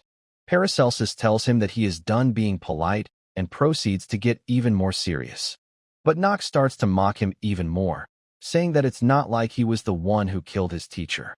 Paracelsus continues to try and strike him, only for Nox to dodge every attack, with him noting that just like he expected, his attack pattern is getting even more simpler, since even if he is a genius character, he is still young. And after deflecting his sword, Nox is able to knee him right in the gut, which pushes him back, though it doesn't seem to have done any damage. Paracelsus again rushes at him, warning Nox to try and spout that nonsense again, and he replies that he would keep on saying it. Nox notes that Paracelsus's attack are getting sharper, so he cannot drag this on for long. As the moment he uses his teacher's sword technique, living sword, his defeat would be inevitable. Noticing that Nox is distracted, Paracelsus calls him out for it, who clicks his tongue in annoyance, telling Paracelsus that he is truly a lowly commoner for trying to take things from others, and he replies that the nobles above them made such a shitty world. But Nox calls it ridiculous, saying that he just needs someone to hate, which is a waste of time for him. And if he is okay with things ending like that, since he won't be able to hear about his teacher then. Nox looks towards Eleanor, noting that he needs to drag it out a little longer. The monster which attacks her appears at sharp 9 p.m. Meanwhile, Paracelsus replies that he would dig out the information after he cut off a limb or two of his, but Nox warns and asks if he can get away after harming a noble. But he simply plans to think about it later, though right now, he believes they got a big crowd watching them. But Nox doesn't care and states that this is going to be his last attack, and Paracelsus rushes towards him, saying that he would test that confidence of his. Suddenly, his eyes widens as he sees Nox giving off a confident smirk. And in the next moment, he has already closed the gap in an instant, surprising Paracelsus greatly as Nox tells him to get lost, since he don't have the time to care about someone like him. As we see the shadow creeping closer, Eleanor was shocked to see Nox accelerating in an instant, even though he was up against the strongest among the new students. And just then, she feels something and glances back, realizing that something is approaching, a black shadow which is moving really quickly. And as it pops up from the ground, she realizes in shock that it's a night walker. She realizes that she cannot dodge this attack, and wonders if she is going to die out of nowhere, so meaninglessly at that. She covers her head, while mumbling that she is scared, only for a dark slash to appear. And much to her shock, the one who saved her is none other than Nox, who sighs and calls her scared sight pathetic. In surprise, Eleanor questions Nox. Why did he save her? And he simply expresses his disbelief that their whole group together were unable to kill a single monster. But in reality, he knows that Eleanor's response was natural, since a Night Walker is an upper intermediate rank monster, and it is something that did not exist in Noah's Labyrinth. It was actual Night Walker, not something made out of magic, and if he remembers it correctly, Celsus's murderer was behind this attack as well. And after getting saved by her savior, Eleanor begins to open her heart slowly, but it's not what is happening right now, because the protagonist doesn't exist in this world. Penelope calls Nox's words quite harsh. Even though he saved Eleanor, she believes what happened just now was abnormal. Seeing that she is a princess, Nox quickly recognizes her and gives a short bow. Penelope believes that the one responsible for this is the dean in the academy, since a Night Walker is not a monster that students can defeat. But Nox replies that their enemies don't choose their opponents, and finds it strange since Princess Penelope should understand that better than anyone here. Echidna comes to her defense, warning Nox to not insult the princess, arguing that he must have stepped in since he realized that the situation was unfair. And seeing this girl, Nox recognizes her as well, Echidna von Janos, the princess's closest aide and the next head of the Janos family. And her nickname is the Snake of Greed. She is not close with Rainhafer family, since a dark family and a holy family getting along isn't something that can happen easily in Inner Lunatic. But regardless, he tells her that he has nothing to say to a dog of the holy family, angering Echidna that Nox is insulting her family. But he doesn't give a shit. Vernon suddenly shouts up from the cliff to stop the infighting, and jumps down from up above. Nox asks him if the test is over, and he replies that it's indeed is, and Nox shows him the black crystal, seeing which surprises Vernon as he never thought that someone would actually get Professor's black jewel, and calls him really impressive. And with that in hand, He crowns Knox as the top scorer, and Rest all gets a shared second place due to the purple crystal. Penelope asks if there is going to be any consideration for the Night Walker attack, since she don't think it's a monster which belongs here and wants a good explanation for it. And Bernan plans to launch an investigation for that, and while it won't suffice, the Academy would give a compensation to Eleanor as well. Along with that, Knox would also receive a reward for saving a fellow student, but he turns around and leaves while declining. He does not want to get involved with Eleanor, and no matter how messed up things are, not having a protagonist in this world is a problem, and if he accepts the reward right now, it would be like acknowledging that he stepped in. But before he leaves, Eleanor questions him. Why did he save her? He stops and anxiously thinks that he knew things were going really smoothly and tells her that he was only taking down the monster, and she just happened to be near it. His response was confusing to her, while he believes that he screwed up. Just like her nickname suggests, she is cold and calculative. She also believes that everything in this world can be bought, including someone's devotion. Fast forward to some time later, Eleanor is still pondering on why did Knox save her, and even rejected the reward offer later. And she calls his reason for that time a ridiculous lie as well. Her assistant sitting in front of her says that he probably meant nothing by it, since she said it herself, that he is a good for nothing. But Eleanor doubts it. It wasn't a lie, but he had other reasons. And so, she plans to look further into it, and her assistant agrees that he would look further into it. But she tells him not to, as she would do it herself, because if the Rainhafer family finds out about it, they won't get off easily. Back in the dorm, Zitri asks Knox if he is really alright, since he looks really pale. And he tells her to not worry about it, though he himself finds it worrying. He knows that someone would have to play the role of absent protagonist eventually, and he cannot allow any more unexpected variables. But Knox, who he has possessed, is a villain. But just then, he gets an idea and quickly gets up, finding a way to actually do it. There is a way for him to play both the role of a villain and the protagonist. We now switch scenes to a desolated battlefield, with a lady standing surrounded by corpses. One of her underling arrives and informs her about the movements of the demonic humans, and that he would awaken, to which she replies that a storm of blood will descend upon this continent once again. She asks Duff to get ready. They have to achieve their goal. She wears her coat, which has a symbol of half-moon. And their goal, all of it, is for the sake of Arkham Empire's destruction. There is one thing that gamers who have played numerous games feels the same about. The fact that there is a very thin line that separates the protagonist and the final villain, which Knox agrees with as well. Both of them have overlapping situations, excluding the boss monster, which is absolutely evil. In most recent games, the villains appear to have gone through a series of traumatic events, just like the protagonist. Even villains have their own reason for who they are, and people go absolutely crazy over such villains. As we see, Knox is covered in a full cloak and is in some back alley. He knows all of that doesn't mean that good characters and villains are completely the same. A villain is still a villain. They cannot become the protagonist. But it is only in the game, in a world headed towards destruction, without a protagonist, the only way for a villain to survive would be to become both the villain and the protagonist. He arrives in some back street, and we see a magic ball is floating there. And while he don't enjoy risking his life, he has no choice but to do this. The greatest villain organization in Inner Lunatic, a group where those who want to bring down the Imperial family gather. He plans to join the Lunatic. We now switch scenes to the Academy, where Noah is meeting up with the other professors. She seems quite bored, as Bernan asks the other professor if he knows anything, who replies that he was the one who supervised the test. And he must have made some sort of mistake again, which pisses him off. Noah suddenly speaks up, questioning their behavior with her sharp glare. Both of them get scared and quickly goes to hugging, with Bernan commenting to continue on from where they left off. But Noah gets pissed, since she hasn't even said anything, and has already informed everyone on the contents, and calls out both of them for not paying attention. Another professor informs that Noah is talking about the enemy that appeared during the test that threatened the Academy.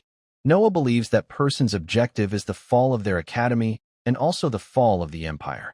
Targeting Eleanor was just the start, and the reason that she, who is called the star of the finance world, was targeted. The guy replies, because of Revelin merchantry, They deal with 70% of the goods that come into the Archime Empire. Bernan thinks that if they are intentionally targeting the Revelin merchantry, then their next target must be set already. Noah agrees and believes that what happened this time around was a challenge to the Academy, so they have to make a thorough preparation for what is coming, and everyone acknowledges her order. She starts to leave, but suddenly sits back down again and calls out one more person who might be considered dangerous. Everyone is a bit surprised and confused hearing that. She thinks back, and we see she was the girl who was following Nox around in that test. A student that might be the most talented one in this batch, and the purple-haired dude asks, "Who is it?" in pure curiosity. Since Noah calling someone talented is actually almost unprecedented, it's the first time it happened after what happened to the princess. And she replies that it's Nox von Reinhafer. He confirms if she is talking about that lustful good for nothing, and she agrees, believing that child might even be stronger than her, shocking everyone, as they think that they might be hearing wrong. Back to Nox, who has entered some inn, whose bartender questions what a kid like is doing here. Nox recognizes him as Charon, the owner of this into the outside world, but his true identity is a little different. He goes onto the counter and recites, "Moonlight on Talon Feather, cheer for the Empire," leaving him speechless and staring at Nox for a bit, and finally lets him in, though he doesn't understand why that person would give him the code. He asks Charon if he is not going to introduce himself, which he soon does. And soon after, Nox decides to head in and encounters a bar counter. And in order to get to the headquarters of the lunatic, he remembers what to do and picks out certain bottles from the shelf in order. This causes the magic to activate, as Nox braces himself while he is getting exposed to high-level magic. It also causes the flow of mana to be reversed temporarily, and his mana sensitivity genius is deactivated, and he starts to get teleported to the designated location. Soon after, he starts to feel dizzy, and his eyes suddenly widens. As we see, there is a sword pointed right at his throat by the blonde mommy we saw previously. She questions Nox's identity, and he calls out her name, Luna, only for her to push her sword even more to his throat. He starts exposing her whole identity. She is the leader of Lunatic, the only sword emperor among the three, whose face is unknown, and he is here for her. Luna replies, not only does he know where their headquarters is, but also knows who she is, and once again asks for his identity, and he replies that he is Nox von Reinhafer, and he is here to join the Lunatic. We switch scenes back to the academy, where Paracelsus is sitting in the window. He thinks about Nox, who looked like as if he knew something about his master's death. He already knew that his teacher was dead, though he doubts that Nox just thinks one of the three sword emperors coincidentally lost his life because of someone else. But he still believes that Nox was joking about it. But he cannot dismiss the fact that he was able to outspeed him for a moment. He has never seen someone that fast, except the old man. It leads him to assume that all the information about him was fabricated. But he don't understand the reason for it. Why would the Reinhafer family hide someone skilled as him? But regardless, it's none of his business. He only plans to trample anyone who stands in his way, all the more if it's a noble. We now see some scars on his chest as he starts to go to sleep. He remembers his master telling him about the Empress of the Empire, Esteban von Archheim, who lost her mind and tried to lead through tyranny, causing the authority of the imperial family to be split. Her daughter, Penelope, is known as a benevolent princess and is raising her own forces while opposing the first prince in the political scene. So, he would have to choose a side in order to survive. He also suggests him to join the Eldian Academy, staying where he can decide which side he should go for, which would be his final assignment. These dreams starts to trouble him, as he remembers his master telling him that he has given him everything, and a shadowy figure killing him. His master apologized to him in his death for leaving the world first, as he stood there and watched. He gets up from his sleep, panting hard from the dream. We also see a glowing mark on his hand, seeing which, he sighs and tells his master to disappear already if he is dead, not understanding the reason on why does he keep appearing to him in his dreams. Back to Nox and Luna, who is one of the three sword emperors. A monster that stands shoulder to shoulder with knights that have reached the peak at the age of just 20, her swordsmanship is not something that anyone can catch up to. Moreover, unlike the black sword arts, which he can only learn after becoming the patriarch, He can learn her arts as long as he gains her trust. Luna questions why would a son of Rainhafer family would join in criminal organization. As she starts to push the sword into his throat, he replies that it's for the sake of bringing down the Arkheim Empire. She is a bit surprised to hear that, and Nox continues that she might now this, but they need to first bring down the Eldian Academy, which is under the influence of the Empire. And for that, he would like to become her spy. Luna asks if he thinks that he is capable enough to do that, and he assures that he is. She stares at him for a bit and calls him quite bold and asks for his name. Nox introduces himself, and she calls out to Duff, who presents himself and orders him to prepare the lunar trial. He takes a quick glance at Nox and quickly agrees with her order, handing over some robe to Nox, asking him to wear it. He follows them to an altar and notes that everything is going as he planned. Duff instructs him to get on top of the altar and kill all the enemies that appear, but he must not allow the robe to fall off. Nox asks the reason for it, and Duff replies, because it's the only way he won't be exposed to Berserk. He actually knows the reason for wearing this robe, the abnormal status. Berserk, it's one of the worst traits. In return for causing the player to go crazy, it would raise their abilities to their limits. Duff continues that once people are exposed to that crimson moon, they go crazy, or as they call it, Berserk. He remembers the stage having two objectives, standing on the altar while being wary of the Berserk status and defeating the monsters. Originally, the game didn't provide any information on how to pass the trial, because in a world with a protagonist, no one would want to join a villain organization. No one knew how to pass it, except for him. Luna tells him that once he takes the trial, two things would happen to him. Either he would pass the trial and become a member of the Lunatics, or he would die here and become a corpse. Hearing which, Nox simply gives off a confident smirk, and proceeds while saying that they would see about that. Duff drops his blood on the altar, and it starts to glow. And we see the monsters starting to appear as well. Noting them, Nox realizes that they aren't something he can handle at his current level. Each of them is a chimera which is at least at intermediate rank. And the number of them is quite ridiculous as well. But Nox then simply removes the robe, knowing that there is a way to pass this trial. Luna is surprised seeing that, and calls Nox crazy for doing this. We see the Berserk status being applied to him, with system warning that he might not be able to recover his mind. But his stats also gets boosted by 1.5 times, causing him to give off a grin. Seeing him like this, Duff wonders if he has gone crazy, since throwing the robe away is same as throwing away his life, and suggests to stop him, but Luna stops him. Since Nox is someone who won't listen to warnings to begin with, and whether he dies or not, is not their concern. But Duff is worried since he is from the Rainhafer family, and if Theo tries to harm Lunatic, it would be troublesome for them. But Luna smirks, confident that it won't happen, she would make sure of it. And in the first place, she don't believe that Theo is someone who is overflowing with fatherly love, which Duff agrees with.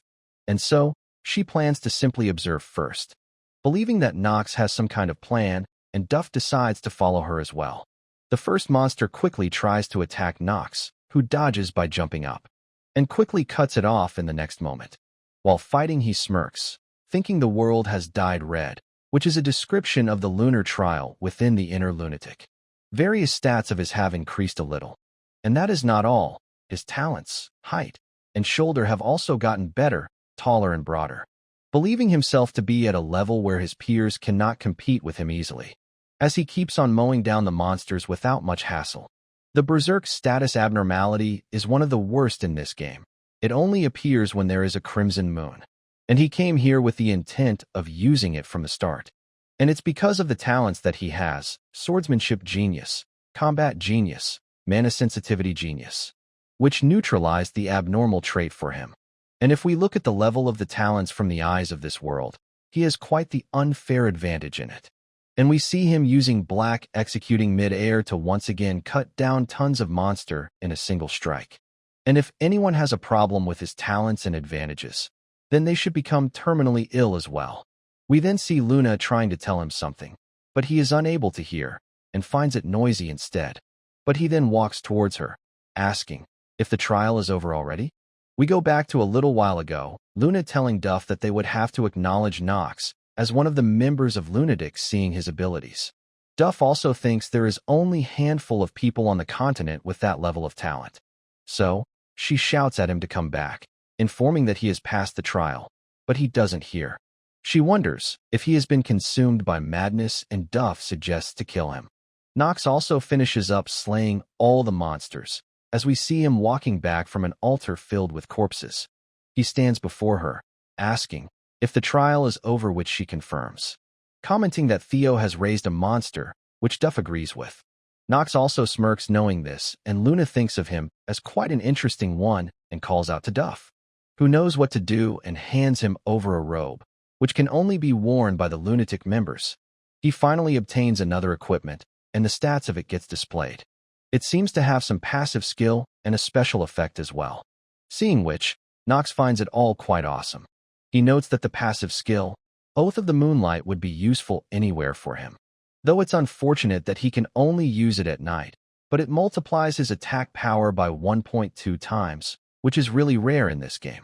On top of that, he was also able to raise his willpower stat by 1 point.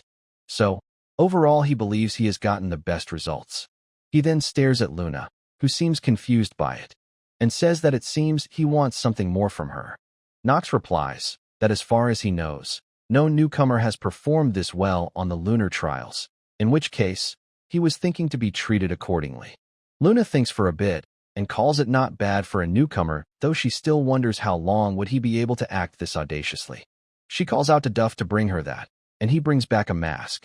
It's an artifact that they secured recently, Moon Shadow. As the name suggests, it can create a clone, which would be helpful to Nox to become their spy in the academy. She then asks if he is finally satisfied with it, and he replies, definitely. He smirks thinking that he finally got this artifact in his hands. As he wears the mask, and system window pops up asking to name his clone, this was the biggest reason that he got into Lunatic so early in the story. Because with this, he can be both the protagonist and the villain. He thanks Captain Luna, who replies to listen carefully, explaining that there are 5 ranks in Lunatic, excluding the vice captain and the captain. The members are ranked 1 to 3. And since he is here for the first time, he would be given rank 3, which he accepts. And with that, she tells him to be on standby until his next mission, hoping that he won't disappoint her. And he finally leaves with a simply bow as a farewell. She comments that Nox is pretty interesting, something which Duff also agrees with. But Duff has no idea how he endured the madness of the Crimson Moon. Luna understands why he would say that, because people who are not geniuses wouldn't even last 5 minutes. And even if he is a genius, to be able to fight without a robe on, it means that he has enough guts to put his life on the line. Duff agrees with it as well, so Luna decides to watch over him a little, to see if he would entertain them and would be of help to their organization. Nox comes back to the bar, as Chiron comments that he must have taken care of his business. And he replies, somewhat, thinking that others would ask him why he did such a crazy thing such as risking his life at the altar. But he didn't do that, the way to perfectly resist the berserk trait. That would be to have 2 specific genius traits. To put it simply, he is the only one who can use the power of the Crimson Moon. Chiron once again says that he looks like he got what he wanted, and Nox asks if he has some business with him. And he replies that it feels unfair, the self-introduction, confusing Nox. He explains that self-introductions are about introducing their names to each other, and Nox finally introduces himself as well, hoping that they are done for now, which he agrees and bids him farewell. And as Nox leaves, Chiron comments that it would be tough for him to try and keep up with the academy's schedule, but if it's him, it would be even more difficult to try and hide his strength. But regardless, he advises him to not stand out too much. Back at his dorm, Nox thinks that his plan has progressed smoothly, and as he enters the dorm, he finds Zitri waiting for him in there, who was quite worried for him and questions, how could he sneak out on the first day of school without his maid? Nox sweats in nervousness, not knowing what to answer, remembering that he did check she was asleep before going out. Zitri again asks if he is even listening to her. She goes on that she said multiple times before, but he has to refrain from doing dangerous stuff, even though a lot of negative rumors have been spread about him within the family. She still believes there is a chance of rehabilitation. Putting that aside, he asks, how did her day went since from what he knows, maid and servants take lessons as well. She rubs her hands while saying that nothing much happened. But seeing her reaction, he realizes that something must have happened, and tries to think of something of a solution, knowing that Zitri, who became a commoner, is a perfect target for those low-ranking noble maids. And so, he hands over a pouch to her, telling her to open it if she runs into any problem. Taking it, she asks, "What is it?" And Nox once again tells her to open it only when she is in trouble, because it's an item which would resolve any situation very reasonably. She once again asks if she cannot open it now, and he tells to not do it. And so, she thanks her for it, saying that she would make sure to open it only when she is in trouble. And Nox tells her to not hesitate if a moment like that comes, and she assures that she won't. He now gets a system message that he has successfully joined the Eldian Academy and has cleared the first main story. He also gets a new mail in the box, which he quickly opens. And suddenly, he sees a beautiful angels surrounded by feathers in front of himself. He opens up the message. It greets Nox, saying that if he received this message, it means he has successfully entered the Eldian Academy. They knew that he would be able to become a student there without any problem, and they are glad he did. Nox notes that the tone of the letter is as if the writer saw directly through him, and they definitely knows him. The message continues that it's just the beginning. Even though he probably had tough time by now, it's going to be even more tough, but only he can do this. Because only he can see the ending of the story. They know that it sounds irresponsible, but they would still do as much as they can to help him. And even though it might not be much, they hope he accepts what is attached to this letter. Nox notes that the content of the letter aren't much helpful this time around either, and now it's time to reorganize his thoughts. He believes that there is a high chance who sent him this mail is an inner lunatic game master. The fact they are able to freely interfere with the system and the fact that he is able to send him something proves it is the most likely conclusion. And so, he plans to focus as much as he can to complete the main storyline. His lost memories and clearing the game. But for now, he had enough with the problems that he cannot solve right now and decides to take a look at the gift he got. He selects the view character system and is quite surprised by it. We see there is a whole directory of characters in the system. He starts to realize what it does and selects Talia's profile. And it seems to open a complete character information page. Nox chuckles, finding the ability to be incredible. Originally to use insight, he had to look at the character in person. But now, he can check the status of the character he met anytime. He indeed finds it a worthy gift to be sent by a game master. But looking at Theo's profile, he is surprised that his stamina increased by 0.2 in such a short amount. He already holds the title of the Sword Emperor, and yet at his age he is still getting stronger. Nox also realizes another thing when he looked at Theo's stats. The world only looked like the game, but it's still not the actual game. And he finds the difficulty to be hellish. But he is still glad that choosing the classes went smoothly for him. We now switch scenes to the dorm facility for the maids, and Zitri walking through some sharp gazes.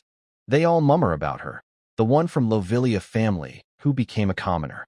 They call her shameless for coming all the way to Eldian Academy with her young master, believing that if they were in their place, it would be too embarrassing to even show their faces. They now starts commenting on her pretty face, which they believe she uses to bewitch people, especially since she is the maid for that good-for-nothing of the Rainhafer family. Because from what they heard, he is a lustful guy, so Zitri is making use of it. Seeing all of them laugh like that, it starts to make her frustrated. She remembers enduring countless insults being hurled at her, and such a fallen noble doesn't have a future. Things like that are luxury to her. But she don't want it to cause any inconvenience to young Master Nox. And so, she walks towards one of the maids and asks if she can have some of her time. She holds one of her friend and steps up to mock her, saying that she is from a distinct family, serving young Master Kane, so she don't have time to talk to a mere commoner like her. Zitri tells her that she just heard her spreading unfounded rumors about her young Master Nox, and she replies, what would she do about it? Since it's not her fault that there are negative rumors about her young master being spread in the society, and if she is asking her to apologize, she is not going to do that. Zitri realizes that it's just like young Master Nox told her, status matters greatly in this place. And since she is left with no choice, she starts to take out the thing Nox gave her to use in case of trouble. And upon opening it up, we see a chibi Nox, seeing which, she is quite surprised. And it's a hologram of Nox, and everyone is quite shocked seeing it. Zitri speaks up young Master Nox's name in a confusing manner, and Nox states his name to everyone, saying that he don't know what happened here, but it doesn't matter. Because if Zitri chose to open this, then one thing is for sure. He points at all of them, and they seems to be getting nervous seeing Nox's hologram like that, who then threatens all of them, that they are going to be dead meat. He is going to send all of their heads back to their family now. And with that, it disappears, leaving everyone speechless. And with a deadpan face, Zitri questions if this was his idea to resolve the situations reasonably. The maid gets terrified and gets on her knees. She asks for Zitri's name, and she sighs and states it. And seeing her mood, the maid is terrified, knowing that Rainhafer family can easily erase her whole family from this world in an instant. So she quickly slams her head on the floor, apologizing for the mistakes in her behavior, and so does everyone else around. Zitri notes that it indeed all got solved just like Nox said it would, though it would mean even more negative rumors for him. So she wonders, what was he thinking? And with that, she walks past all of them with an unconcerned expression. We now see Zitri and Nox walking outside with her worriedly asking Nox if he is all right, since his dark circles are quite deep, and he assures her that he is fine, since he managed to complete the class selection somehow. Suddenly, Eleanor's servant meets them on their way. He quickly bows down and greets Nox, who asks for his identity. He introduces himself as Rick, Eleanor's servant, commenting that it's an honor to meet Nox. Nox quickly remembers him, wondering, what the hell is happening here? He recognizes him as someone dangerous, and the fact that he is approaching him before the first half of the story. He is called Rick, the Deceitful. In the next 3 main stories, he betrays the Revelin merchantry to deepen the plot. He is a servant of the demon. He is someone who would backstab Eleanor someday. He finds the saying that enemy of your enemy is a friend to be complete bullshit in this game. Rick is the worst kind of trash, so getting involved with him would do more harm than good. He takes something out, something which Eleanor sent him as a present to him. But Nox straight tells him to get lost. He is still curious about the gift, but knowing that it's a poison apple, he chooses not to accept it. Rick is surprised by his response, and Nox once again tells him to get lost, this time intimidating him. And Rick starts to get nervous now, as Nox starts to draw out his sword, but decides to leave it at that and walk away. Zitri quickly runs behind Nox, calling him out for having a feeble body, worried about him hurting himself by walking too quickly. Nox sighs in disappointment, asking Zitri just how pathetic does she think he is. She calls him out quickly. He recently got chills, flu, and cold hands and feet at the same time. She has never seen someone as weak as him. Nox agrees but assures that he is fine now, and he won't die suddenly. But she still feels uneasy, since he is usually at the center of events, prompting Nox to call himself pretty popular in that regard, only for Zitri to make a face at that statement. But regardless, Nox knows that rather than being her master, Nox is someone who saved her life. And her trait, singe-minded, they would be very worried when they are apart from their master. She then asks about Rick, and why did Nox acted that way with him now, since he seemed more emotional than usual. Nox tells her to listen carefully, that no matter what happens, having him around herself is never a good idea. It makes her wonder if it's due to Nox's problem with Eleanor, but he is also not someone who would act that way without a good reason. So, she agrees in making sure to keep a good distance with him, causing him to commend her for following. Knowing what would happen in the future, he also wants to keep his distance with Eleanor, otherwise he would attract lots of attention. Telling Zitri that they would have to be really careful from now on, is what he thought, but he has met a tribulation right from the start. The instructor announces that they would have to form teams from now on, which they would be going through with for the whole next year. And to form a party, it's an important thing to know each other. This frustrates Nox, who is too optimistic about his situation, not knowing that not having any friend would also be an issue in this game. The instructor gives them 30 minutes to form a team. Nox thinks that it cannot be done. It's impossible for him, who is a public outcast, to gather 3 team members. So, he asks the instructor what would happen if they are unable to form a team, and he replies that they would be given an F and won't be allowed to repeat the course either. And he specifically tells Nox that he cannot work alone, who is worried about receiving F grade right from the start. It is already very difficult to graduate from this academy, and if you get F in a single subject, you would be expelled immediately, which he cannot let happen. Meanwhile, we see both the princess and Paracelsus are getting offers from students to team up. Meanwhile, Knox tries to think of something to get out of this situation. We now see Eleanor, who is quite popular with students and receiving quite a lot of offers to team up. But she instead walks to Knox and calls him out, saying that he didn't like her gift, it seems, and asks if he would give her the chance to pay back her debts. Knox asks what is she talking about, and she offers to team up with him. And even though it sounded arrogant, Knox knew it instantly that he would team up with her, and to add on to that, he got another burden joining him, as Talia comes along to team up with him. Talia asks Knox to team up with her, who almost forgot about her and thinks of her as a burden. But he does understand where she is coming from. She is a kind person to begin with. Whether or not she likes Knox, she must be feeling sad about the fact that her fiancé is all alone, so she wants to help him. He mumbles that it drives him nuts. Eleanor calls it unexpected and Knox doesn't get what she means. She is fascinated by the fact that Knox has a friend. He is unable to refute this statement, but it still does make him angry for strange reason.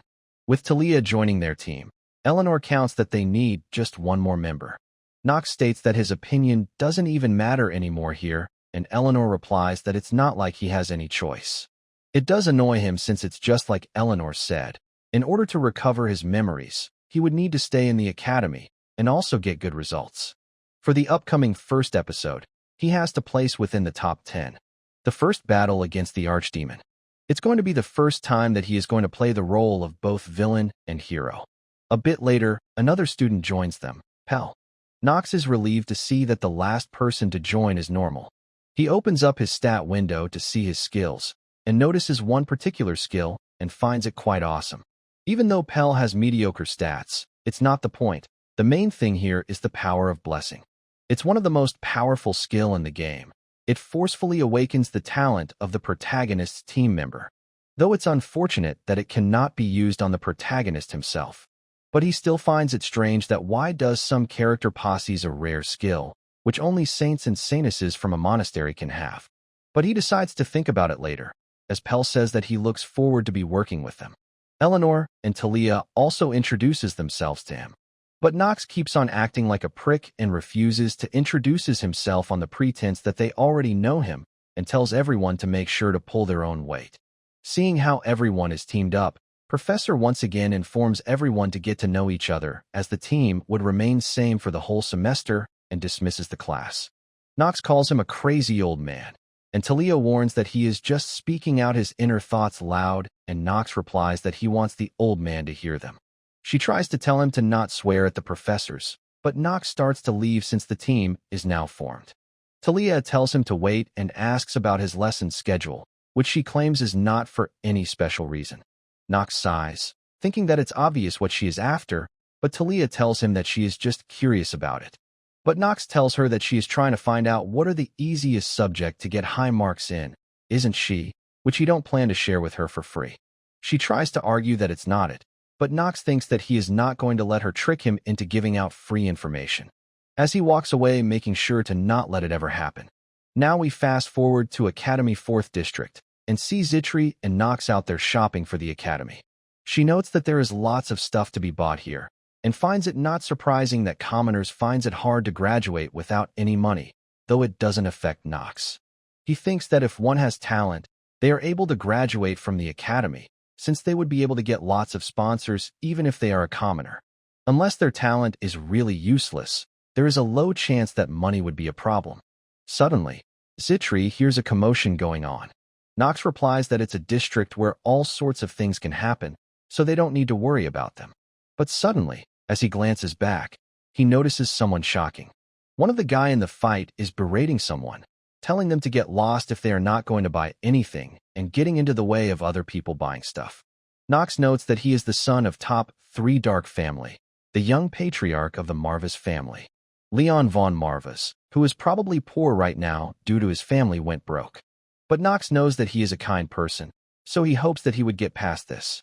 Leon apologizes and tells the guy that he is trying to make a reasonable purchase, who replies that he is just lifting and weighing the same items, calling Eldian to have dropped their standards for them to take in a beggar. And getting his family insulted seems to have flipped his switch on, and he starts using his power, saying that he cannot forgive him for saying that. Knox quickly rushes to his side, calling him out of his mind. finding it surprising that Leon is willing to use his dark magic despite there being so many people around. We see some skeletons appearing due to his magic, while Zitri asks Nox, where is he going? Nox replies that Leon has gone crazy, and his eyes looks like he would cause trouble, so he needs to stop him.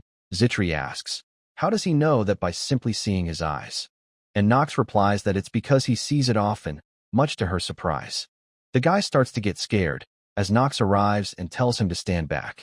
He stands in between Leon and him, telling the guy to get out of here. But the guy starts acting up again, flaunting to Nox that if he even knows who he is, and how dare he climb over his head, Nox calls it ridiculous, and removes his cloak, questioning the guy if he needs to tell him who he is. We switch scenes to Emma and Talia, who is explaining her problem on how Nox isn't letting her know what her class schedule is like despite being in the same team. She hopes that it's because Nox is going through puberty and being shy, and tries to confirm it with Emma. Seeing her make a baby face, Emma gets nervous before answering, and replies that there is no way she knows what Nox is thinking and tells Talia to calm down. Talia tried to be as mature as she could. She tried to not judge people easily, and even to not hold Nox back. Yet he is still like that, and Emma gets anxious seeing her like this.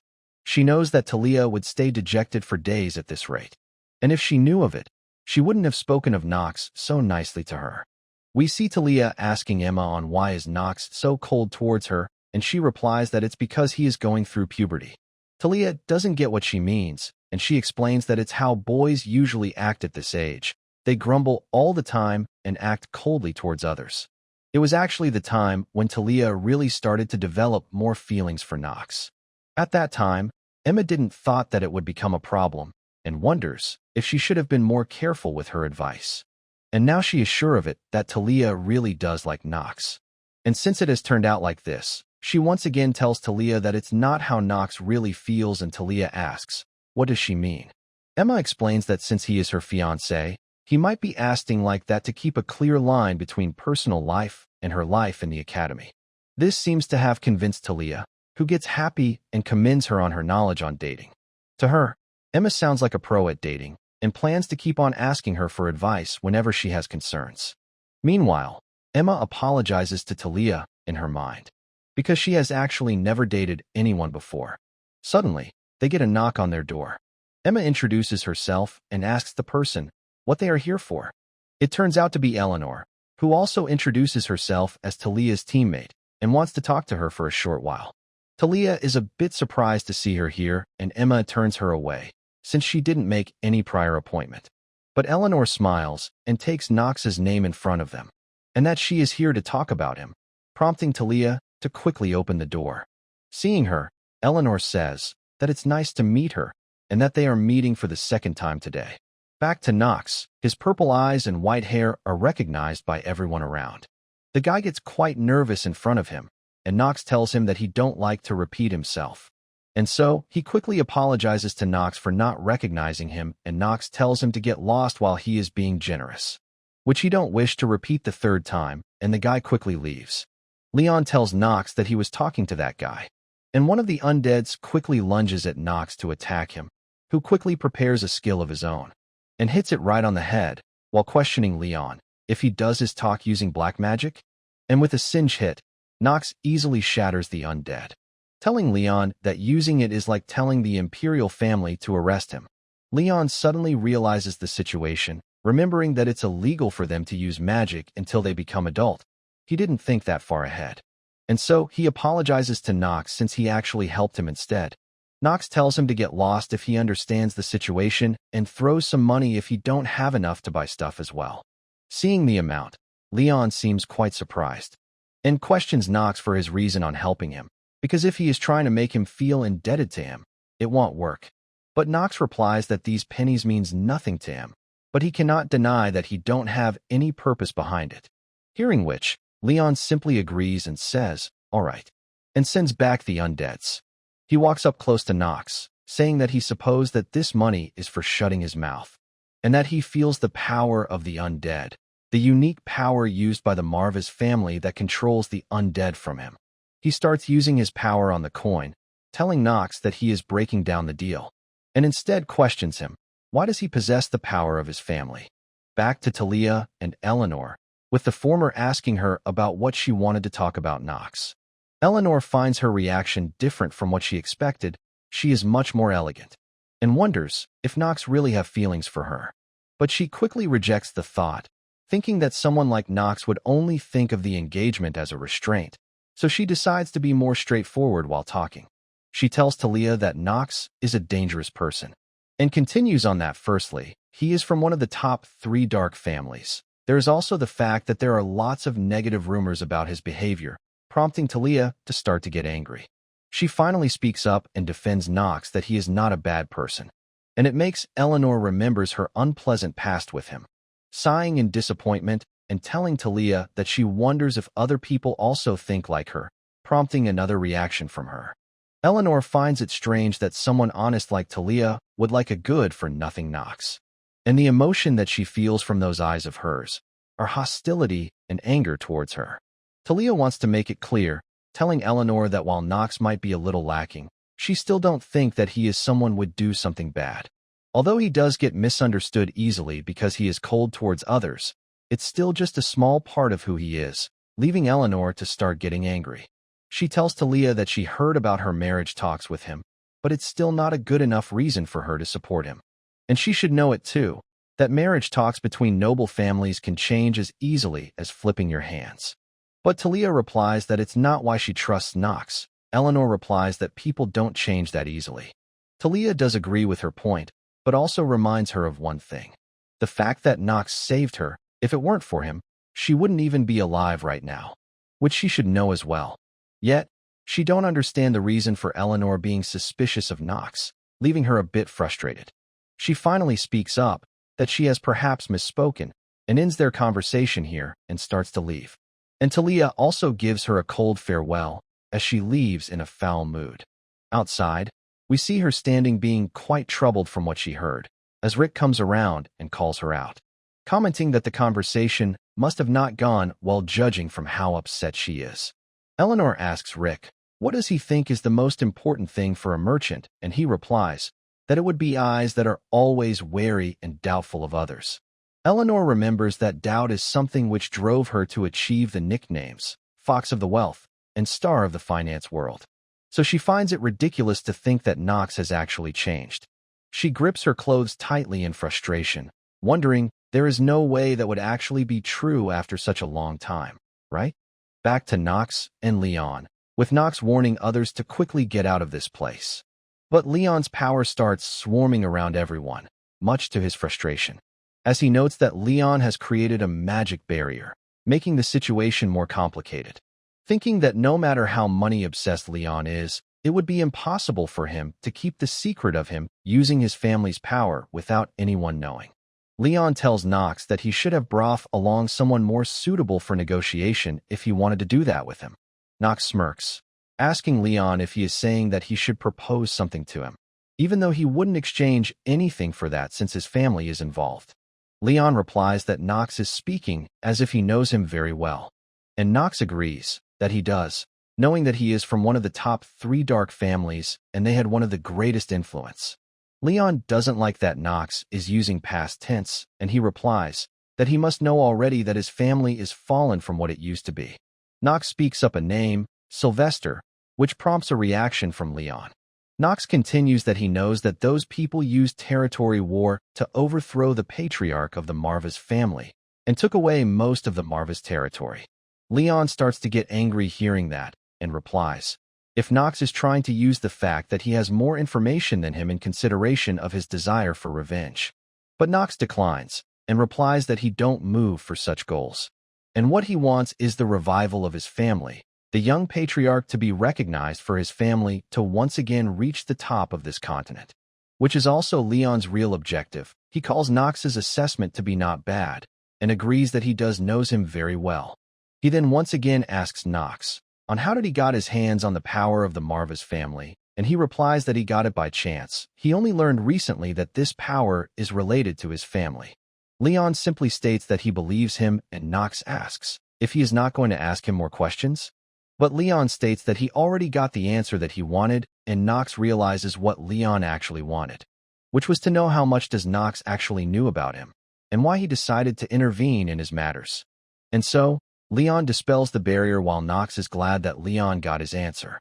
He also thanks Nox for his help and agrees to repay him in the future, as long as it's not money-related. And Nox tells him to not worry, since he is not expecting him to repay it. Now on the next day, at the Eldian Academy, the time is finally here for Nox. We see Noah eagerly waiting for him, while Nox thinks that his lifeline, light, and resting place. It is the moment to strengthen his Hour of the Genius skill. The Hour of the Genius. Even among the skills of inner lunatic characters that possess the genius trait, it's considered the strongest skill. It was kind of DLC for inner lunatic. When he became the first person to complete the game 10 times, he was given the active skill, Hour of the Genius. At first, it was just a game that he liked, so he didn't know what was in the DLC when he bought it, and if it weren't for his decision back then, he would have died a few times by now. A thought which gives him chills. Noah commends Nox for doing great on the test, and calls out his family for raising such a monster. But Nox tells Noah that she is going a little too far for calling him a monster, but Noah argues that she didn't say anything wrong. Otherwise, how else could they explain him being able to fight the ice troll so calmly? Why would someone as skilled as him would be a good for nothing? She cannot warp her head around it no matter what. And there is no chance that it's because Theo von Reinhafer has a bad judgment of character. Nox gets nervous knowing that she is suspicious of him, but he expected it since the original Nox was a good for nothing. But that is no longer the case. So, he tells Noah that it shouldn't matter to her what kind of person was he in the past, which she does agree with. But also comments that his talent has gotten her excited. He has gotten so interesting. Which is why she wants to steal him away. Nox replies that it's not an appropriate thing to say, and lets her comment slide off as if he never heard it. He also reveals about knowing that she was following him behind after polymorphing herself. She simply grins in return at Nox for noticing it, and begins to take out a scroll, saying, "Let's see how much longer can he hide things from her." Nox is quite excited upon receiving his reward. Noah explains that this is the reason she called him here, a skill-strengthening scroll. She would be able to greatly enhance the efficiency of one of his skills. It's a really precious item. Nox replies that it's his first time hearing about such an item, and she passes it over to him. Just as it gets in his hands, Nox suddenly feels something. And Noah also smirks. Nox got a little shock from holding it just now and wonders if he just imagined it, and passes it on as probably him getting excited about what's to come. His system quickly displays the information of the artifact, and he immediately uses it to upgrade his Hour of the Genius skill. And upon using it, his Hour of the Genius skill is upgraded to a plus version. And since he acquired the artifact at an early stage, he got a bonus by increasing his skill effect 2 times. And the duration of his skill is modified to 10 minutes. This skill cannot be strengthened by normal means, and one of the means to strengthen is to use this scroll, and getting this scroll at an early stage was the best harvest he could get. Noah asks if he got the results that he wanted while he thinks that he cannot get any more involved with her, and agrees, and starts to leave. Noah lets him leave, commenting that he must be tired from saving his fellow student during the test, causing Nox to realize that it's meaningless to hide it anymore, and replies that it happened somehow, and asks Noah to ignore it as he don't want any attention. She agrees to do so, and tells him to go back and rest. And Nox leaves while thanking her, and thinks of her as dangerous, planning to be careful around her. Meanwhile, Noah looks forward to see what kind of monster Nox would grow into, and asks someone, don't they agree? Back to classes, the professor is starting to talk about learning the properties and traits of each element. Nox noticed that magic of Empire, it was never talked about in the original story, but what is important is not the class to him, but Professor Ras von Celestia, who would be playing a critical role in this chapter.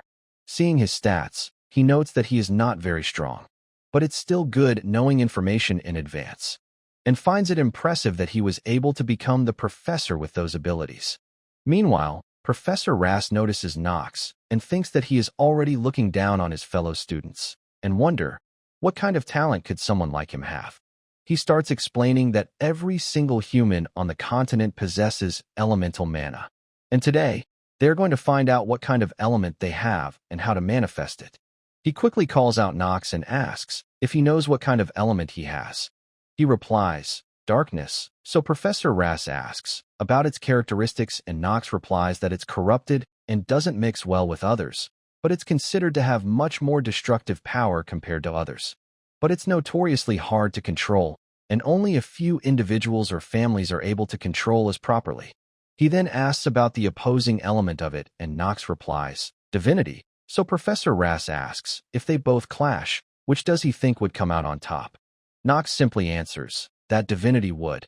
It surprises Professor Rass a bit, as he says that people don't usually talk ill of their own family's element, and calls Nox a special one, and asks him one more question. If he were to fight someone with divine mana, what would he do? Nox grins and replies that while they are still unaware, he would kill them. He would make sure to kill so that they couldn't create future troubles for him. The answer shocks both the professor and his fellow students.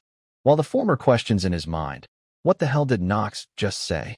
We switch scenes to Rick, who seems to be grunting in pain. He seems to be injecting himself with something in his arm.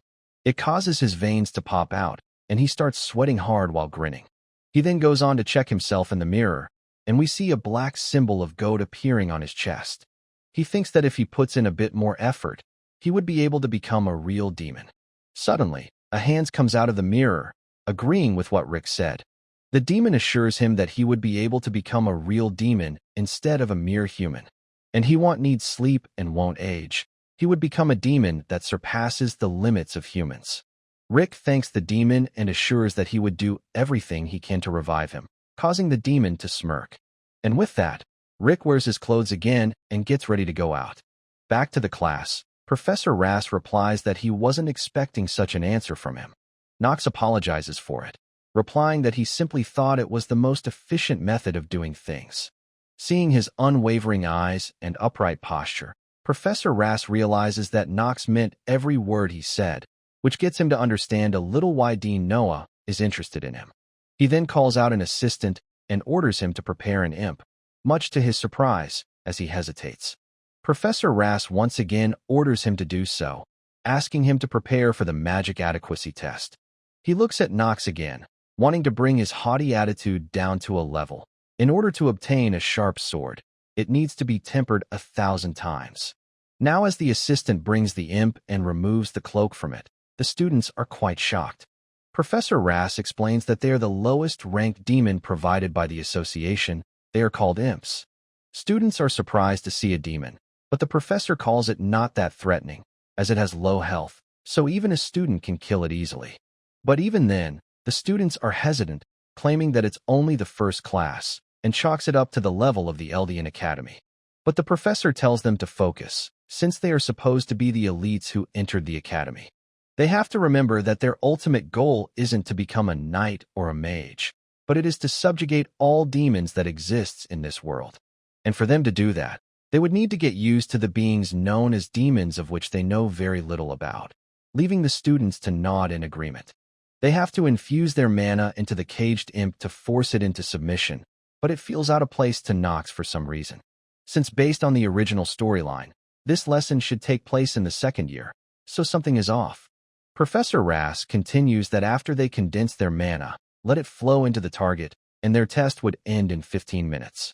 Thinking that no matter how incredible Reinhafers are, there is no way they would expect to see an imp in the first lesson, and a new student would definitely fall for the deception of the imp and end up drooling uncontrollably. He plans to teach Nox how things work here. But much to his shock, we see Imp being terrified of Nox instead. He doesn't understand what is happening. He tries to look at others, and everyone is indeed fallen for the imp's deception. Talia is scared of Emma, while some are dreaming of delicious food in front of them. They are feeling their consciousness fading away. Nox raises up his hand, asking Professor Rass to change his imp since it's already trembling in fear without him doing anything. But the professor starts gasping, leaving Nox to wonder, who is making such a sound in the classroom? He suddenly starts looking at Nox with brightly lit up eyes and asks him in excitement on how he was able to force the imp into submission, while Nox tries to claim that he didn't do anything. But the professor calls it great, commenting that he cannot help but feel foolish for not recognizing his great talent. And he wants to give Nox a chance to become the best student, much to his surprise, who knows what it means. It's the kind of thing in dramas that one must never do, being an assistant. The other students are feeling jealous that Nox got such an opportunity and states that he has to accept it. But he refuses instead, saying that it's only being the best student in name. It's essentially being a slave. Much to all the students and Professor Rass's shock. Everyone questions Nox. What the hell is he saying? Meanwhile, we see our other main characters, who are drenched in sweat and looking at the drama. Echidna is quite shocked seeing him being the only one standing up normally, causing her to wonder, just who the hell is he? We go back in time a few hours ago. Bernan tries telling Rass that Nox is freakishly strong, guaranteeing his strength, but Rass calls him just a new student, and finds it too early to make any conclusions about him, as to not put too high expectations on him. Bernan calls Rass close-minded, as even the dean told them to watch out for him. He is definitely talented according to him, and he was even recognized by one of the four sages. But Rass claims that he would see it with his own eyes, as Bernan calls his attitude obnoxious.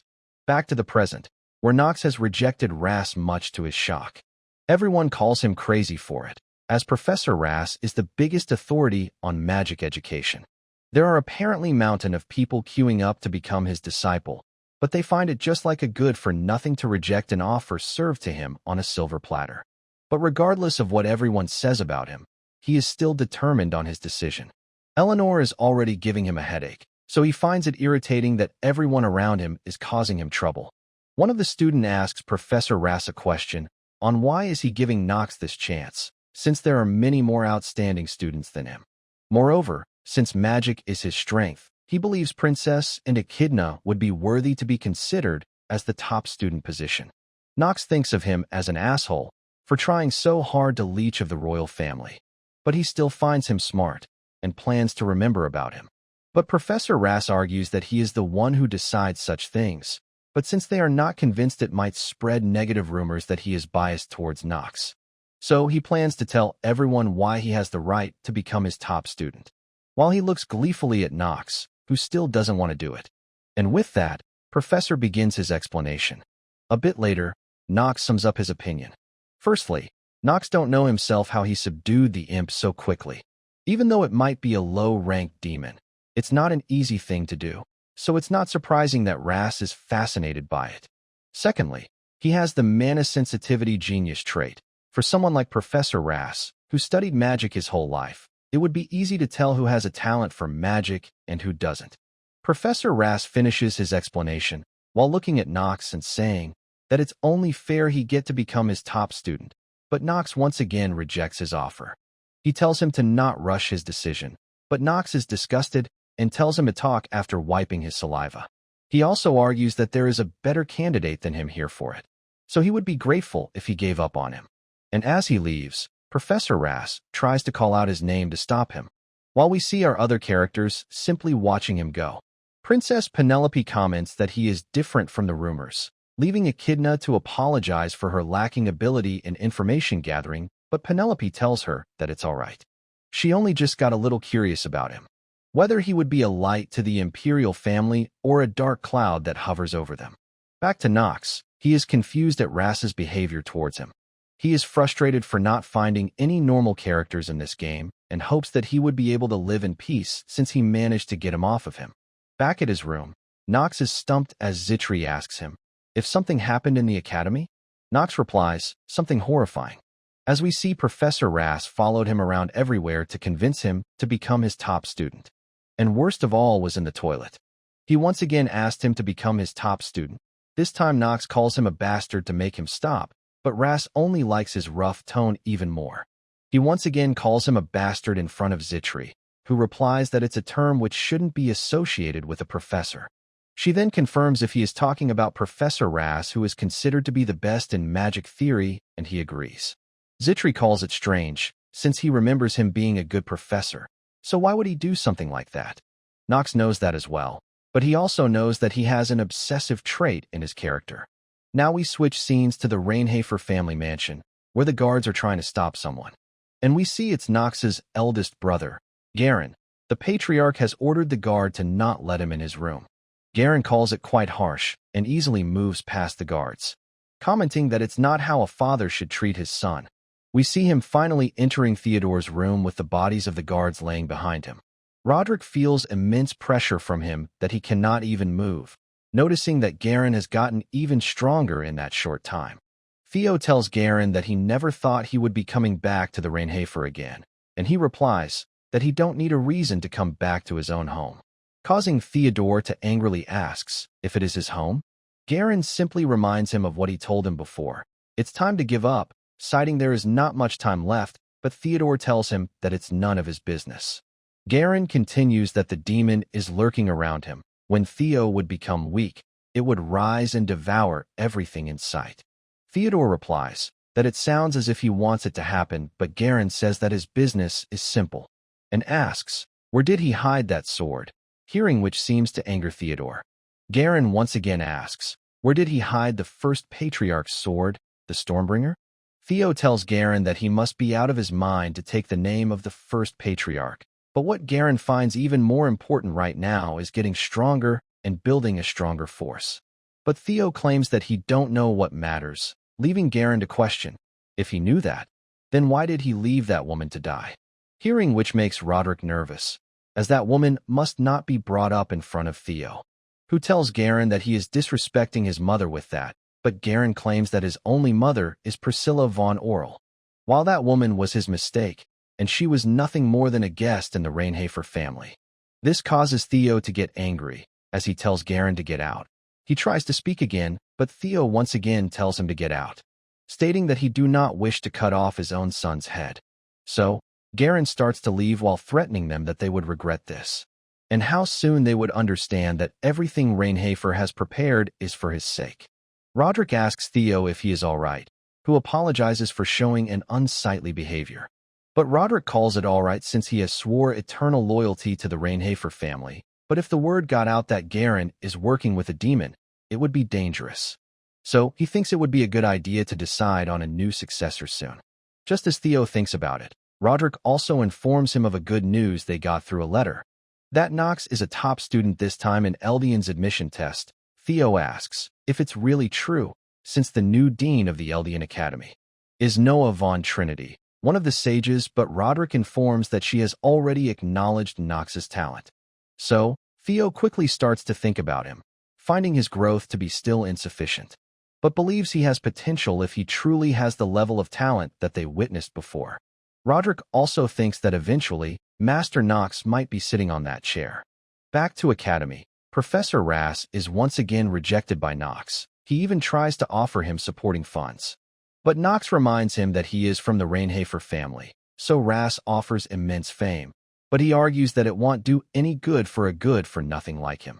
He requests Nox to consider it again while Nox is getting annoyed from his persistent nagging. But he sighs and remembers Zitri's words that he should listen to him once since Professor Ras is being so sincere. Since she has looked into him more, and it's not how he normally behaves, they say that he is usually an educator who is focused on helping weaker students. Nox agrees with her, saying that no matter how crazy he might be, he would give up once he knows what he is lacking. Back to the present, Nox expresses his doubts that he is still not satisfied on his reason for being picked as the top student. He asks for the real reason that he was picked, and not the other outstanding students. Professor Ras asks if he got some time then, and he replies that he is a good-for-nothing, leaving him a bit confused. Nox continues that it means he has nothing but free time, leaving Ras to laugh. He now begins explaining him with offering tea that he needs Nox to complete his research, in order to obtain someone who cannot use mana, so that he can fulfill his lifelong wish, which is why he need him. Because he do not wish to see anyone die while being too powerless to even struggle. Just like how his son died, leaving Nox to remind him that these are the behind stories of each characters that he didn't know while playing the game. Ras was born as the Viscount of the Celestia family. He had no outstanding talent, but was admitted into Eldian Academy with just his theory skills and became a professor. He received poor results in practical, and his peers looked down on him. No matter how good his written tests was, they always showed him contempt. But despite everything, he was able to become a professor and even got married. But still no one acknowledged his achievements he made as a professor. His thesis that he published were under another person's name, and he was continued to look down upon. But then he had a son, who grew up and was admitted to Eldian Academy and successfully graduated from it. He told Ras that he would work hard so people would speak highly of him, which made Ras really happy. And so he joined a squad right under the Emperor and head to the field. He wanted to obtain victory so that people would speak highly of the Celestia family. But he died there, not long after joining, and from being struck by an arrow which contained a touch of mana. Nox doesn't find this story to be significant, since it's the merciless world of Inner Lunatic. But for some reason, the back of the professor he saw through the monitor and right now is different, and he can understand the depth of his loneliness a bit. Nox tells Ras that he is even more certain after listening to his story that there is someone better suited for this, someone who would listen to his story better. That is the kind of person he truly needs right now, and with that, he leaves. Ras looks at the picture of his son and finds a resemblance between him and Nox. Fast forward to night. After Nox returned to his dorm, he received another disastrous news. Zitri informs him that Garen has returned to the family, because of which several bodyguard knights have died so far. This leaves Nox nervous and concerned, knowing that the first crown prince, Lewis, and the #1 bad ending maker of Inner Lunatic has started moving. Nox tries asking Zitri about her recent visit to the family estate. She apparently went there when Rodwell summoned her along with Rona. Nox remembers Garen is someone who hated Theo's second wife, Nox's mother, since he loved her instead of his own mother. And if he hates Nox as well, then Zitri would be in trouble, which leaves him annoyed at his past self for making so many enemies. He asks her if Garen did anything, and she starts to recall something. Nox gets worried that he started trouble with her maid, but she informs him that he tried to recruit her. Much to Nox's shock, back when she was with Rona, Garen walked past by them. He immediately took notice of Zitri, finding her extraordinary for a maid. This leaves him to quickly approach her to inquire more. She introduces herself as Nox's exclusive maid, but Garen skips the formalities and quickly asks her to become his personal maid instead, believing that she has in it herself to satisfy him. But she quickly declines, citing that she is already serving Nox. This thing comes as a surprise to Garen, finding it hard to believe that she is refusing his offer despite knowing who he is. He tries asking if Nox gives her a lot of money, but Zitri replies that it's just because she wants to serve him herself. It starts to piss him off. He doesn't believe that it's something a commoner like her can decide, but it is exactly why she is serving Nox, she cites, because he respects her. And above all, she wants to stay by his side to see what he would do in the future. He finds it surprising that she wants to serve someone like him and offers her 3 times the wages. But she once again ends up declining, much to his anger. Nox asks how much did he offer her anxiously, and she replies, 3 times. For Nox, that much amount of money is quite much at this part of the story, but he don't want to give her up. So, he offers to match Garen's offer of the salary as well, and requests to focus on her work. But Zitri suddenly gives out a laugh, much to his confusion. This leaves Nox quite worried, who asks if she already decided to work with Garen, but she assures him that whatever he is thinking, it's not what's happening. She isn't going to follow Garen, and her wage is sufficient as well. So Nox tries to ask her reason of laughing, but she refuses to tell. He gives an order, so she waves it off as something that came in her mind. Nox knows it's a lie and calls her out, but she simply lets out a sigh while looking away. Regardless, he feels relieved that he is not going to lose her, and someday plans to get revenge against Garen, once he is stronger, that is. Fast forward to next day at the academy. There are 5 mandatory classes in the academy which every new student are required to take. The first is the history of the empire. The second is horsemanship. The third is knightly code and etiquette within the academy. The fourth is basic magic of the empire. And lastly, the subject which Nox has the most difficulty in, the stamina training. It consists of running, chin-ups, and other exercises, but his stamina reaches its limit quite quickly.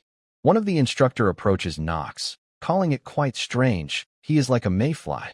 Nox asks the meaning of that, and he replies that while he is exceptional when it comes to short-term results, he feels quite troubled when it comes to stamina, as if he is blocked by a large wall that he cannot overcome. Nox finds it impressive that his instructor was able to figure this much out.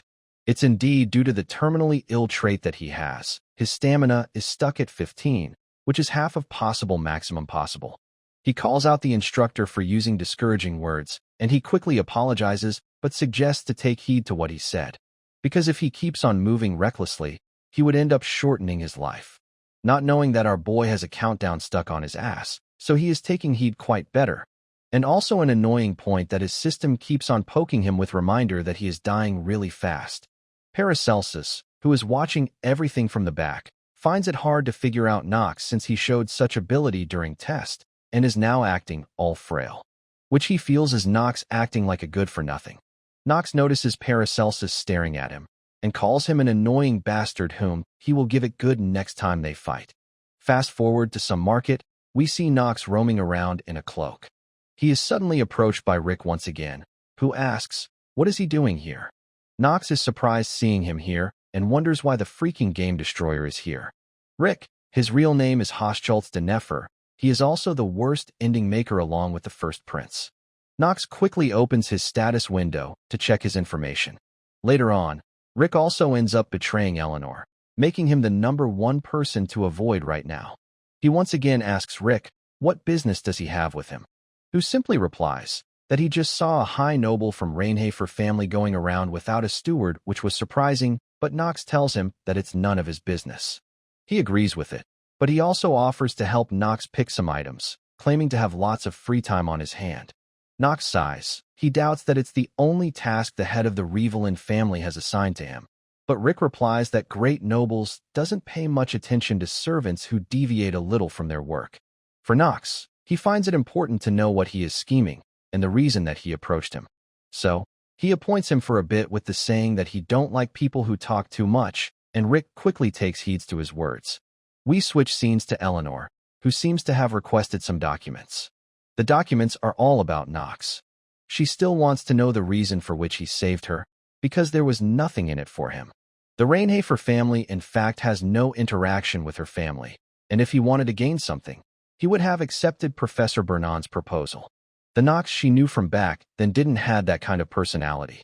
And another thing she noticed is that he started acting different after clearing the forest of missing children, though she don't know the reason for the change.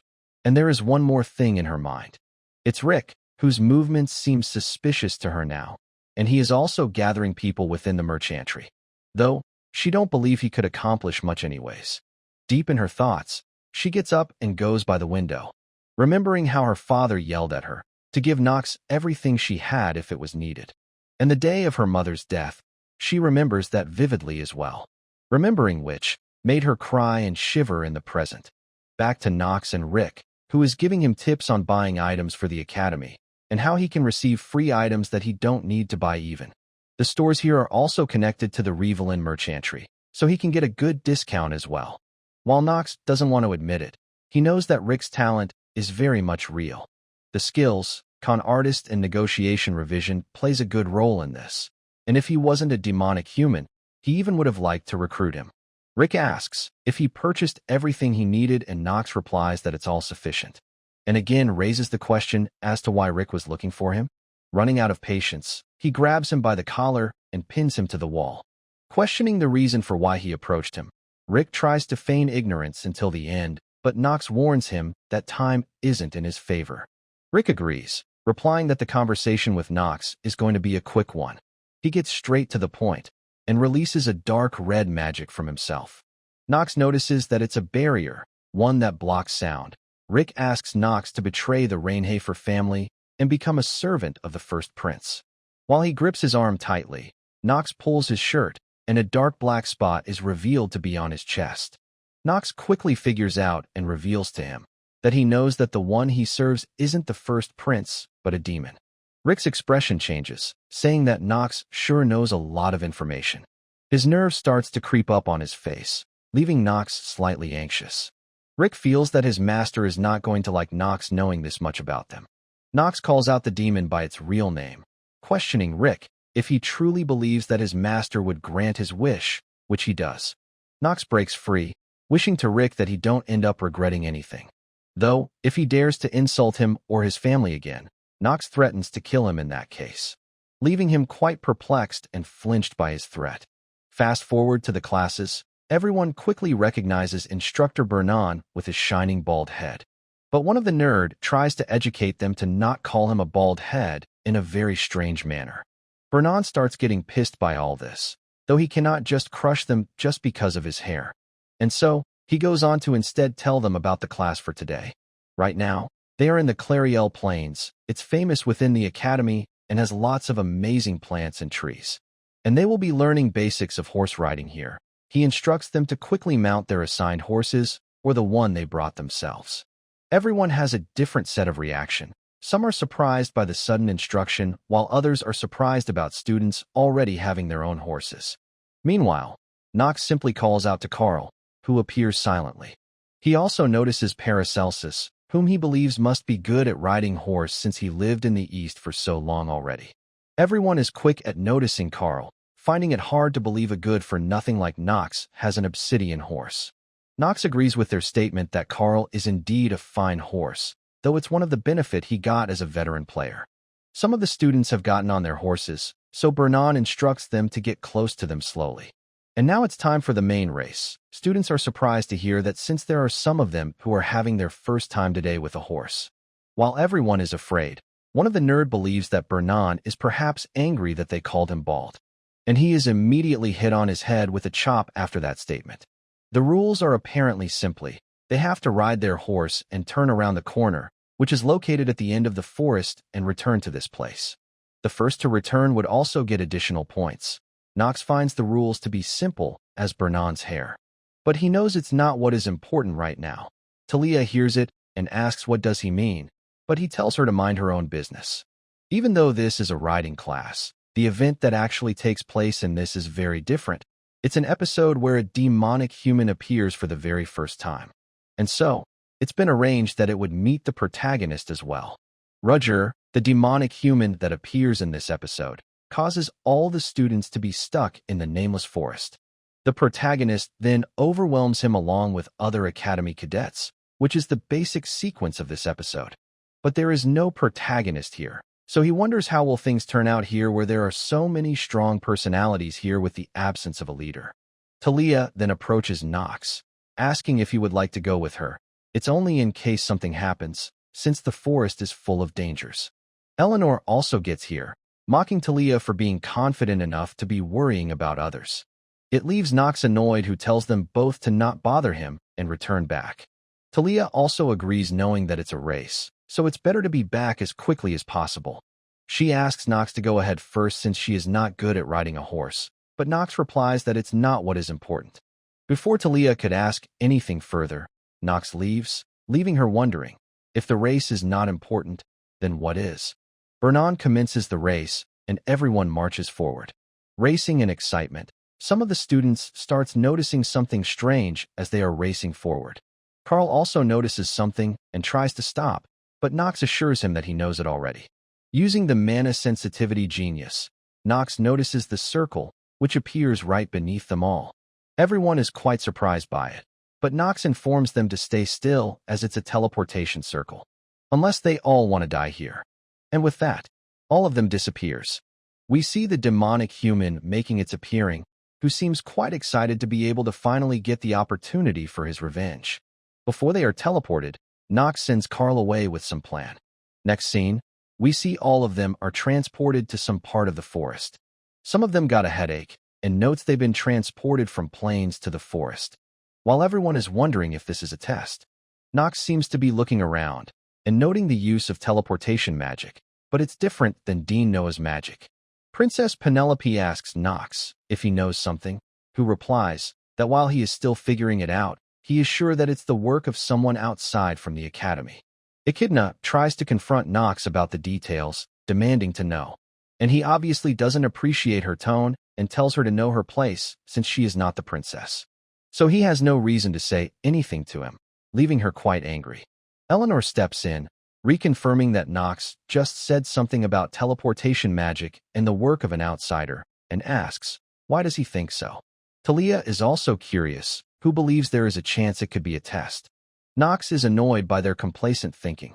Since this is Inner Lunatic, a game that boasts of being one of the most difficult, he tells everyone how the magic formula is too unstable. The fact that it completely disregards the safety of its user is the proof. Leon finds the formula to be strange as well, and if it's done by a professor, they wouldn't want to endanger them, especially since there are this many children from reputable families from Eldian. So he takes Nox's side with it. Princess Penelope also agrees, confirming that there is outside influence at play here. She starts to think that it might have been her brother. Regardless, Nox and Leon believes they need to get out of here quickly. Echidna, being a bitch, complains to them both that they are trying to take things into their own hands as fellow dark families. Penelope shuts up her trap quickly, saying that whatever they both are saying is correct. If they stay in this circle for too long, they would die. Everyone quickly sides with the princess, calling her a genius for some reason for figuring out the magic. Paracelsus notices something and quickly draws his sword, much to once again Echidna's surprise. He calls her out for not being able to smell the blood, noting there is a monster of intermediate rank or above here. Nox says it's right above them, and we see a giant bird-like monster overhead. He immediately jumps in and strikes, telling everyone else to get ready as well. As in this dangerous situation, Nox announces that he would take the command. Of course, everyone is still in denial that he can take the command since he is a good-for-nothing despite seeing him take down a monster who would slap all of their asses back to their mums in a single hit. But Penelope seems to be thinking otherwise, a monster whose presence she couldn't even react to. Nox was able to detect it. Everyone has one thing on their mind. How is Nox so different suddenly? Switching to Bernan, who finds it hard to believe that this batch of students are so bad that not a single student has made it across yet. Suddenly, Professor Rass arrives, bearing a bad news. Bernan is confused since he is supposed to be teaching the second years. Rass quickly asks for the whereabouts of the students. Bernan replies that they went for horse riding. But he suddenly feels it as well. Rass informs about the demonic human who infiltrated their academy and activated a huge magic circle in these plains. It annoys him greatly. All of it had to happen when Noah wasn't around. Suddenly, Carl comes around running towards the instructor, bearing a message for immediate assistance. And it's in Nameless Forest of all places, which is at least 2 days away, and it's too late to use teleportation magic as well. Back to Nox, Echidna finally admits hesitantly that his judgment was the correct one. Regardless, Nox ignores it and asks Penelope to give him the authority to take command over all students.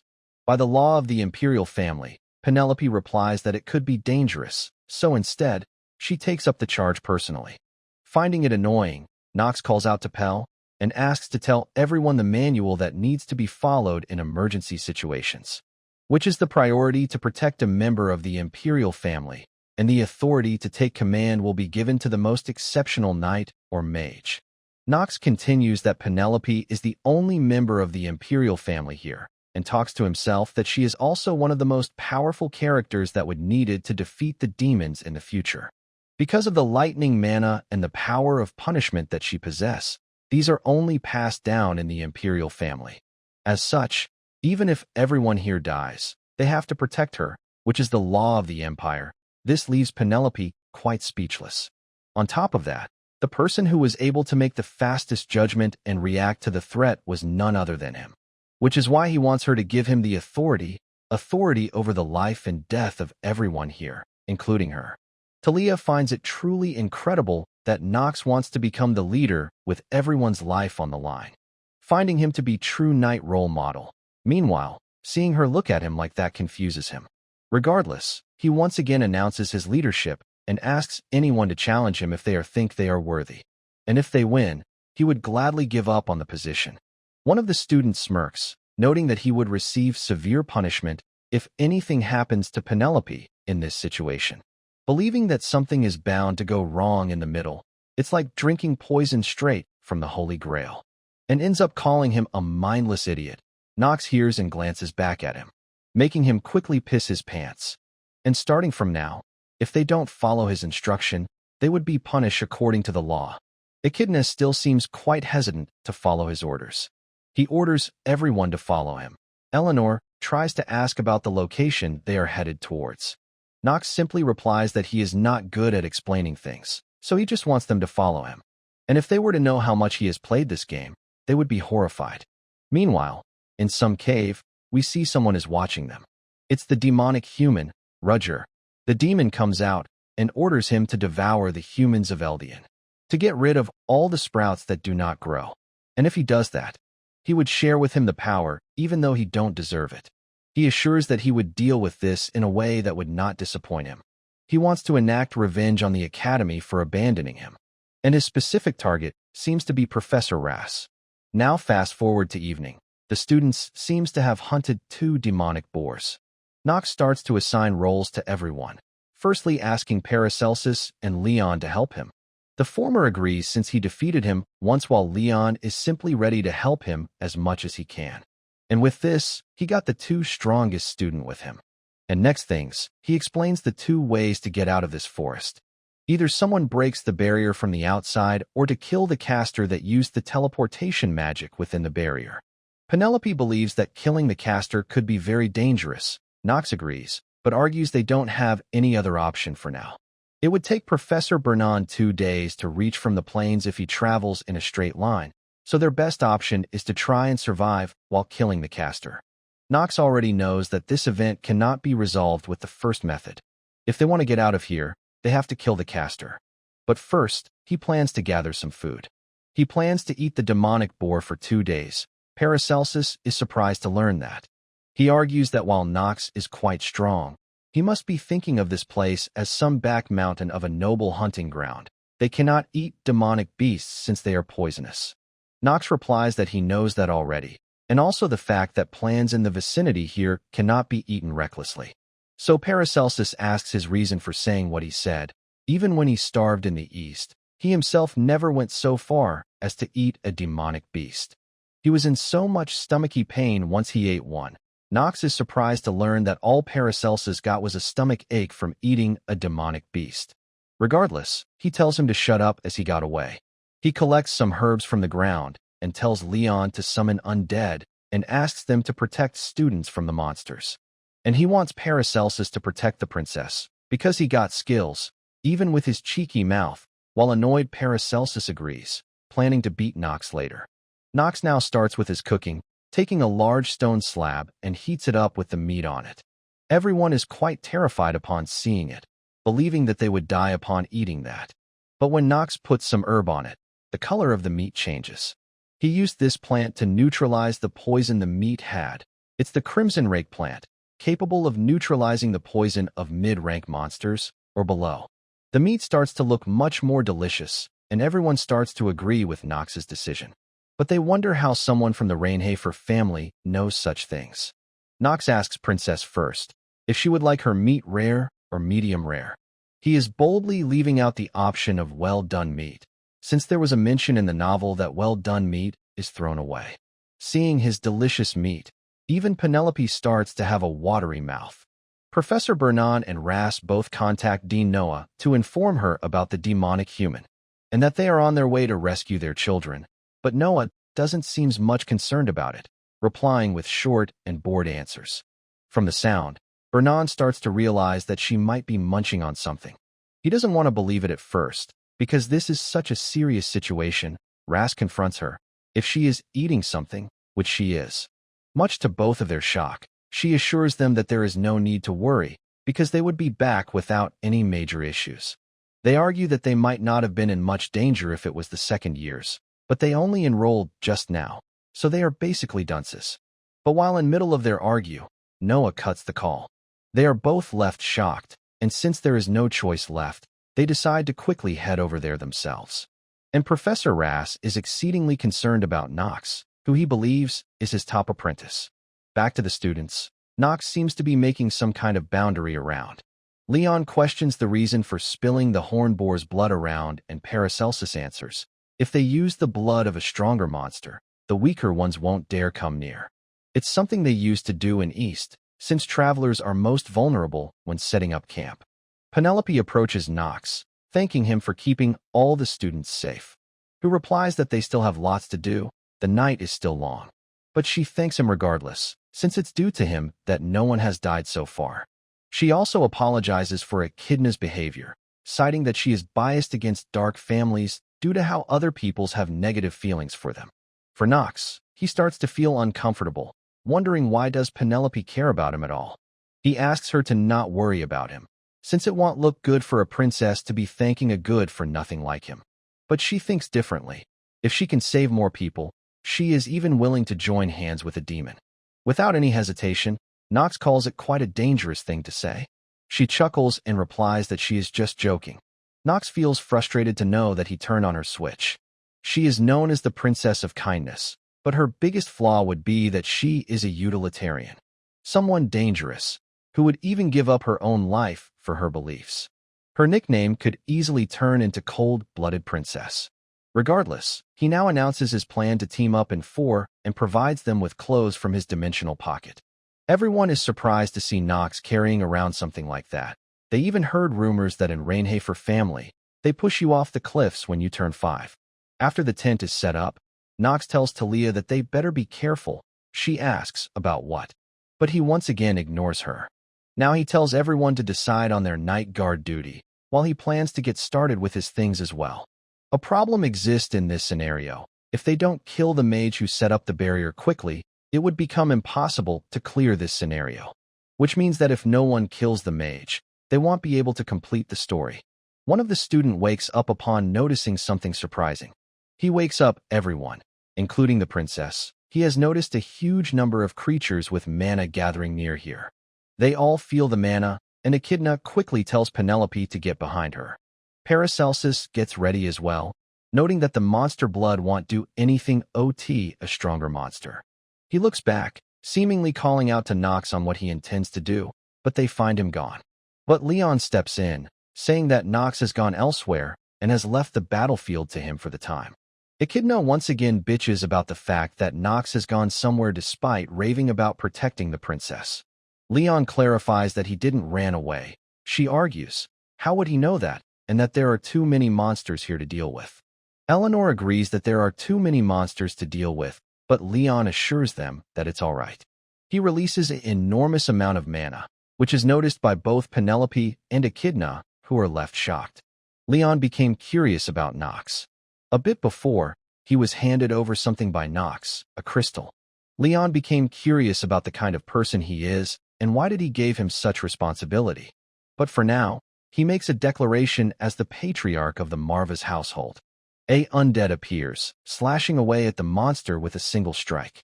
Along with it, a bunch of other undeads are summoned as well. While Leon declares that the fate of this battle will solely be decided by him alone. Meanwhile, we see Nox stepping into the magic circle, but his skill easily neutralizes the restraining magic. He notices Roger quickly, who finds it quite interesting. The fact that a mere academy student figured out his location, that is, and is also bold enough to fight him. Nox's acting genius activates, and he replies that he should only use those words when he is worthy enough for them. This leaves him quite angered, and he immediately rushes on to attack Nox. But he easily blocks and pushes him back. Roger is surprised by his strength and questions his identity, which Nox don't plan on telling him. It pisses him off even more, and he once again rushes into attack. But he easily slices off his arm, without him even realizing what happened. He didn't even need to use any of his skills. Not with the difference in their level.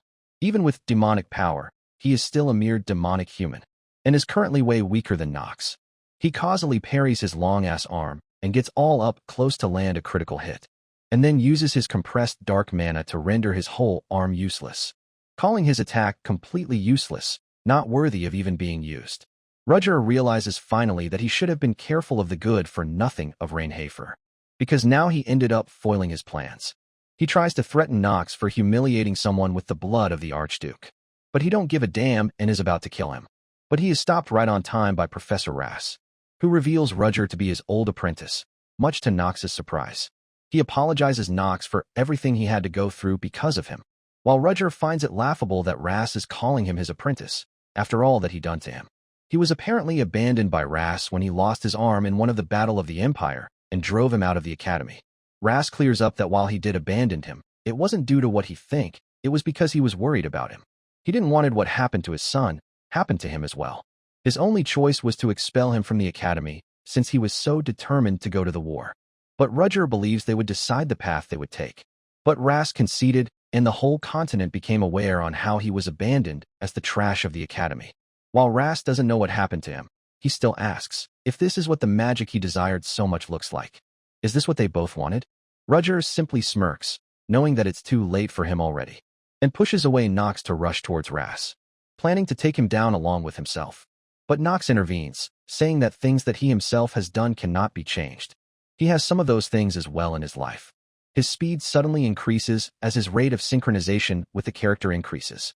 While the feelings about those things, he calls them a really inelegant emotion for himself. But as the sync rate increases, he also gets a warning that he might lose his mind. Thought he still takes care of Roger quickly, splitting him clean in half. Professor Ras seems deeply shocked by this incident, and with a deep emotional tone, he calls out to Nox, asking him about what should he do. He doesn't understand what Ras is talking about, who reminds him about his research, which he said existed only for the weak. But now he is not sure if there is any meaning to his research, since he wasn't even able to protect his apprentice. He lost his direction in life. Nox with a slight stutter replies that he don't know how he was related to that demonic human.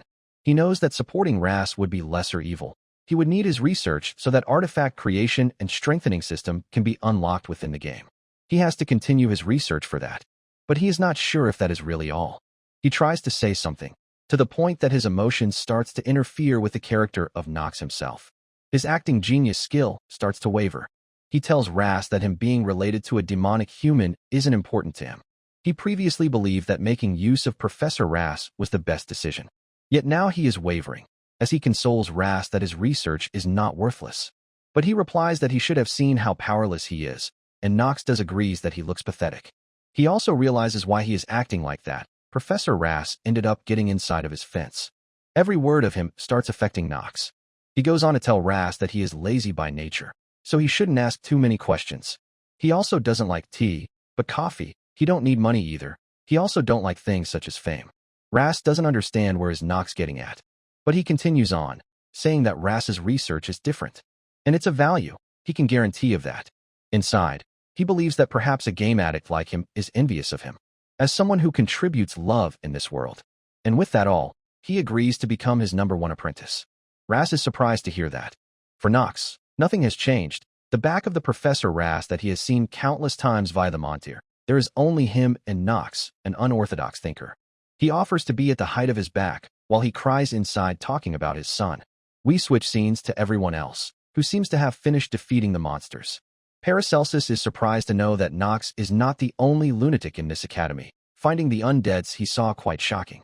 They are on a completely different level than normal undead, feeling fundamentally different. Even the princess is finding it hard to believe that there is an army of undead with this level of strength. It's hard to truly see the true capabilities of a dark families. Even though she don't want to admit it, the rumors that she heard that Marva's household is back is the truth, and she plans on remembering his name. Echidna agrees to pay attention to his activities. Leon received the highest grade mana crystal. If it weren't for it, he couldn't guarantee that he could have won, almost as if Nox has seen the future. And finally, Professor Bernan arrives at the scene, asking if everyone is all right. Paracelsus replies, somewhat. He then asks if there is anyone dead. The princess replies declines, but informs that there is someone who left the battlefield. And immediately upon seeing her, Bernan gives his greetings and asks, who left? She replies that it's Nox. But she also doesn't believe that he is in any danger, and also that they all could only survive this long thanks to him. Bernan asks if this is truth. Leon agrees, informing about the crystal that he gave him. Paracelsus replies that he also got ration for us, basically doing everything. And now people are started to change about him, believe that he is not that trash as they thought about him, though they still find him problematic when it comes to women's. And again like this, a chain of rumors start about him about many things. Bernan realizes that it's the white-haired brat again, and also the fact that the barrier has disappeared. He previously did confirm that the large-scale transportation circle of the demonic human can only be broken from the inside. He is confused on what is happening, since there is not enough time have passed that the weakling Ras could have resolved this issue, which could only mean one thing. We are now back at the Eldian Academy. We see our boy working hard on some paper. After that incident, Nox had no choice but to become Ras's apprentice, who suddenly comes all up close to him just to fold his sleeves. It's for the sake of unlocking the artifact system in the future. And in the game, Inner Lunatic, Professor Ras never died, but things are different now. And if he don't save him, then he would be the one suffering, he says as he elbows him in the face. He quickly apologizes after, claiming that he reacted unknowingly since he touched him. But he assures that it's all right. Ras knows that he did that on purpose as well. Nox asks, why did he touch him if he knew Nox that well? He must know about the Empire's law about sexual harassment as well. Ras replies that Nox is really saying some smart stuff despite being a good-for-nothing. And if he looks at the laws and relationship between commoner and nobles, the laws have already been broken for quite some time. Nox replies that he shouldn't be saying such stuff as the professor of Eldian Academy, but he don't care, as long as Nox doesn't snitch on him, which makes Nox label him as seriously insane. Ras recommends Nox this time to get along with Leon. He has sent a recommendation for them two to go into the treasure vault of the Eldian and take an artifact. Nox is shocked to hear that he really did that, and he replies that he knows he can be quite convincing. Though, he don't want Nox to feel pressured by this, who immediately excitedly approaches him, saying that he never felt pressured. And Ras can tell that Nox is more happy right now than when he became his apprentice. Nox calls the Eldian's treasure vault an unexpected jackpot.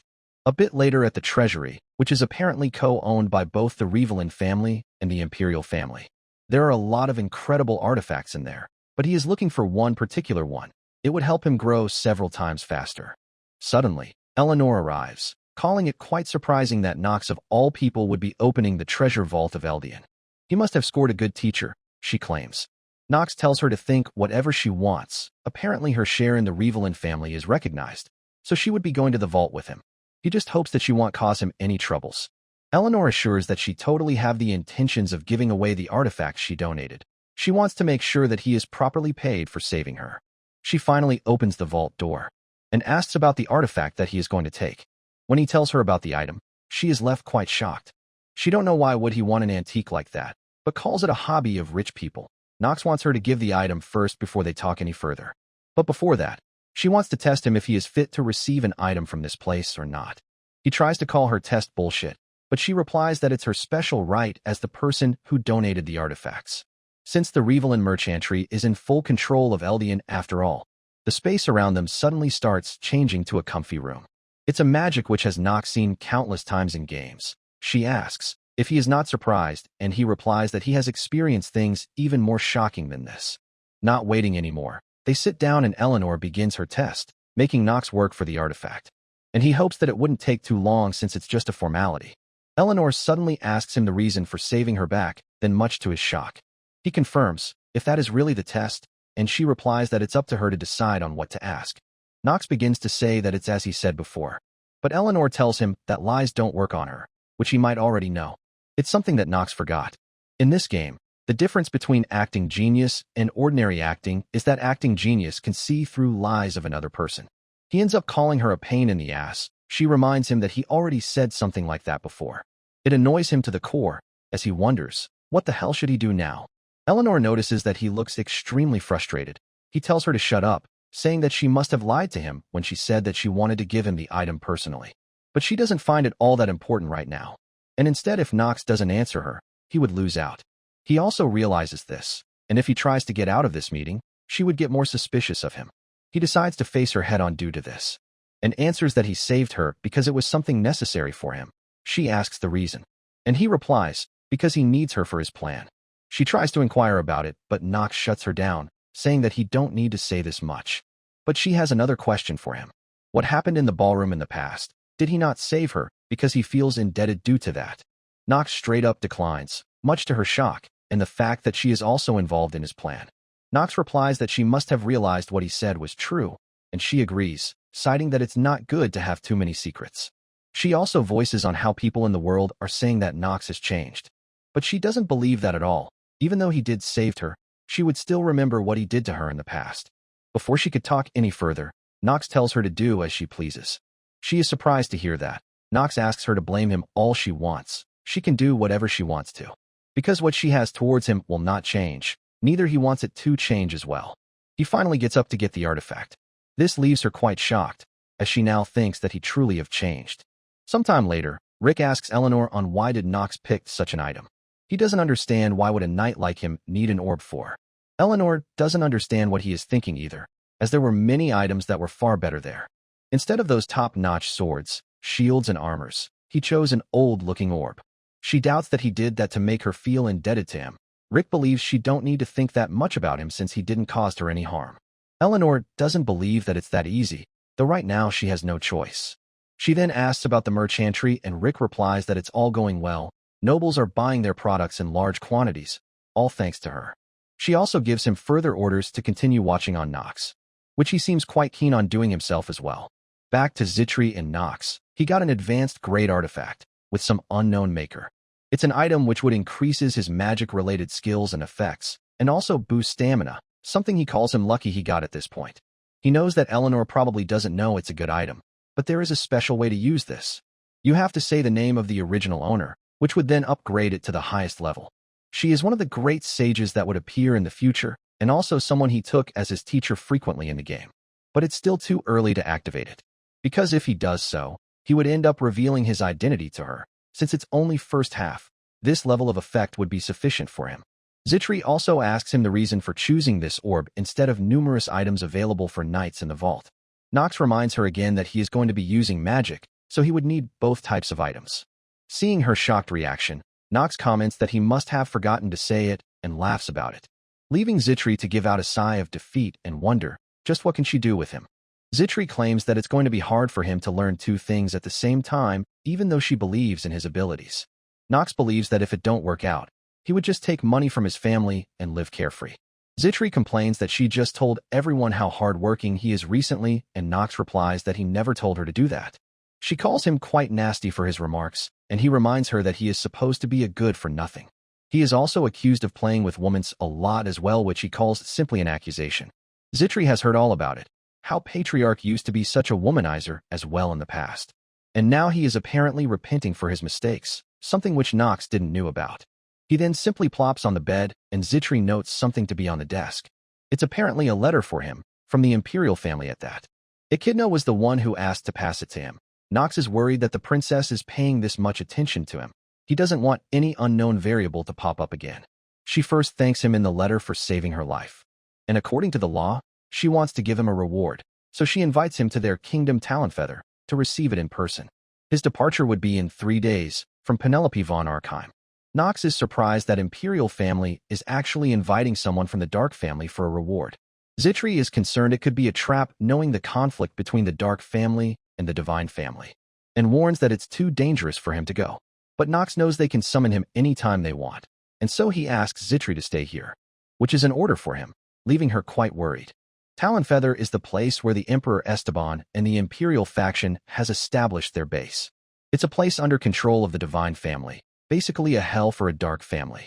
He mumbles under breath on just what Penelope is thinking to invite him to such a place. When Nox first played this game, he had few things to note, first being whether the main attribute given to the player could be made useful.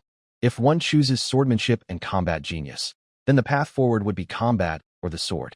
But if choosing mana sensitivity, the path forward would be a mage. The second would be camps. The player had to choose side opposing to each other and bring meaningful results from there. For example, Penelope, who is in the carriage with Nox and asks him, what business does he have with her? Who replies that someone as insignificant as him couldn't have business with her, but Penelope requests him to not say such things. Among the camps within this game, the strongest would be the Imperial faction, which is under the princess, and the radical faction that opposes them, which is led by the Dark families. And lastly, there are merchant faction, led by an immense amount of money, deciding what the dynamics of the continent would look like. They all have their own way of doing things, but from what he knows, the relationship between Rainhafer family and the Imperial family couldn't be worse.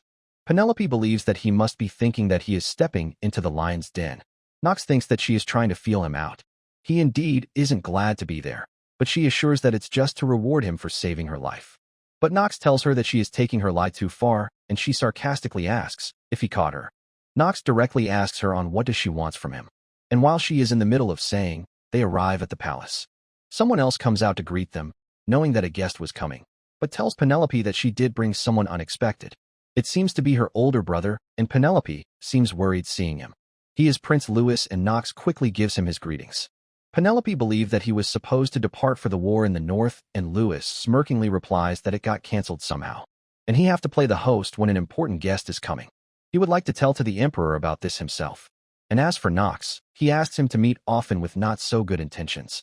Nox replies that it would be an honor, all the while cursing inside on why did he had to meet this lunatic now of all times. He is the first prince of the empire and the only person ranked higher than Penelope in the hierarchy to ascend the throne. And he is also the notorious bad ending maker of Inner Lunatic. As Lewis leaves, Penelope starts to seem a little down. Echidna asks her if she is all right, and she replies that she was just taken back a bit. She calls Knox that he must have been surprised by this as well and offers to head inside to talk. Who notes that their relationship is just as incompatible as it was in the game, which he plans to make good use of and make it back alive.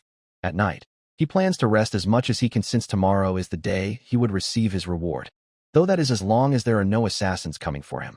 And just then, he notices something and goes on to pick up his sword. He hears a knock on his door. It's none other than Princess and Echidna, with the former wanting to have a talk with him. Knox allows them in and asks, "What is she doing here this late at night?" Princess asks to come inside, since it's not wise for her to be standing in the corridor like that.